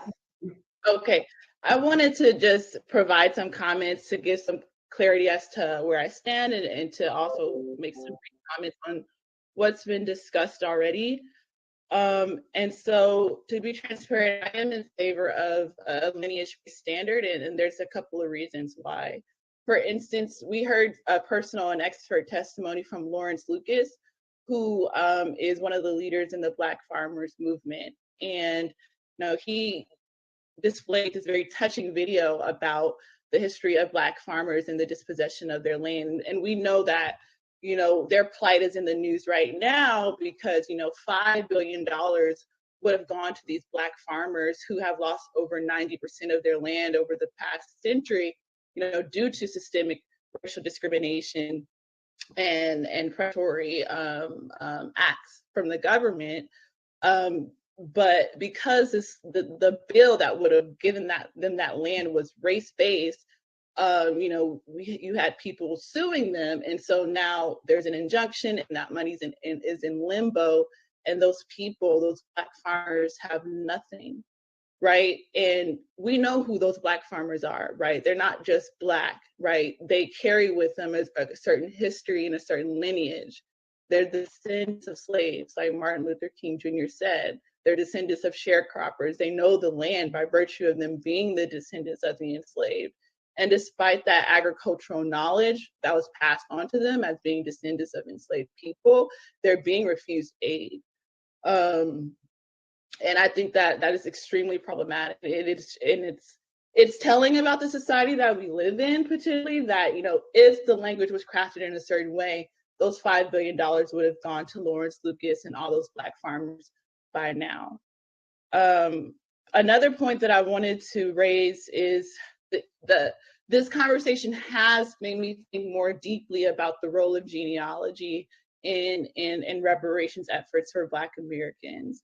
And I kind of reject the notion that, consulting genealogy or DNA companies would just recycle dollars to white hands. I don't know if that was the language per se, but we do know that there are Black American and African American owned DNA companies and genealogical companies, and so there could be a partnership, just being imaginative, that could also be helpful for a community that's eligible, where these Black-owned African American or genealogist companies or DNA companies working with whatever system that we propose to help people find their family members through DNA, as you can find relatives through DNA, for people who might be in child welfare instances, or African American genealogists. And I think Deidre Farmer-Pellman mentioned that yesterday in her testimony. She said, like, well, that was a surprise to me that this stuff is hard work. It really isn't as hard as people make it out to be. The other point that I wanted to raise is the idea of CARICOM, right? We know that CARICOM is a collection of Caribbean nation states, and they are doing the hard and formidable work of trying to get reparations from their former colonial masters. And as a Black American,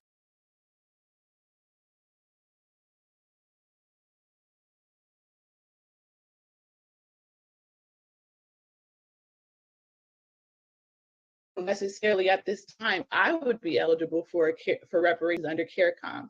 So let's say I moved to Jamaica or Trinidad tomorrow, or I was there for 2-3 generations. It's still not clear if I would be eligible for reparations there in that country, even if I was, 3rd, 4th generation, Black person who immigrated there.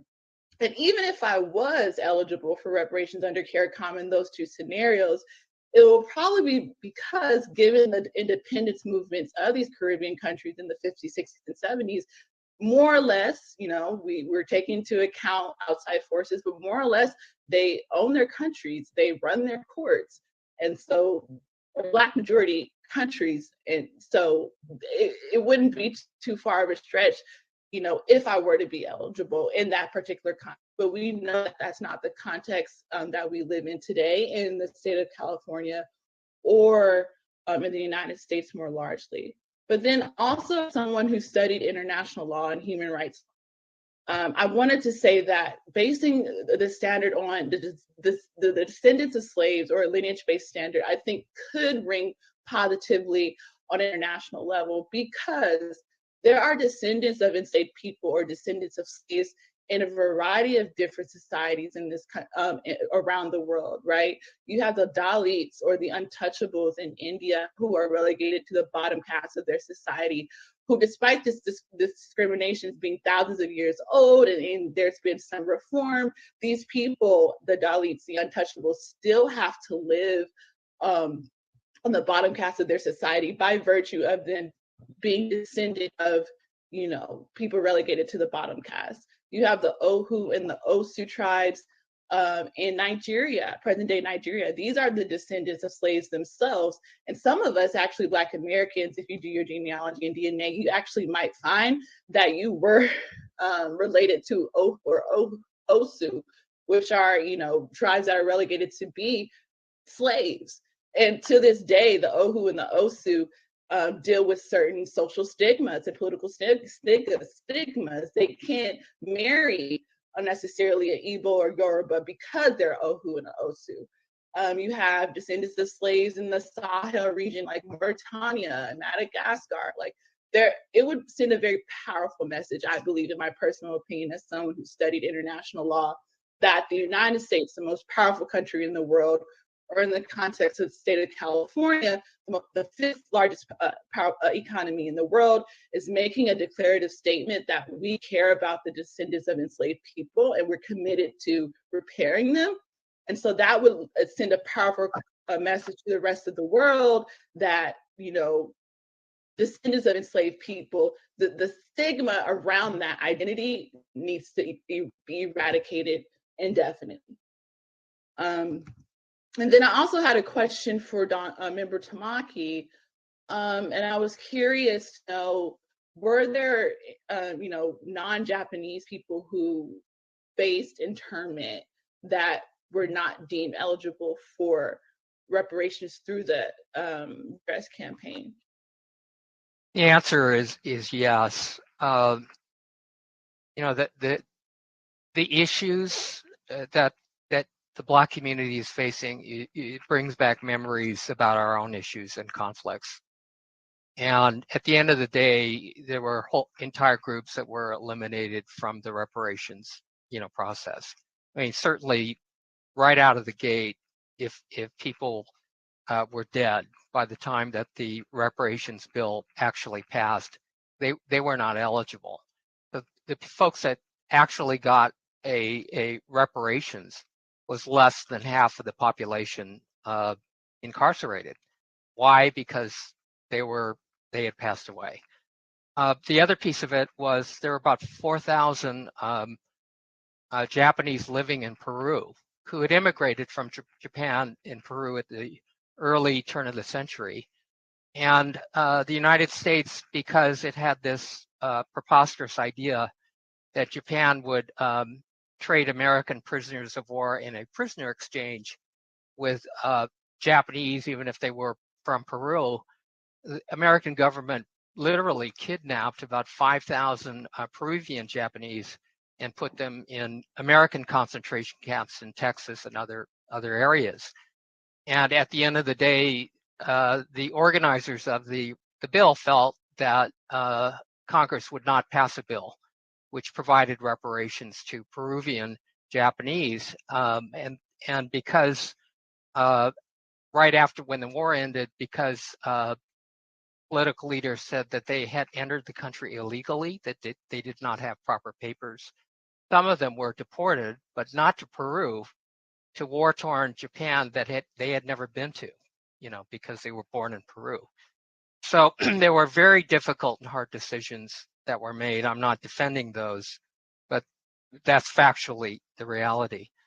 I did want to say a couple words, knowing that the time is short, about my position on this. And I wanted to defer to the other Black members of the task force. And I noticed that Lisa hasn't spoken yet, and I certainly want to defer to her. But as the only non-Black person on the task force, I've been approaching this with humility and a sense of humbleness. And from our own experience, I realize that this is something that is just deeply, intensely personal. I mean, people here feel the burden of generations. I think people talked about speaking for family members. I did not know that Reggie Jones Sawyer's uncle was part of the Little Rock Nine, for instance, and other people have told, their stories. So this is not an abstract policy issue. This goes directly to the identity of who folks are and their family members and their ancestors. So I deeply appreciate that. I would say, as far as a class of harmed people specifically, for this period in American history, I think, as other people said, I think this is the starting point. I think that group that has not been acknowledged and has repeatedly been ignored of descendants of slavery have to be acknowledged as a starting point. What I'm having trouble with and the most difficulty with, I think Assemblyman Jones Sawyer articulated this wonderfully and eloquently, and that is the continuing harm that happened post-emancipation. That is really based upon anti-Black hatred, anti-Black prejudice. And it goes to the core of guarantees of non-repetition. And we heard hours and hours of testimony how slavery and that institution of enslavement morphed into the next generation, the next iteration of oppression, whether it was Jim Crow or separate but equal or racial terror or exclusion or redlining. So, for example, whereas the redlining and the restrictive covenants were very clear and very express about excluding people, it morphed into other things now, algorithms, zip codes, criminal justice system. We've heard testimony on education, employment.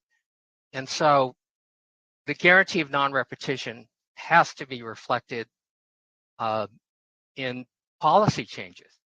And in some cases, direct repair. I mean, for those who lost their homes because they were confiscated, Bruce's Beach, Allensworth, San Francisco, Fillmore, the Bayview, Hunters Point, Richmond, environmental racism, that people face pollution and terrible health problems.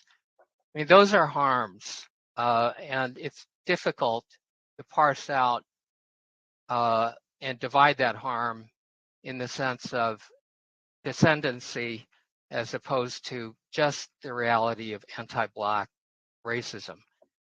So the way I would look at this is absolutely the descendants of American slavery have to be recognized. That has to be addressed, no question.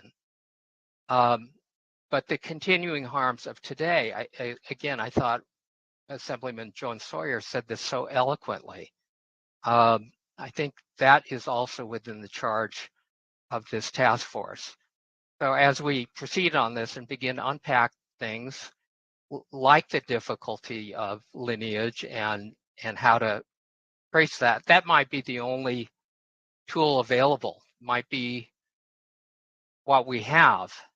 But I would really like to know from the experts, how difficult is this going to be for a foster child, for instance, to be able to trace their lineage back.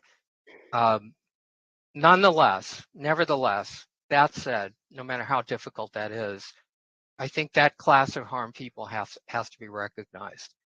So I'll just stop there. And again, I really want to defer to all the members and particularly Lisa, who has not spoken yet.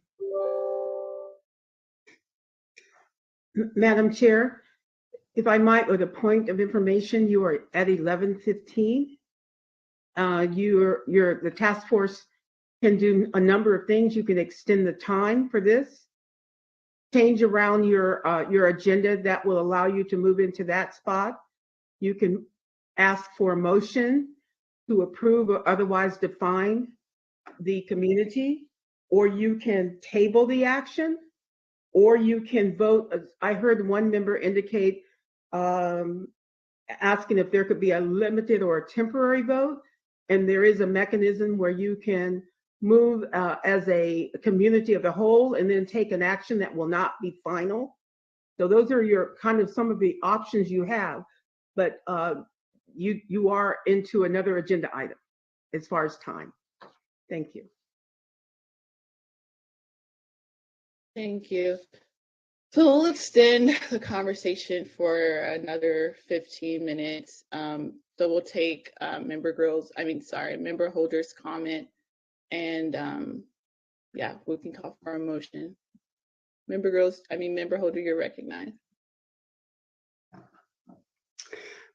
I appreciate the time and space to discuss this pivotal issue, and for the acknowledgement among my esteemed colleagues here that this is not a simple issue, that this is not a black and white issue, and that this is a highly, deeply personal issue for all of us who have Black skin, especially.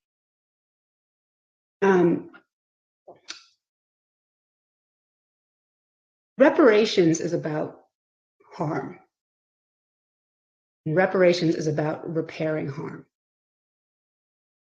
And as a body that is deciding on reparations for the first time at such a high level, the way that we proceed is going to have a huge impact on the way other states proceed and on the way the federal government eventually proceeds. Our process will be emblematic. Our decisions around issues like eligibility will be emblematic, and they will be resounding, and they will resonate over time. So this is not an easy matter.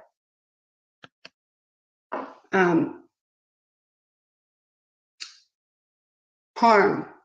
The harm that we have discussed and that we have talked about over the last 8 months is a harm that started 400 years ago, and it is a harm that has morphed and continued into the present day. And the evidence and testimony that we've heard from experts indicates that it is a harm that will continue into the future. And so one of our tasks is to find mechanisms to make amends for those harms of the past, find mechanisms to abate the harms in the present, to stop it now, and find mechanisms to ensure that the harms don't continue into the future.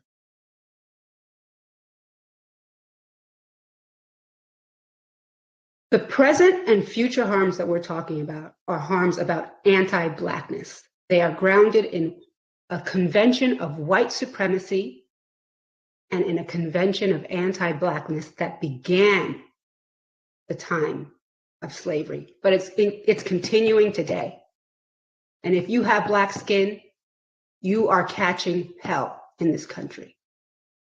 I will tell you a very personal story that talks about the harms that you face as a Black woman in this country today. 14 years ago to this date, when I gave birth to my child, who I carried for 9 months, and during that harrowing process, that experience, I explained to my doctors that there was something wrong. There was something wrong. There was something not right. This child had been in my body for 9 months, and I knew something was not right. And I was virtually ignored. I believe I was ignored because I was a young Black woman, because my skin was Black. No one asked me if my ancestors were enslaved in the United States, or I think she's colorblind. in Jamaica, or if they were enslaved in Barbados. All they saw was my Black skin. My baby died the time of delivery. That should have been a healthy child. That child should be alive today and should be a part of my life, and I should have had that experience of motherhood. I did not have that experience because of my Black skin. We've heard so much about the crisis in healthcare and how it impacts Black people specifically because of anti-Black racism. And we have to protect one another. 90% of us were enslaved. 90% of the Black people in this country descend from slavery. And where can I get that number, those statistics at? In this moment, we have to embrace this concept that Black lives matter, not just a sliver of those Black lives, because Black lives are in danger, especially today. And so I believe that it is our task to not be too specific, but to recognize that this is a collective harm that requires a collective remedy. And this is not just a problem that all Black people face in policing.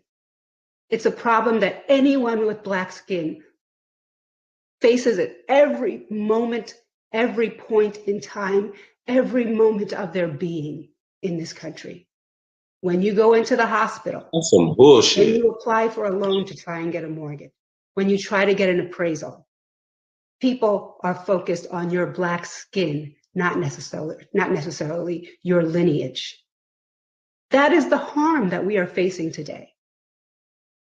So with that, I will say that I recognize the importance of the language of the bill and the special consideration language. I value that. I value Dr. Weber's vision, and I do think that we should have a tiered policy, and we should have a tiered eligibility criteria that starts with descendants of slaves born in the United States. But we also have to embrace what is happening to our Black family now. We have to retain our solidarity. And that is both a practical consideration and it is also a philosophical consideration. Practically speaking, going forward, we will need our entire family, our entire Black family, to move this legislation forward. We are going to need, we can't erase a part of that family, because that is where the political will lies. That is where the solidarity lies. And we have to move forward together. We can't start disaggregating to the point where we split up apart. We split apart into a million pieces that has no real power or real momentum. Finally, I will say, I appreciate and value Professor Chemerinsky and what the knowledge and the brilliance he has brought to the legal community. I have been an attorney for 20 years, and I have been on the battlefield, on the front lines, in the courtroom, raising issues of equal protection and weaponizing that law to try and protect Black people. I'm a litigator, okay, so I actually understand that mechanism and how the law can be used. And there's variations in views about race neutrality and whether that is the only way to go forward legally in this moment.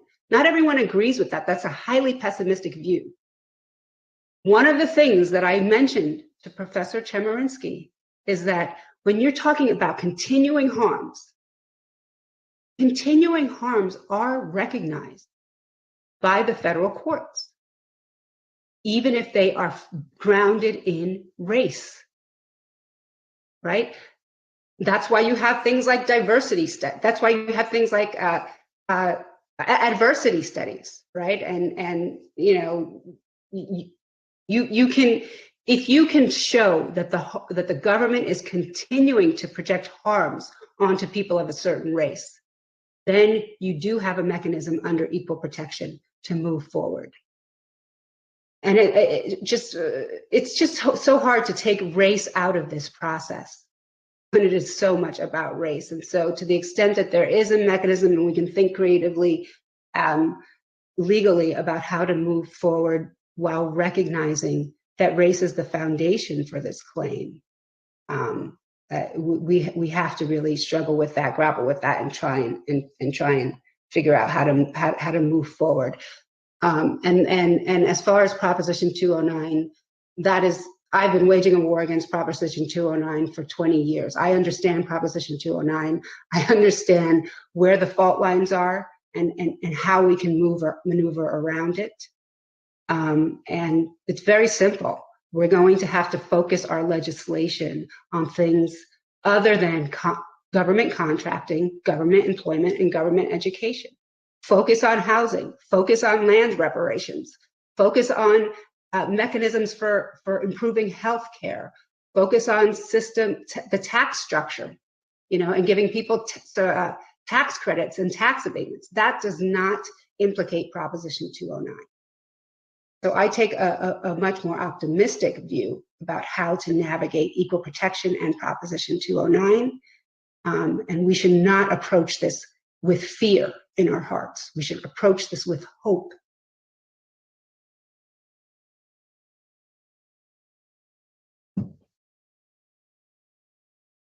Thank you. Thank you, Member Holder. So being mindful of time, so we'll have 5 more minutes. I would like to take the time and space to acknowledge any members who would like to make a motion. Madam Chair, okay. I just wanted to say, excuse me, Member Jones Sawyer had his hand up a little bit ago. Okay, yes. Before I recognize Reggie Jones Sawyer, yeah, I would like to say that I think it's important that we don't redefine kind of what the legislative intent was based on what Weber said, and I think based on the bill language, and I think Member Montgomery Stepp followed up with that after Member Jones Sawyer spoke. When she said that the bill it's following a particular history and lineage. For instance, it says, as a result of the historic and continued discrimination, African Americans continue to suffer debilitating economic, educational, and health hardships, including but not limited to the following. And then that's when it gets into things like incarceration and unemployment. So that section in the legislative findings, it's pretty clear that it's not necessarily a race-based standard, but a lineage-based standard by virtue of the historic and continued discrimination that these particular groups continue to suffer. Yes. And also I wanted to say one last thing. I had a conversation a few days ago with Black Brazilians and Black Colombians. And it was a conversation about, Black people who lived in, historically slave societies. And a Black Brazilian friend, she said, I know it sounds bad, but I would rather live in America versus Brazil, because, the history of discrimination in Brazil, as a Black Brazilian, I feel more comfortable living in America. And then I told her, well, that's interesting, because I feel more comfortable in Brazil than in America. Because I told her I have faced a lot of discrimination as a Black American woman in the United States. But in Brazil, because I don't have that same relationship, because I'm not a descendant of an enslaved person in that particular society, there's certain stigmas that are not attached to me. And I think that we also have to be kind of aware of that relationship as well. Member Reggie Jones Sawyer, you are recognized. So in the interest of time, it appears that the majority of the members of this board have more questions that need to be answered. I would like to make a motion that we table this to the next meeting with some kind of instructions on what additional.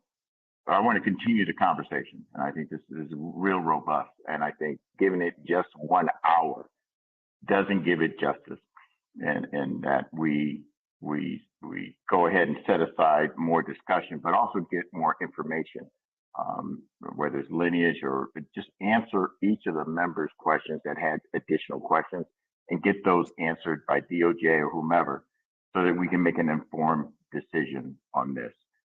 And so I would like to make a motion that we table this to the next meeting, and that we don't let it drop, and that hopefully we can even maybe come up with some guidelines on how we can come to an ultimate decision on how we're going to do this, what we need. I heard that some of us even wanted to hear some more input from other individuals, but at the end of the day, my gut is we need a little more time than just to vote right now. Yes. Okay, so there's a motion on the floor to table the discussion till next month. Is there a second?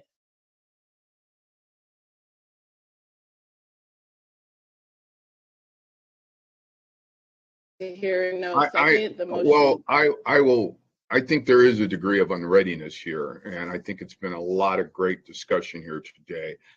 But I too think I don't want to feel like we're rushed into something, because it's been brilliant arguments on all sides, and I just think we can flesh this out a little bit more. And so I don't see the need to necessarily take this action up today. So I will second that motion as well.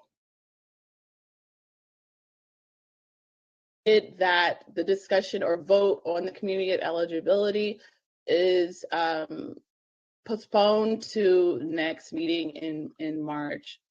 Is there any discussion on the matter? There's no discussion, Madam Chair. You just go straight to the vote. about parliamentary procedure. Parliamentarian Johnson, you may cue the roll call vote. Okay. Chair Moore, No. Vice Chair Brown, Member Bradford, Aye. Hello? Excuse me. Member Brown's a no. Grills. Brown's a no. Okay, thank you. What is it? What is the mess? Was the mess? I'm sorry. I'm sorry. Vice Chair Brown, This we're nigga voting vote on no about. table the motion until the next meeting. My vote is no. Member Grills, Aye. Member Holder, Aye. Member Jones Sawyer, Aye. Member Lewis, No. Member Tamaki, Aye. Member Montgomery Steph, No. Madam Chair, 9 members voted. There were 5 ayes and 4 noes. Thank you. So there are 5 ayes and 4 noes. So the ayes have it and the motion carries. The discussion and vote on the community of eligibility will be postponed to March. Thank you.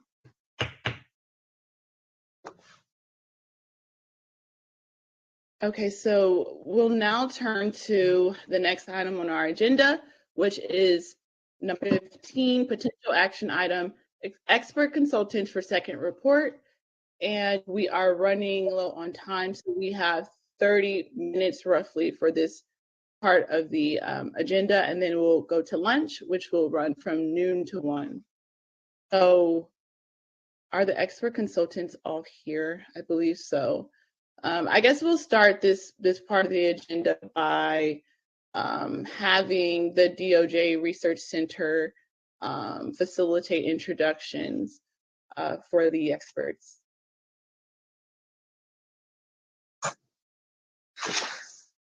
Good morning, esteemed members of the AB 3121 Task Force. I'm Dr. Tiffany Jantz-Dezamo, and I work at the DOJ Research Center.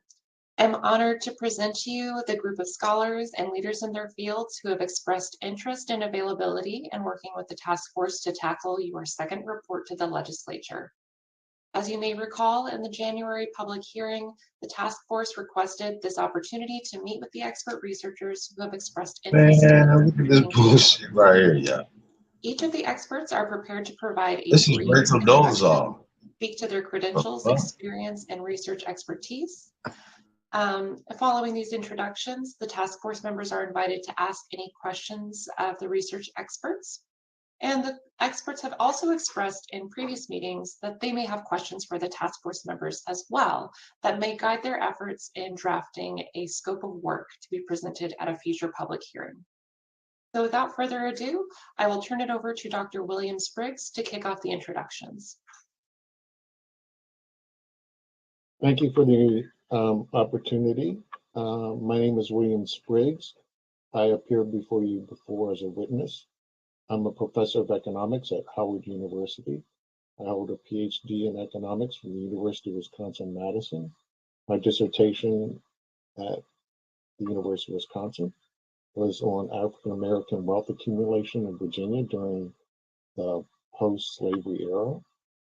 And in it, I posed the question of what generated the Black-white wealth gap, and then gave estimates based on differences because of discrimination in employment and the ability to buy land, and looked at all of the avenues by which I could demonstrate that there were impediments.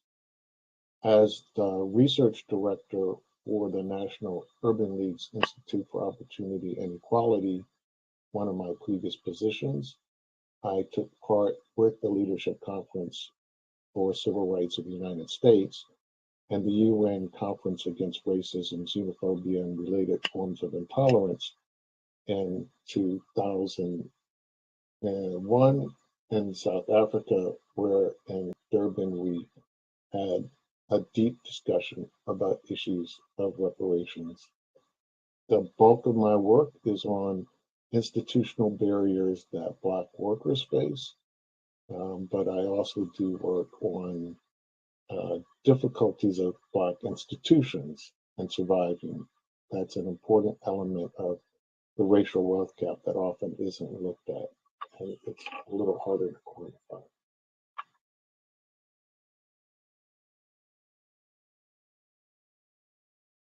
Thank you, Dr. Spriggs. We'll move next to Dr. Kesia Campbell. Hello, everyone. Thank you for having me here. My name is Kesia Campbell. To give you a little history of my background, I am an economist. I have a PhD in economics from Claremont Graduate University. A lot of my research today focuses on macroeconomics and instabilities that exist because of varying institutions that can cause, whether it be recessions or any downplaying economic activity. I also have research that stems into the international field associated with crime, issues dealing with emissions and pollution, issues dealing with environmental degradation, and a host of different micro and macroeconomics type of research for publication. I think one of the particular areas that I wanted to highlight that is very pointed to this particular task force and useful in terms of the training and skills that you would find advantageous is my work in what's called forensic economics, where I calculate specifically damages associated with a varying degree of acts, whether it be wrongful termination, lost profits associated with particular acts, or discrimination, and a host of different pecuniary damages that can exist that usually an economist would calculate. When we think of the institution of slavery and trying to figure out reparation, the damage calculation comes in handy, especially from an economist. That's pretty much what I want to highlight. Again, thank you for having me. Thank you, Dr. Campbell. We'll move next to Dr. Thomas Kramer. Thank you very much to the task force for considering me. I've also been an expert witness. My name is Thomas Kramer, and I'm an associate professor of public policy at the University of Connecticut. My research focuses on implicit racial attitudes and race-related policies, especially slavery reparation.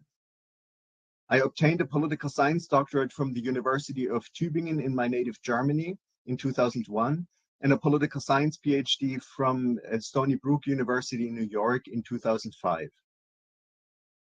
I began my research on reparations with public opinion research in 2006 and 2007, basically conducting an experimentally manipulated question wording study where three findings emerged. First, slavery reparations were overwhelmingly unpopular, unsurprisingly. Second, opposition or support crucially depended on question wording. And third, and this was most important to me, white non-Hispanic respondents who identified with African Americans as a group on the non-conscious level, measured through reaction time procedures, were significantly more likely than other white respondents to support slavery reparations, regardless of question wording. In other words, there seemed to be a non-conscious psychological mechanism for interracial political solidarity, and this finding makes me very optimistic.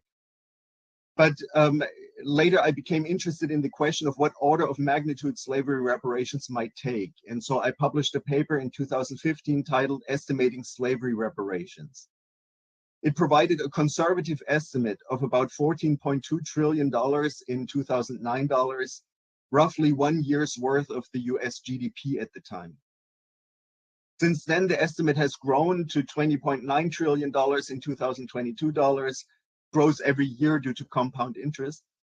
The estimate is based on historical unskilled hourly wages and an estimate of the total annual man, woman, and child hours that were available to slave owners between 1776 and 1860. The estimate is conservative because it ignores colonial slavery and the Civil War years, and because the historical hourly wages are puny, just a few cents per hour. And because it uses an interest rate of only 3%, that's barely sufficient to make up for inflation. In two papers published in 2018, I explored the question of slavery reparations beyond the United States, namely from the predominantly European successors of slave trading powers to the African successors of regions depopulated through the transatlantic slave trade. I've presented my research at reparations conferences in the Gambia, at Tulane Law School, and in South Africa. In a co-authored paper published in 2020 with Professor Darity and other scholars, we investigated ways in which slavery as well as historical injustices related to slavery, for example, post-slavery racial discrimination in employment and housing, among many other injustices, could be addressed. So that's my background in reparations research. Thank you very much. Thank you, Dr. Kramer. We'll move next to Dr. William Sandy Darity. I believe he is calling in.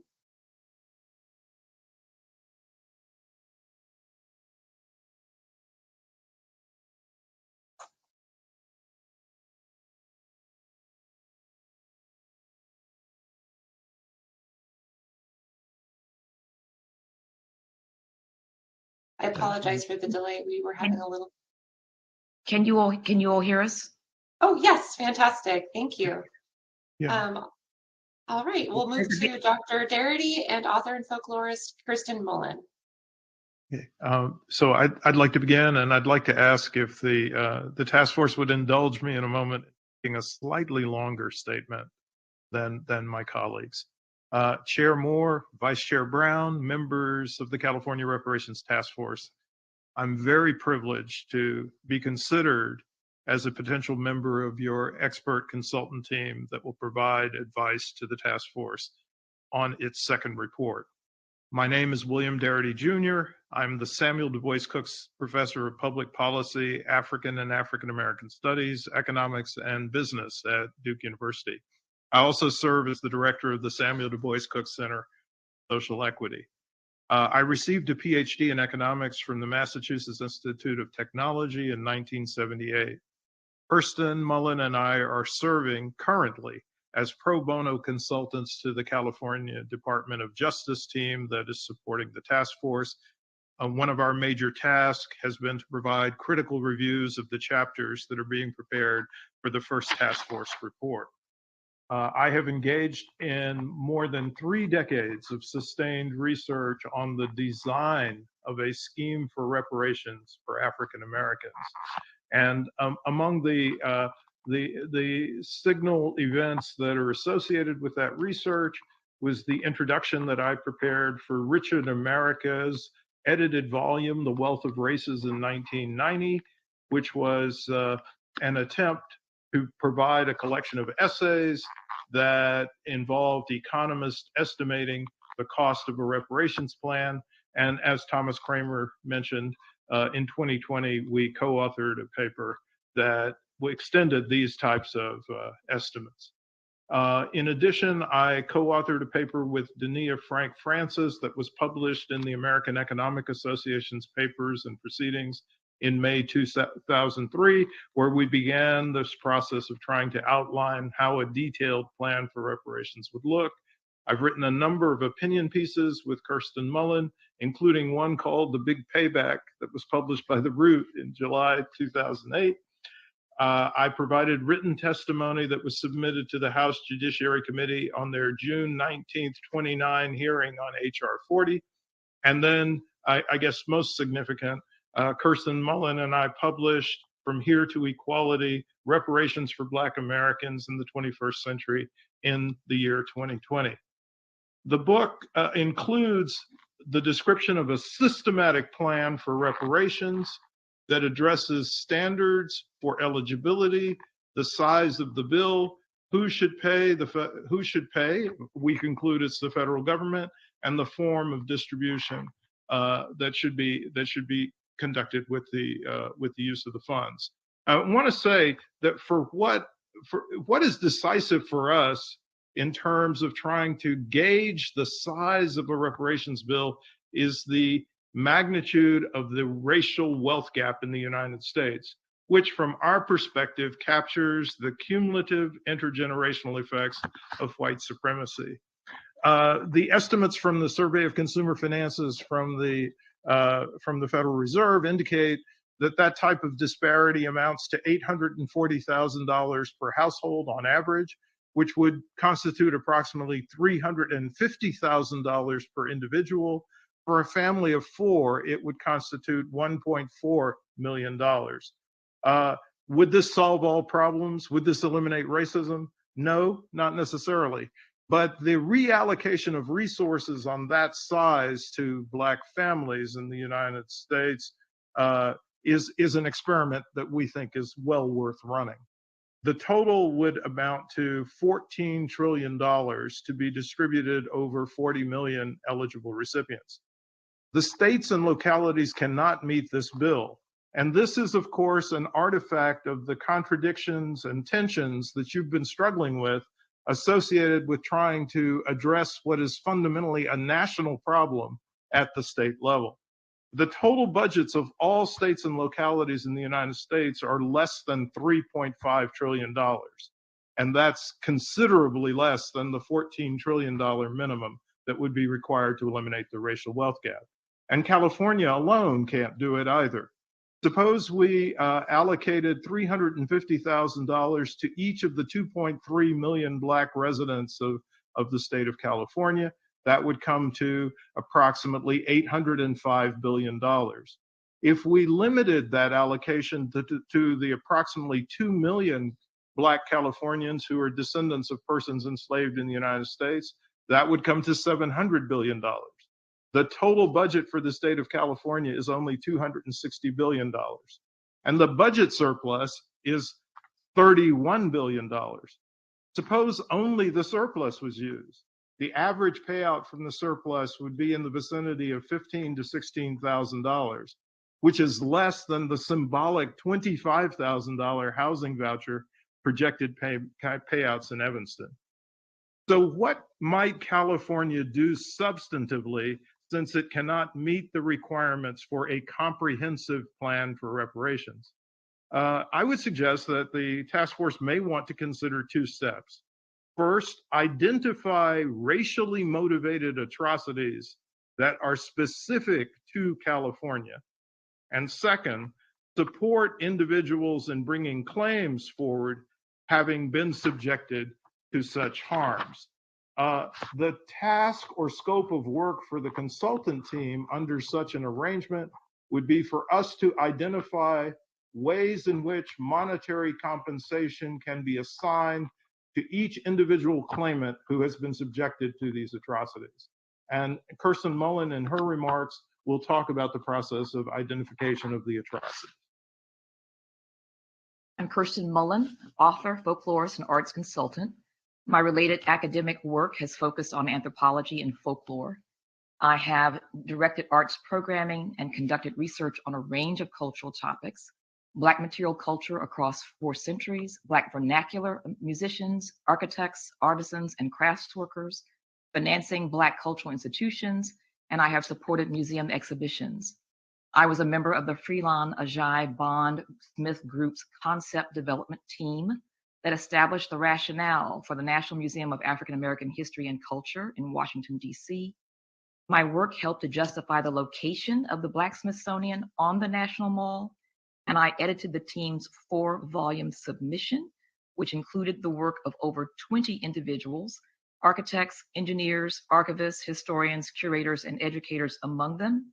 I also coordinated and turned around 12 rounds of responses to Smithsonian staff members, responding to their questions under tight deadlines. Over the past 30 years, my work has been published in museum catalogs, academic journals, and commercial magazines. And I have contributed to a number of white papers and editorial opinion editorials. And as Andy said, I am the co-author with him of the award-winning From Here to Equality. So, what does this assignment require of the task force? The task force must direct its measurement team to itemize a set of atrocities and calculate the financial value of those losses, or it must direct the team to identify a victimized population and assign an amount of compensation to each of its members. What is the work and what are the challenges?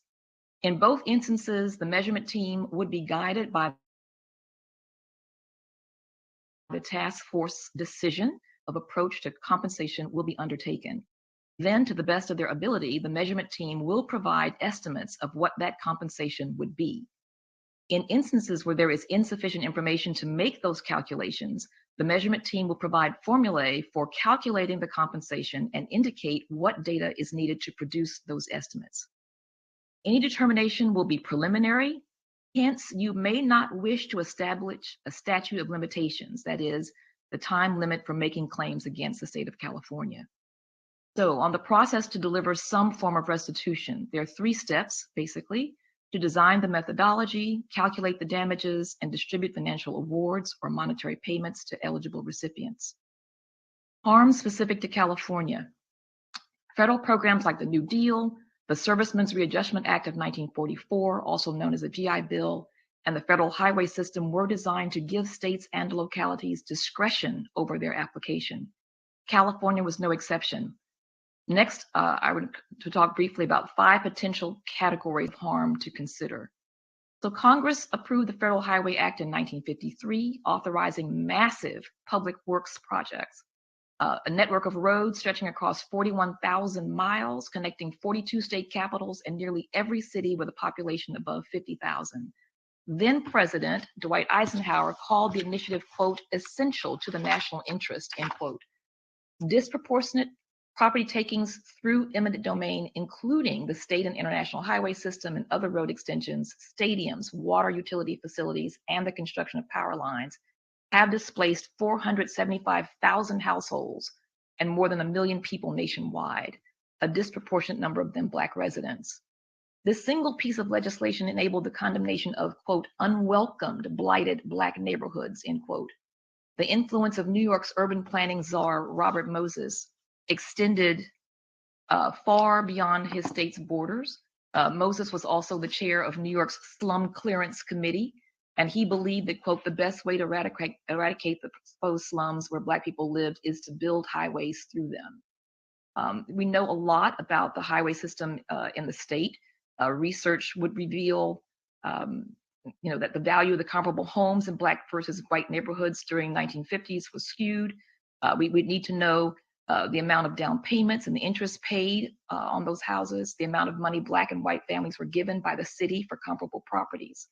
As an adjunct to whatever direction the task force decides to take, it will need to put forward a plan that includes the allocation of resources for a substantial research unit to assist the claimants in pulling together the evidence that they will require so they can establish their claims. I'm not going to list the major highways, but there are at least 10 major highways that you might want to target initially. The health conditions of families that live near these highways but did not receive financial assistance to relocate, depression, continuous air and noise pollution, asthma, coronary artery disease, reduced ability of one's lungs to function, impaired lung development in children, preterm and low birth weight infants, child leukemia, premature deaths, and the toll in heart attacks and suicides. Possible sources of data needed to calculate the loss in financial terms include the U.S. Census data. The 1950 census will be released in April 2022 and will be an invaluable resource for identifying individuals in the affected neighborhoods, but also the archives of city planning departments and urban renewal initiatives. Second, over-incarceration of Black women and men and police violence against unarmed Blacks. The enforcement of supposedly race-neutral laws disfavored Black people. Blacks are treated more harshly by the police during pretrial. They're charged with more serious crimes and sentenced more harshly than whites. The measurement team would calculate the cost of the financial, mental, and physical health repercussions for these incarcerated and their families. Houselessness.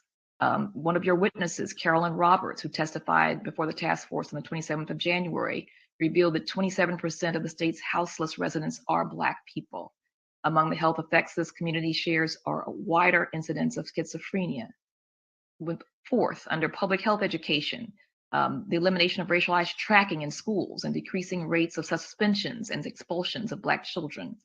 It would be important to calculate the effects of the mental and health conditions of these Black kids subjected to low expectations, punitive treatments, their over concentration in under challenging classes and under concentration in challenging classes expose them to gifted behaviors. Proposition 209 basically destroyed affirmative action. And one of the results is the dramatic reduction of Black students attending the state's colleges and universities. And then fifthly, official commissions. Should membership on all municipal and state commissions and committees be representative of the state's demographics or that of local populations, knowing that those populations are a consequence of historic events? Some general questions. Will you establish a residency requirement, and what criteria will you apply? Is it the possession of a driver's license, continuous physical presence in California for 365 days, or 3 years, or 7, with evidence the individual wishes to make California their permanent residence, that is, has severed their legal ties to previous residences, or have paid state taxes? Will it be ancestors linked? Ancestors who established continuous physical presence in California since the 9th of September, 1850, statehood, or 1865, when post-emancipation of emancipated Black people in the United States occurred, or 1965, post-passage of the Civil Rights Act legislation, or 1922, 100 years ago. You need to set a starting point. Will you consider former California residents who no longer live in the state? If you go the route of awarding individuals who could make claims for the atrocities they suffered at the hands of the state when they were residents, that would open the door to paying restitution to individuals who no longer live in California. Will you consider the case of Native Americans who were enslaved in California from 1850 to 1863, when the Emancipation Proclamation was declared, and who were subjected to the institutions through 1870, when it effectively died out? We would recommend that you err on the side of leniency, design application process in such a manner that individuals are encouraged to apply, but research initiatives should be undertaken by a state agency, perhaps a racial equity office, and that the services of their staff should be provided free of charge.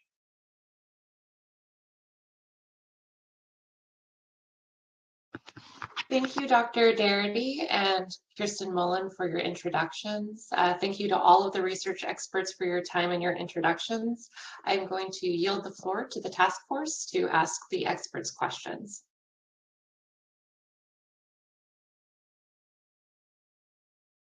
Thank you very much. So are there any questions or comments for the experts?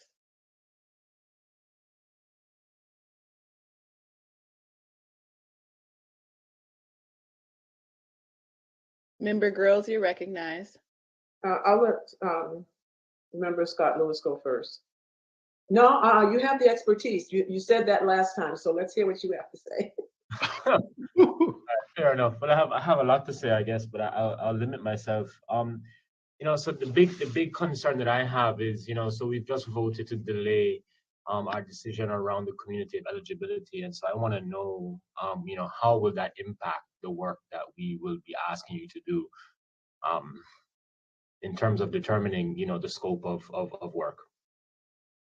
I'll start by answering your discussions were too abstract. So it really does depend on what is the question and what is the approach you're taking. The approach that Dr. Darity laid out and that I had in my dissertation for understanding the cumulative effects of discrimination assumed assigning to each African American some sort of average amount of the payment, averaging it across everybody. So it meant that we had an agreed upon starting point in whatever model we're using, and then you have some end date.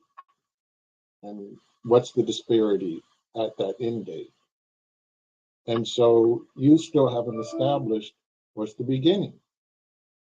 Is it inequality in California when it entered as a state?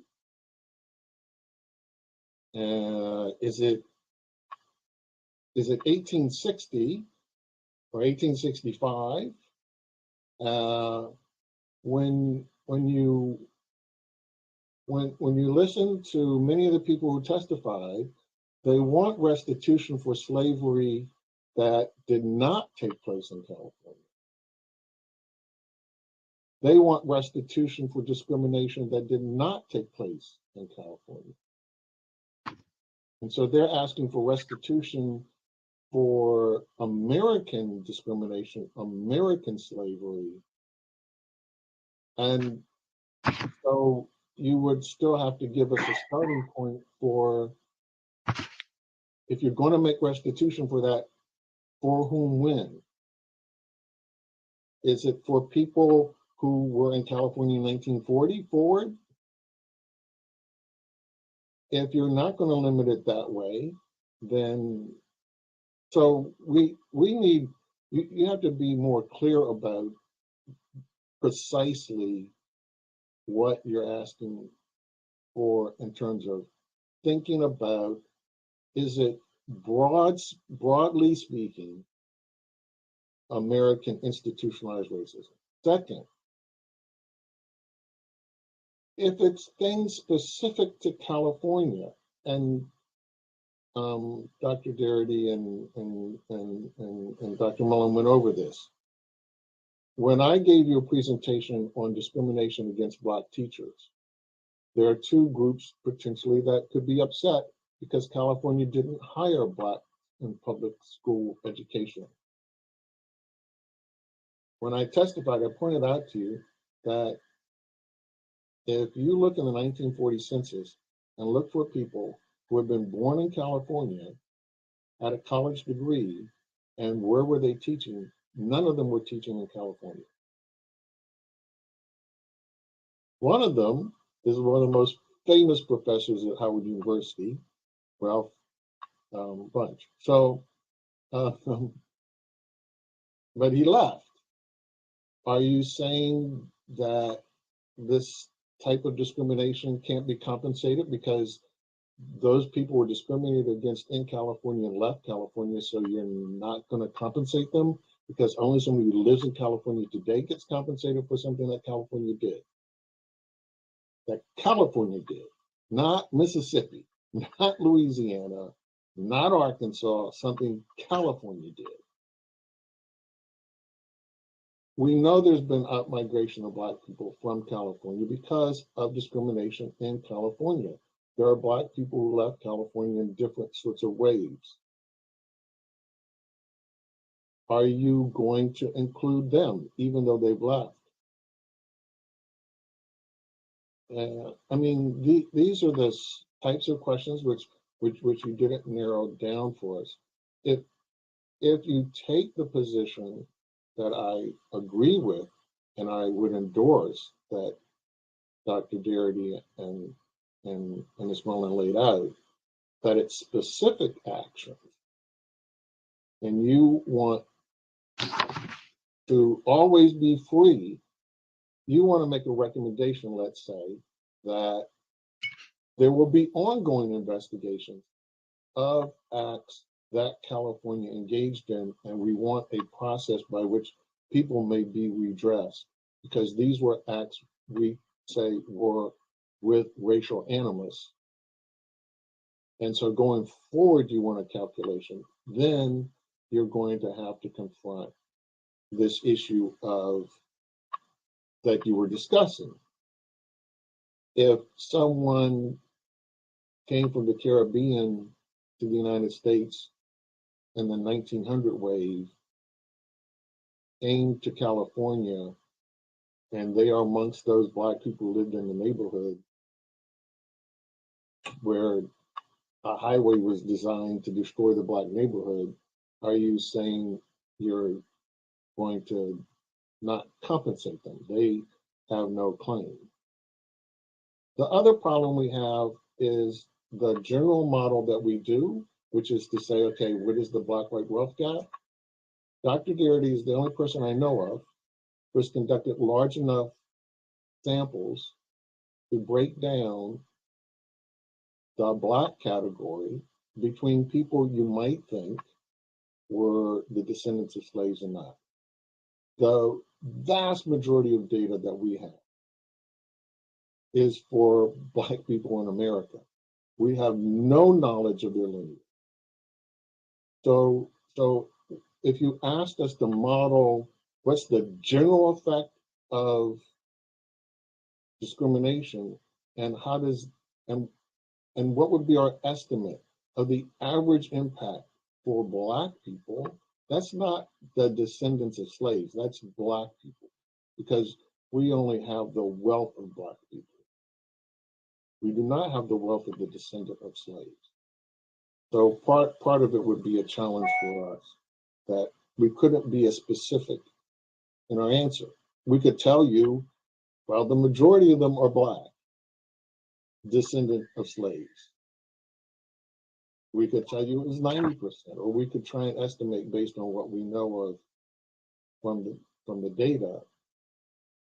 But that would be an issue. So for us to be able to tell you your eligibility thing, it really is going to require some refinement as to what you think you're compensating for and the process you want to have going forward.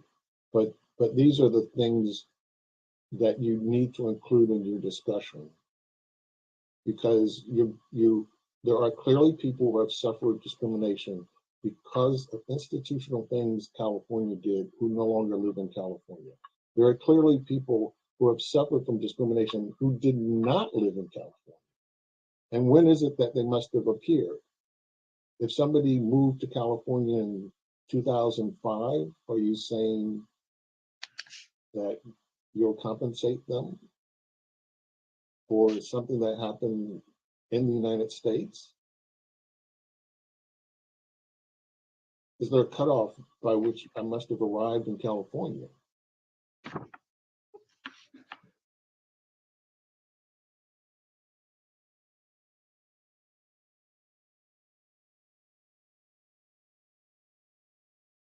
Dr. Campbell. California wasn't a slave state, by the way. Ask that question, Member Lewis.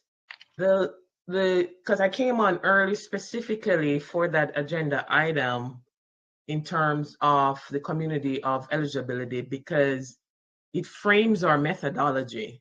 If I'm being honest, without it, I honestly don't know where to start. Gives us a model and a framework to figure out exactly who this population is. Because on one end, the idea is if it is direct descendants of slavery, then there is a very specific damage that happened. It's that institution of slavery. And what it extracted from these enslaved individuals can be very specific. You know, as human beings, what we call the economic animal, we're endowed with particular resources or labor or land or capital and our enterprising spirit. And when the institution of slavery, if that's the population as defined, removes that, then the losses are very specific. It's the lost wages, like what Professor Kramer has calculated in the past. And when we no longer have land, then it's the lost rents associated with that. When we no longer have our enterprising spirit, then it's the lost profits that's associated with that. When we no longer have capital, then it's the lost interest that's associated with that. So when that population is defined, it allows for a framework and a methodology to figure things out. If it is the case where we don't have that particular population defined for us, a community of eligibility, Dr. Grills mentioned something earlier, and it's probably something the task force has to kind of hash out, where what about this kind of twofold approach where the options are presented to the task force?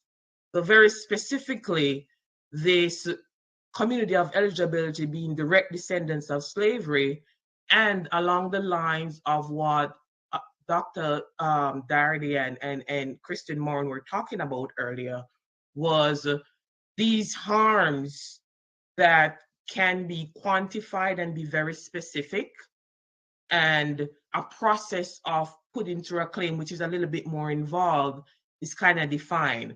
But all of this is to say that without this community of eligibility being defined for us, my fear is it becomes an academic exercise, and that's not what we're here to do.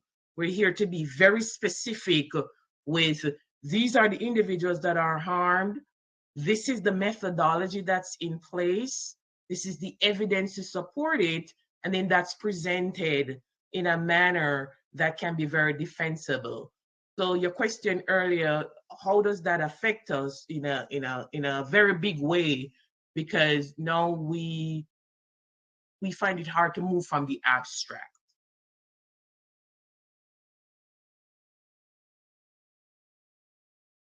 Thank you.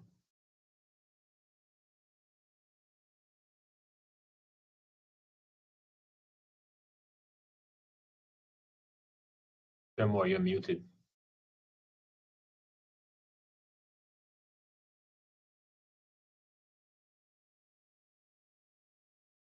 Okay. Excuse me for that. So now, I wanted to leave the space to for any of the task force members to entertain a motion as it relates to the presentations that we heard from the economic consultants in terms of the scope of work. Excuse me, Chair Moore, I actually had a question and I yielded to Member Lewis to go first. Sorry about that. That's okay. Member Gross, you're recognized. Okay, thank you. I very, very much appreciate the comments that have been made by this panel. And in fact, it gets to the questions and concerns I had. Like, is it possible, because we don't, we're not economists, political scientists per se. And so we don't know what the variables are that you need to construct your calculation. So at some point, would we be able to get a list of, we need you to set the parameters for A, B, C, D, and E. And then once we get that, we'll have some follow-up questions on X, Y, and Z. Because I think that you added more to the conversation around things that we as a task force have not yet discussed, because we didn't necessarily know what we needed to share with you in order for you to complete your work, other than the community of eligibility component.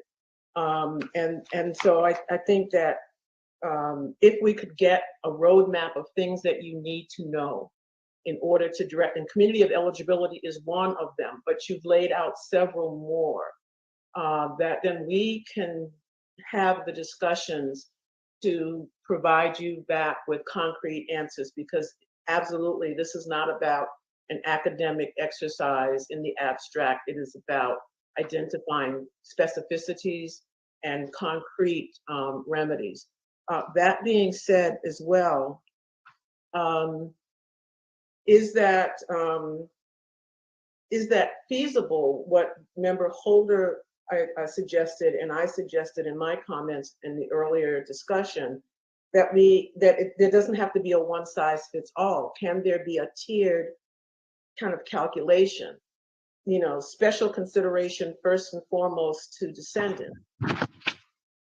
But then, because the AB 3121 directs us to the legacy of enslavement, what were the ongoing harms up to the present moment?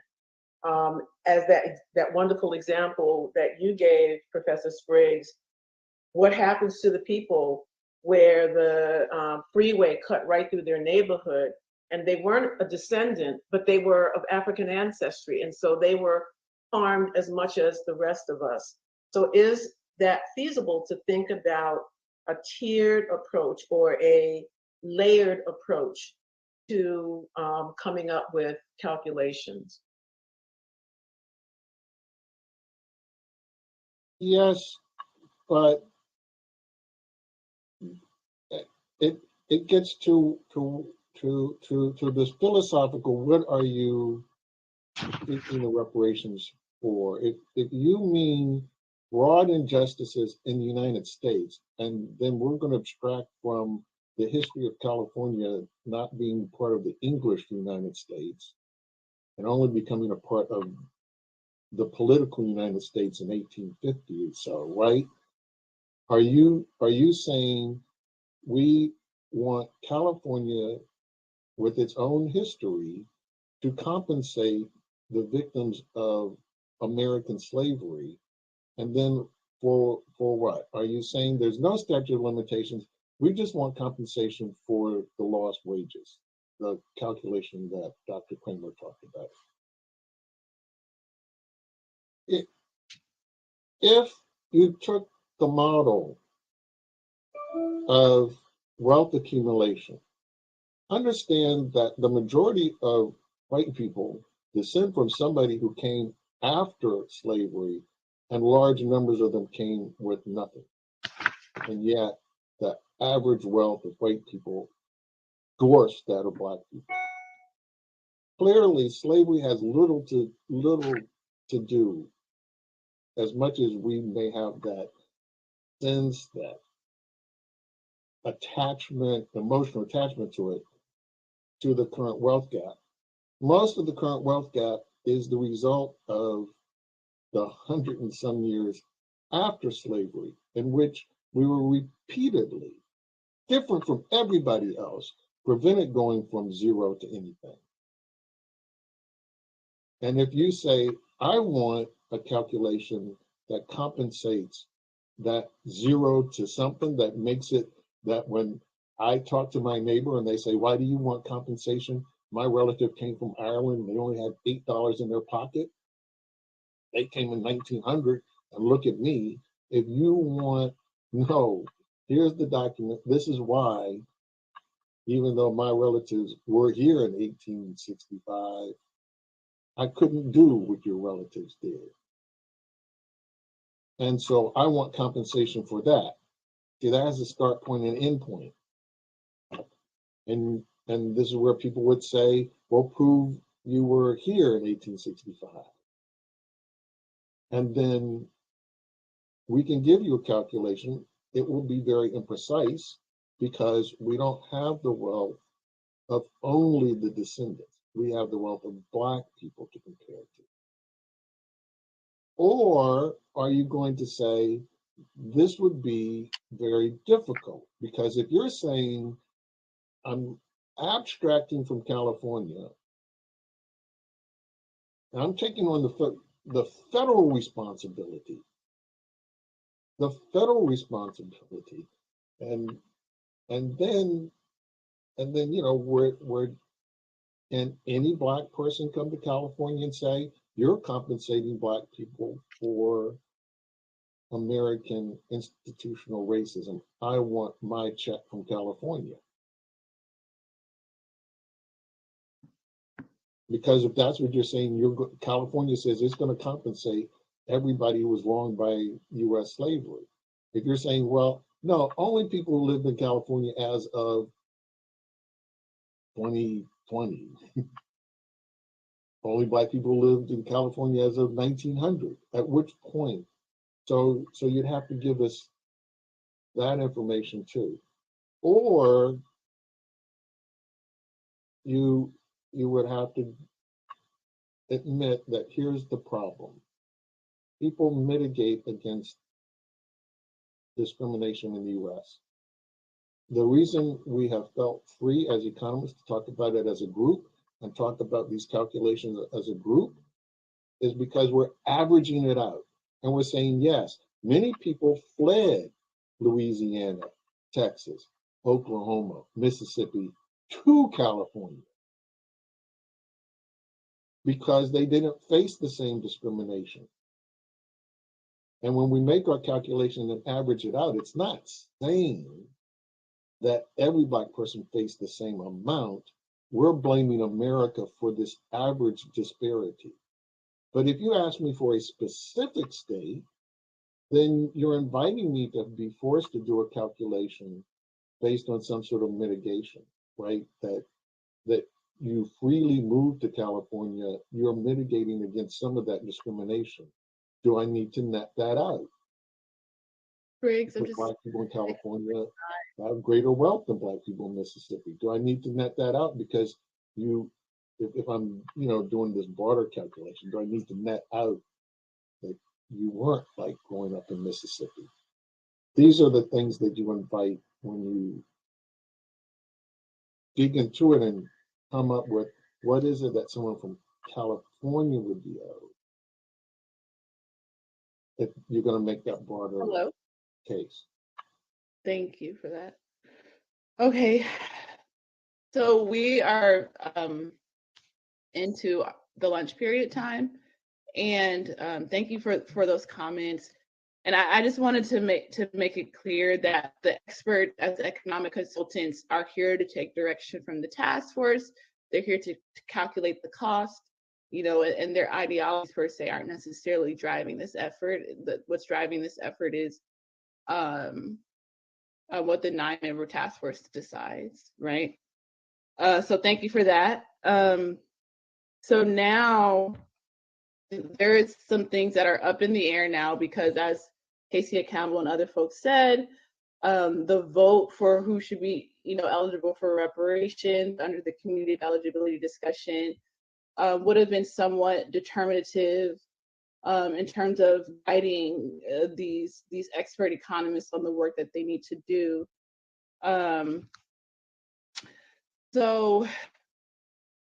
And that would have also clarified any motion on the floor related to their work.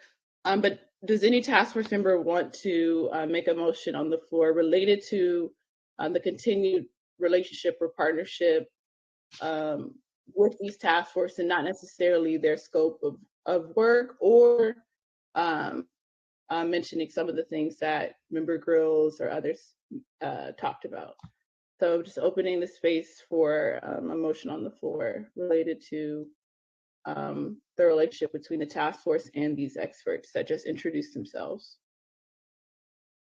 Chair Moore, my understanding is that we are really voting on the members of the expert team, and that there was going to be a discussion about the issues that needed to be discussed, but that we definitely are not in a place to give them direction. But I think we are in a place to vote on the members of the expert team. And so if my understanding of things is correct, I would like to move that we vote to approve the expert assembled to I don't know what to call it, the calculations associated with harms. I would second that motion because I believe Dr. Grills has clearly stated earlier. I think we just need a little bit more meat to direct them, as Dr. Spriggs has stated. I think also that needs a little bit more clarity. So I think I'm ready to approve the team, but we still have to do some work as a task force to further direct them. So I'll second that motion. So the motion has been moved and seconded. Now we're in the discussion period. So my question is to Member Grills as to how your motion was formulated. It seemed like there was just harms focus, and so I wanted to ask you to clarify the motion that you're making. Are you saying, clarify the motion that you're making, and is lineage a part of your vote is the motion as well? No, I'm purely speaking about voting to approve the expert team.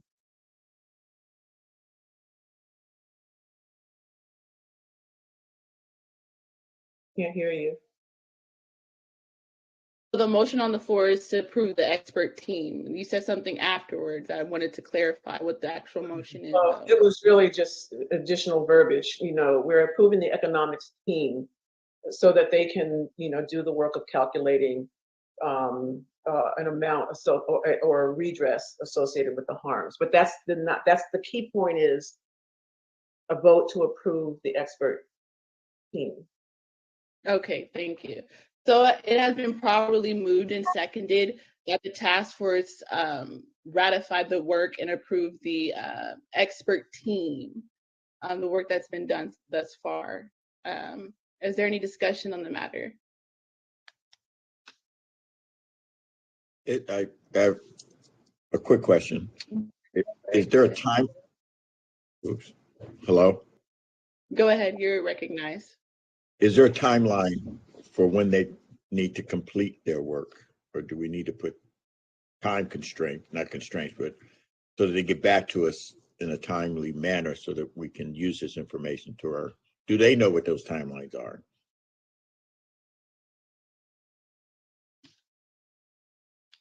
And the Darity or the Research Center, we discussed this. So our impression was that our responsibility would be to prepare the second report for the task force, subject to the task force approval.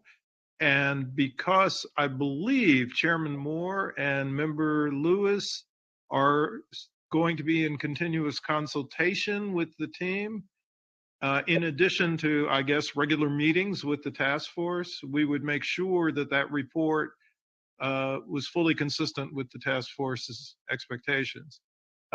So the timeline or the deadline for the measurement team's activities would be set by the deadline that exists in the law for the timing of the second report for the commission to be completed.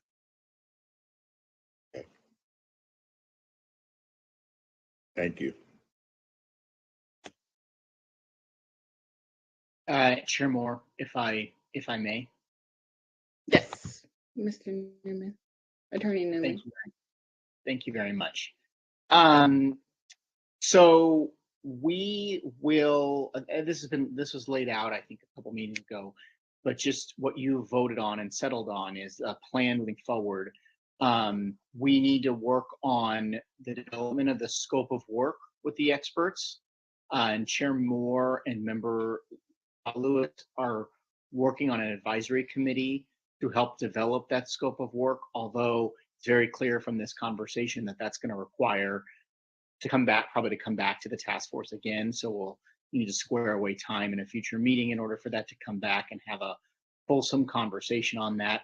But the idea is that the process will mirror the process we've undertaken in Report 1, which is, again, Chair Moore and Scott Lewis on a different advisory committee are developing a schedule for future meetings, and there's going to be work, and this will be presented. We have a little bit of time before we have to do this, but there will be work to align the future meeting schedule along with the questions that the experts are going to be tasked with answering, so that the task force is taking testimony and ideally making decisions and giving direction to the experts as you move through those questions that are set for, and I believe subsection 3 of AB 3121. So this is going to be an ongoing back and forth. It's not necessarily going to be something where one decision needs to be taken by the task force and the experts will kind of go off and do it themselves. But the experts are going to be, from here on out,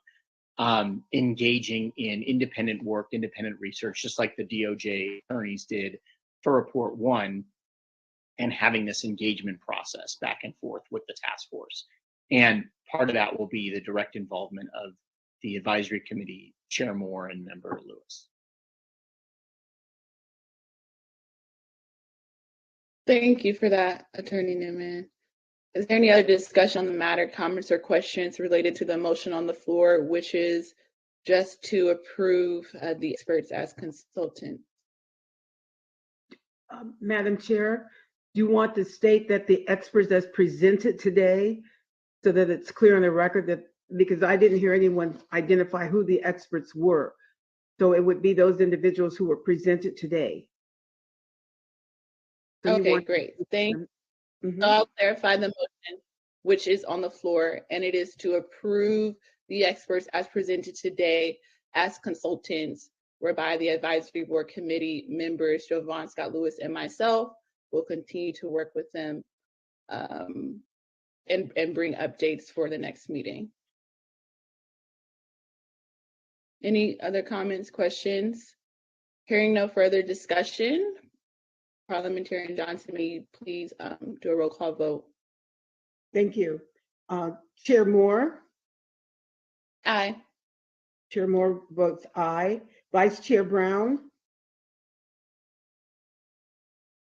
Member Bradford? Aye. Member Bradford votes aye. Member Grills? Aye. Member Grills votes aye. Member Holder? Aye. Member Holder votes aye. Member Jones Sawyer? Aye. Member Jones Sawyer votes aye. Member Lewis? Aye.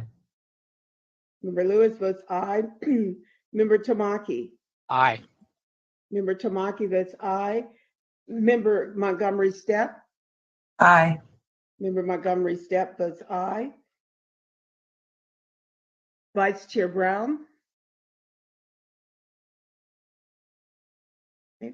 Madam Chair, there were 8 members voting, 8 ayes and 0 nays, and 1 not voting. Thank you. There are 8 ayes, 0 nays, and 1 not voting, so the motion carries, and the economic consultants as presented are approved, and the advisory board committee that consists of myself and Joe Von Scott Lewis will continue our working relationship with them and to provide a substantive update at our next hearing. Thank you very much to the California DOJ Research Center, to Attorney Newman, and all of the experts that came to present and introduce themselves. We're looking forward to working with you all. So it's now 12:33 and we're into our lunch hour. So we will return promptly at 1 o'clock. Thank you very much and see you all at 1.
Yo, yo. Chief.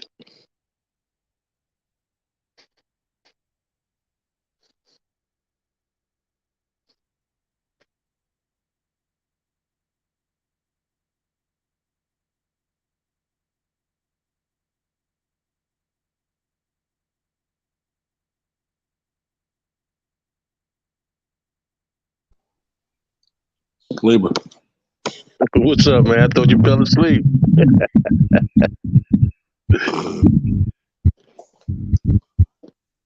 Yeah, what's up, bro? How you feeling?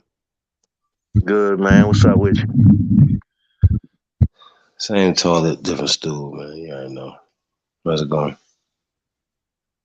Yeah. So what do you think about that? That debacle. I mean, first off, it's just a bunch of people that have different interests and, you know what I'm saying, different things. Like some of them, you could tell, are fresh immigrants.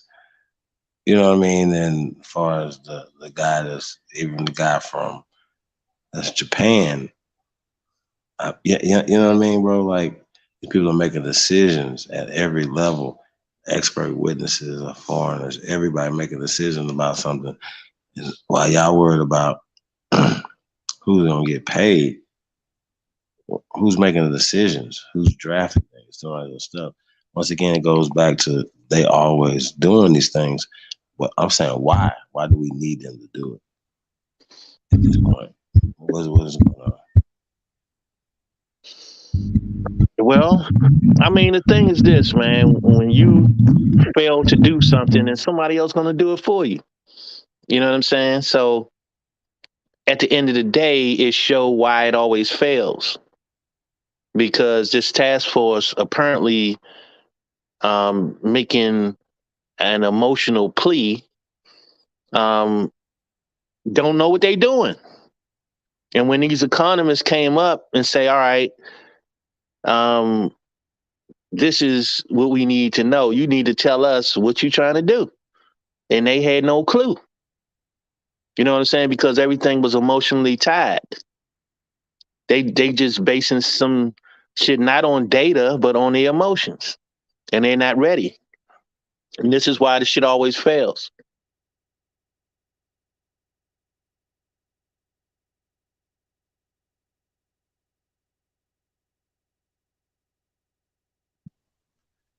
I think that's just me personally. That is never is meant to do anything but fail, or just to get people emotional and attached to something. It's another distraction. You know what I mean? Because look at all the conversations and who's eligible, the reasons why. You know, everybody got different, you know, ideas about that. You know what I mean? Because one of the last speakers, she was talking about, what about this? The people moved from here. Now, what's interesting to me that California is even talking reparations when it wasn't a slave state. So they talked about Native Americans who was enslaved to 1860 something. So how can Native Americans be enslaved to 1860 something when Native Americans didn't exist? Number one. Number two, in a state that's not a slave state, right? Gotta make this make sense. And that's another thing I just keep trying to go over my brain. If they're counting all these people and then turn around and say, well, you know, this is for California. What you understand what I'm saying? It's like they're trying to get this budget, but you're only going to pay a small amount of people if it's California residents. See what I'm saying? Like it's just weird to me. Well, yeah, I mean, the other thing that's weird is in this. You know, we need to move over there for 7 years to get it. Like, get the fuck out. Come on, bro. That little 350,000 ain't no money in California. Go ahead, though, man. No, the thing is too is that you know they only looking at compensation as far as you know dollars are concerned, but they're not looking at as far as land and access to monies. You know what I'm saying?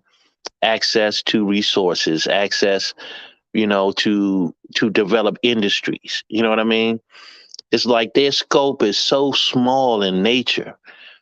You know, it's like, all right, well, we estimate that we can probably, you know, pay out $12,000 per person. Okay, what about land? You know what I'm saying? What about uh, access to develop industry? You know what I'm saying? Um, and this is what the economist was saying about. There's a lot of factors involved when you know when you're talking about economics. It's like you know we had a industry, you know, that we lost. You know what I'm saying? We were losing industry. And this is where a lot of the wealth was being created throughout, you know, through the industry creation. You know what I'm saying? And land, having land and shit. You know what I'm saying? So that seems to be not even part of the argument. And not only that, though, you know, we got to talk about identity. You know what I'm saying? That has to be a part of the argument, identity. And this theft of identity and land, you know, this what gave them the upper hand. You know what I'm saying? Plain and simple. Without stealing our identity, they wouldn't even be able to do none of this shit that they did. That has to be addressed.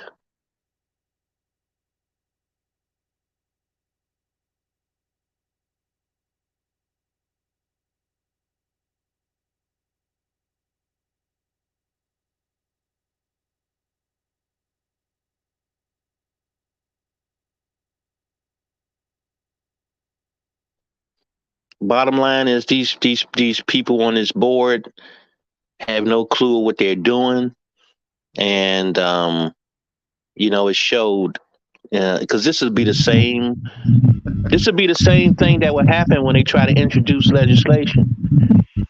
You know what I'm saying? These same things would come up, and that's why it would fail, because these people don't even have a clue of what they're talking about, what they're doing up here. Well, Dr. Shirley Weber, right?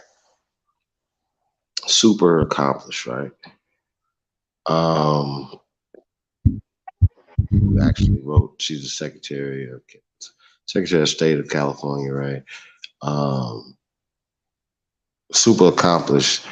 They say she's like one of the most, she has the most integrity of all the politicians in California, you know what I'm saying? That's what they're saying about her, right?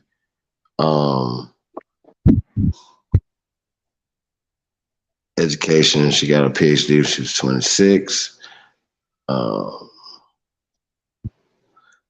So smart, man, running, different departments and stuff like that, where they're working their way to where she's at, you know what I'm saying?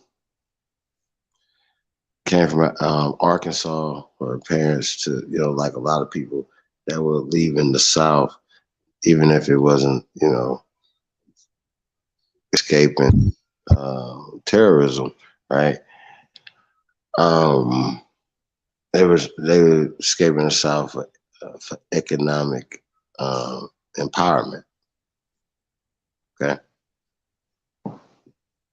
And so a lot of people, when I talk to people, like, well, y'all, in California, be like, California, but where your grandma come from? They're like, oh, yeah, my grandma and my mom came out here, from Louisiana. Never fails. Mississippi, Alabama, Texas, right? I'm still trying to figure out, if they know it happened in the South, why is this happening in California? Real talk. I'm still trying to figure this out.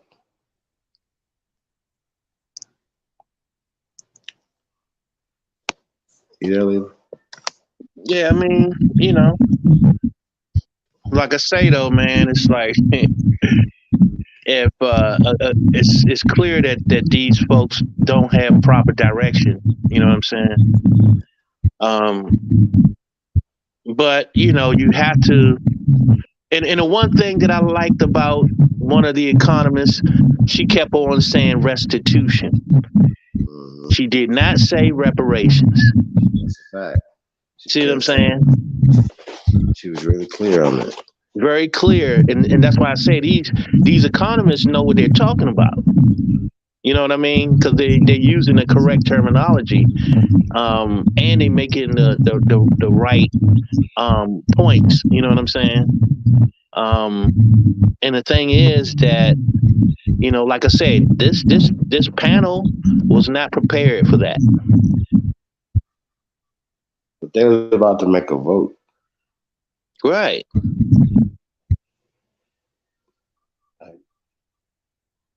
You know what I'm saying? Because they trying to streamline it. You know what I'm saying? They trying to move as quickly as they can. I'm sure. But the problem is that they are unprepared for this discussion.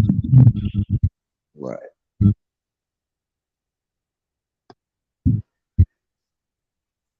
But once again, if you allow these people to do it, then that's what you're gonna end up with. That's facts.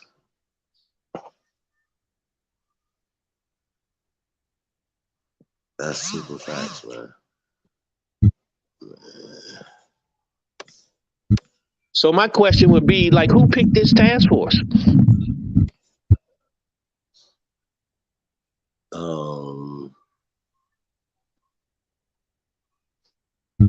It was Secretary of State. It was her. Dr. Shirley Wright. Once again, her people were fled from Arkansas. And so she went to public school and everything, obviously excelled in the public school system.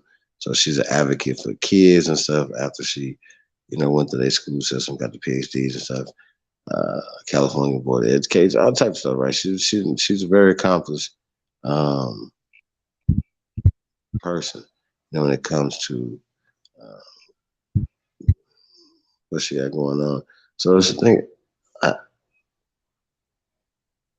I once again, Newsom appointed her, Calvin Newsom, governor, appointed her to the Secretary of State. She obviously put this task force together. You know what I'm saying? So just wanted to point that out. That was the answer to that question.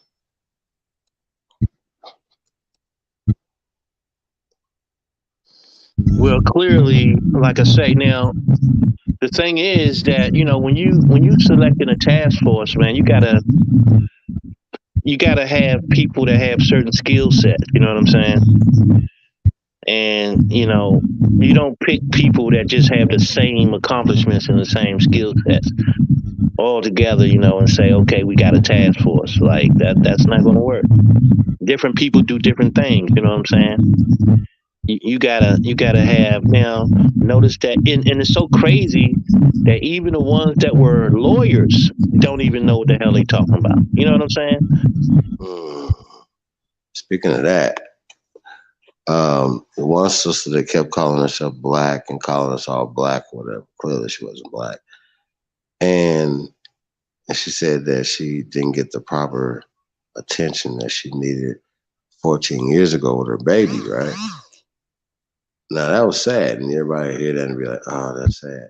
But then she turned around and be like, she's been a practicing lawyer for 20 years. Make that make sense for us.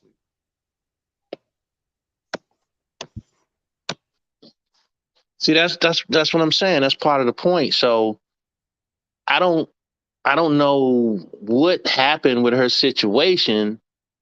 You know what I'm saying? I don't know what makes her situation any different from anybody else's. I don't know where she went to get, where did she go to get her health care from? You know what I'm saying? Who knows? You know what I mean? So, I don't know, man. That's kind of weird. I mean, things happen to people, I mean, all the time. I've known people, babies died, in the crib, you know what I'm saying? From crib death, you know what I'm saying? So I don't know, man. I mean, it's just hard to say from that point. But at the same time, one thing you can point out is that when these economists came up raising these points, because they're asking for direction, they're saying, okay, so what is it that you want us to do? And apparently no one on this board have a clue on how to direct these people and what to study, what to bring their studies up on. You know what I'm saying? What information do you need? No one had a clue as to anything that they were talking about. And that's why it was quite clear that even one of them said, I think it was Dr. Grillis or Grills, whatever her name is, was saying that they hadn't even had these discussions on none of these things. And the reason being is because you don't have the proper people on the panel. You should have an economist on the panel. You know what I'm saying? Certain people you should have on the panel. And apparently their little, hand-picked panel didn't have the proper mix of people. You know what I'm saying? And I think that's where it goes wrong at from the jump.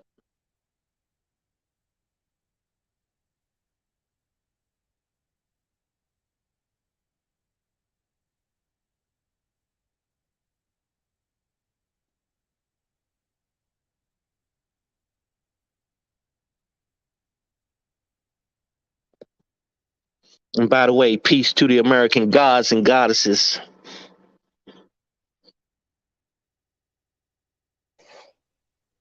That's right. Libra. You got any parting words for the people, man? I want to get up out of here. Yeah, I'm wiped out. Yeah. I mean, you know. We got to come back to this. It's a lot of information to tap into, breaking down on these bills or proposals or whatever they got. It's really interesting. It's really interesting. We're gonna definitely get into this pale skin slavery part 2 in the next installment. Yeah. So yeah, man, it's just really crazy, but it goes along with the psychological warfare and games that they're playing. Yeah, you know, you guys need to stay distracted and wanting reparations for some fantasy island shit. So that's what I got right there, man. And you can see it at every level. You know, people, senators on it was a senator on there, at least one. Yeah, man, it's just weird. So who's paying for that? Now the one people said that they were doing it pro bono. Could be true. It could be.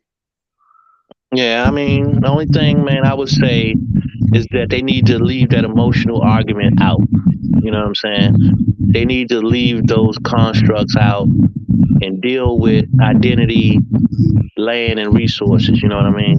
And access to resource. Then that would, you know, make more sense, right? Even the conservative estimates, man, you know what I'm saying, was like about 300 and some thousand per person. But what if you were able to add other things to that? Well, we can't give you money, but we can give you land. You know what I'm saying? We might can't give you $1 million, but we can give you $1 million worth of land. You know what I'm saying? Or whatever the case may be, however the estimates are. But it's definitely that you know, a lot of times they don't know what to ask for, man. That's part of the problem. So with that, I say peace out, man. To all the American Aborigines, and you know, we'll catch you on the next one. That's right. All right, bro. Thank you. Hey, thanks to the CEO. I don't know if she's tapped in, you guys. Thank you guys for tapping in tonight. I definitely appreciate you guys. We're gonna get out of here, man. Like I said, tomorrow or later on today, be on the lookout for the emails for Only Builders Joint. Yeah, man. Like I said, we're gonna get out of here, man. Thank you guys. And like the brother said, we out of here. Peace and love.